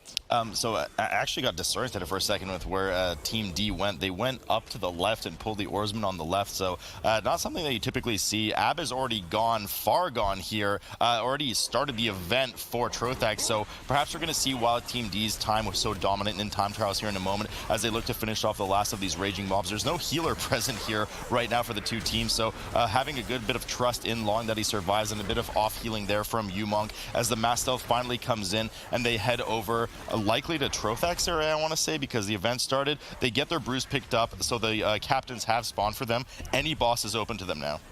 Yeah, it's interesting to see that both of those teams are actually doing very, very similar pulls here, as they both pulled these Oatsmen on the top, as you said, which you didn't really see before. So maybe there's something going on between those two teams. Maybe they were discussing their strategies a little bit from the time trial dungeon here in Freehold, as they really just have the exact same pulls coming out so far. Battle for Champion, of course, being a little bit faster than Team D because of the lost time from the very first pull. And here's where you can really see how important it is to play bolstering efficiently, because, as I said, both of those teams did the exact same pulls, but Battle for Champ ahead in trash and already pulling the boss just because they handled the bolstering more efficiently. Pulling the boss and trying to deal well with these brews coming down. Certainly not only the key to this boss, but with anything else pulled on top of the boss, you want to benefit from those buffed brews, either the haste or the crit, depending what the barkeep back there decides to send out. Now, there's also a bad brews we know that gives you a fairly substantial nature damage over time effect that you can actually redirect back into the bosses by positioning them there. So certainly up to the tank to get that solid positioning to avoid the bosses getting buffed, but also wanting the bosses to get debuffed. Very key to the fight. Team D following suit as well, with about 70% average between the two bosses, as they have dragged their second Reaping into it and cleaved it down pretty efficiently. And you know what, Nagura, certainly not too far behind, but that 11% trash difference might be pretty big in the long run. Definitely. I think 11% difference is going to make or break it later on, as of course both of those teams do not have their Bloodlust ready, as they used it on the first boss. Now with the Bloodlust usage, we have seen a couple of different things here in this bolstering affix, because in the western region without the bolstering, we've seen teams just save it for the very last boss because they want to pull trash on top of the last boss. But because they can't do that with the bolstering affix, we've seen some teams just use it on Trothak or use it on another boss or even use it on trash too. So Team D is actually largely caught up on this boss right now compared to Battle for Champion, outside of the 11% separating them. Captain Jolly dipping sub 20% roll at 25 for Battle for Champion, whilst 20% apiece for Team D, doing an excellent job to equally cleave them down. Something that we always tote that we want to see, these max DPS efficient strats, even at the cost of some mechanical difficulty or stress on the healer. Not the most dangerous combination, as we mentioned earlier, as Captain Eudora is actually a friendly this week, so she'll help to periodically stun some of them. Actually, no, the brews will come down and help the members right now. So Eudora, no powder shots on the team as a result. Log dipping just a bit low as he gets that final brew, trying to finish off these two bosses. Battle for Champion, finishing them at about the same time as they get ready to move forward, but it looks like they pulled some extra trash with Harpooners on top of the bosses right as the bosses are about to die, trying to be as efficient as possible here.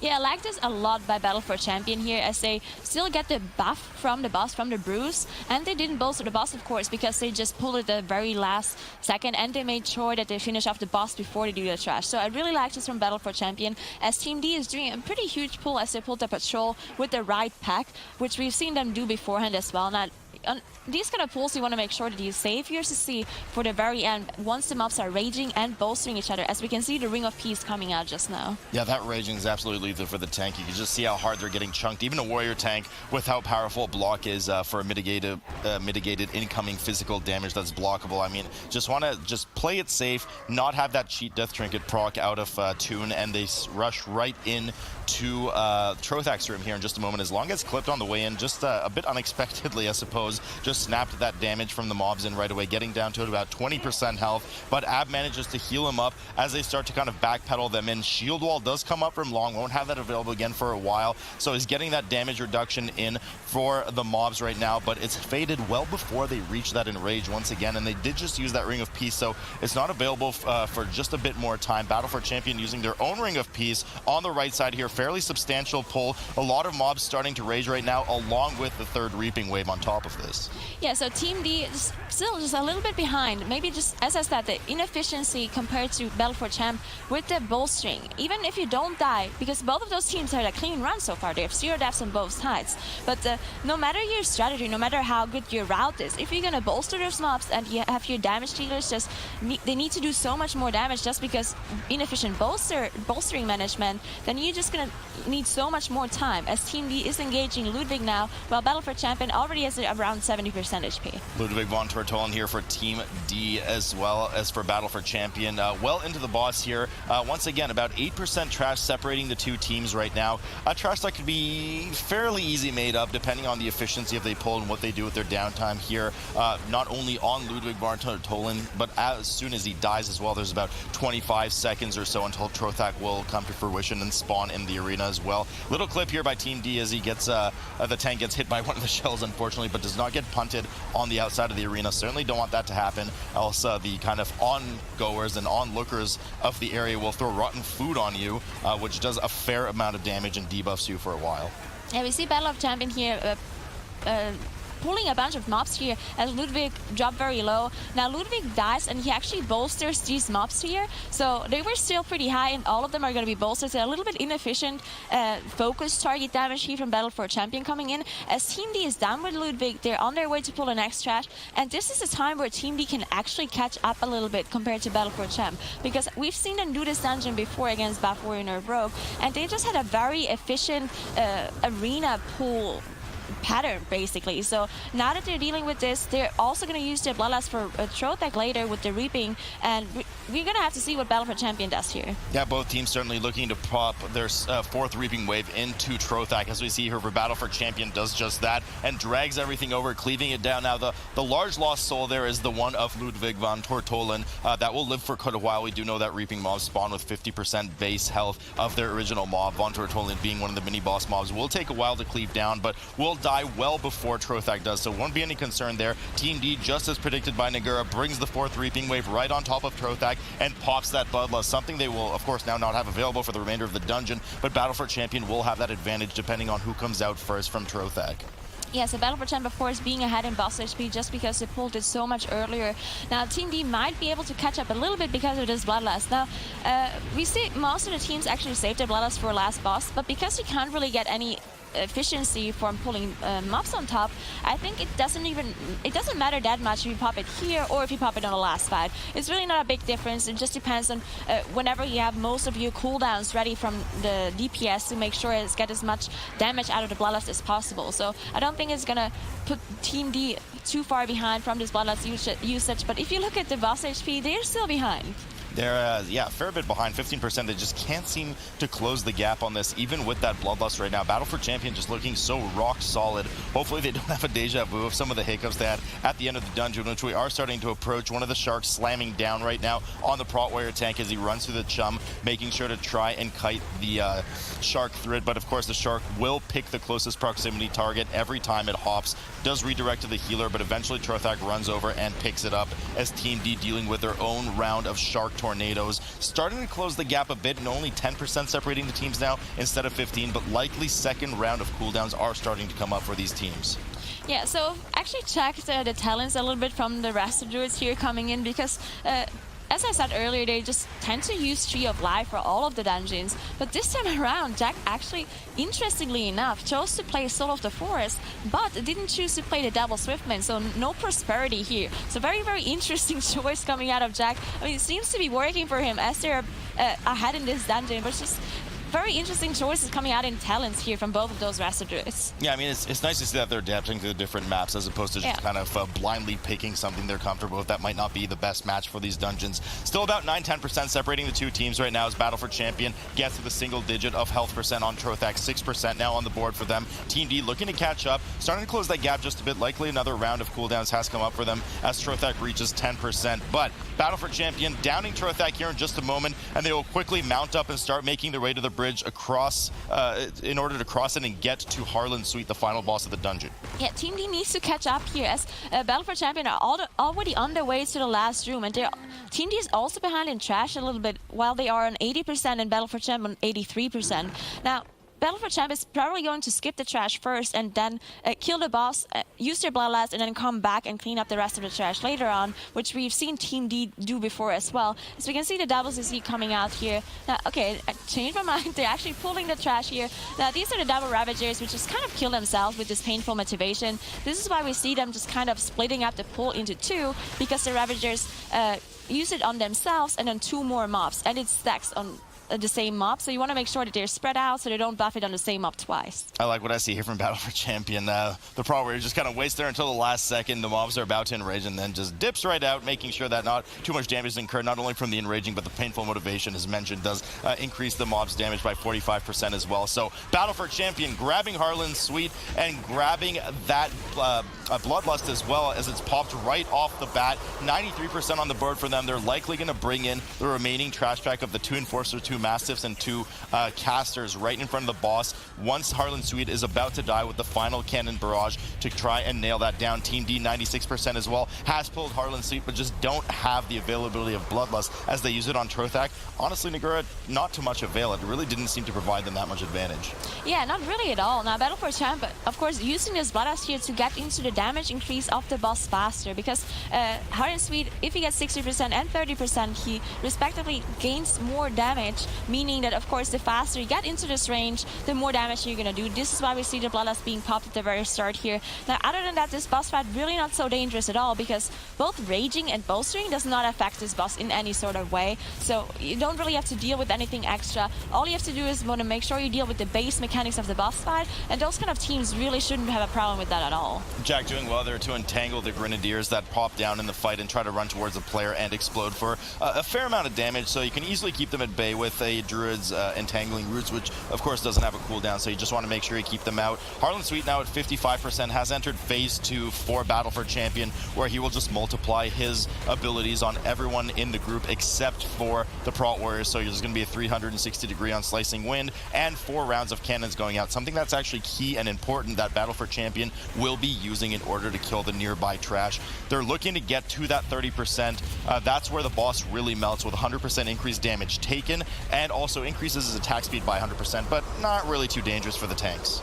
I just want to mention just how good and how close those two teams are to each other. Team D and Battle for Champ just shown in all of those dungeons just how good they're playing, how good their strategies are, how consistent they are too. Just both of those teams having 0 death throughout this tyrannical, Bolstering, and Raging dungeon, which is definitely something very difficult. So just shout out to both of those teams doing so well, and they can definitely compete or be compared to the Western region teams, and I think both of them just showing that they're world-class teams here. Yeah, certainly they can hang with the best in the West, as Jack likes to say. Battle for Champion now entering the burn phase here for Harlan Sweet, looking to slowly and surely soon move over to the remaining trash of the Enforcers that is nearby on Harlan Sweet with their upcoming cannon barrages, but they want to make sure not to pull that too early. You don't want to bolster the boss, because that is an immense amount of health that you will bolster, and honestly, that amount of damage could one-shot them. Here we go, though. Harlan Sweet, 15%, melting quickly as they're waiting for the final cannon barrage to hit them down. Grenadier is CC'd on the side, but does break into the group slightly. Fortunately, no explosions, no deaths. Harlan Sweet goes down before the cannon barrage hits, so they don't manage to get too much benefit from it. 14% on the board for Team D, though. Yeah, so if they manage to do something wrong here and they have a death or two, then Team D can still catch up. But we can see the Enforcers just being so bolstered. We see Jack being in cat form, trying to finish off this last percentage here, as they only have to kill his support. And there we go, Battle for a Champion winning the East Cup. Week after all of these points are kind of coming in together. Team D and Battle for Champion are tied up at that 240 points. Before Nerf Rogue at 140 and Accompany barely holding on to that 4th place spot at 120 because Black Mamba is not too far behind though.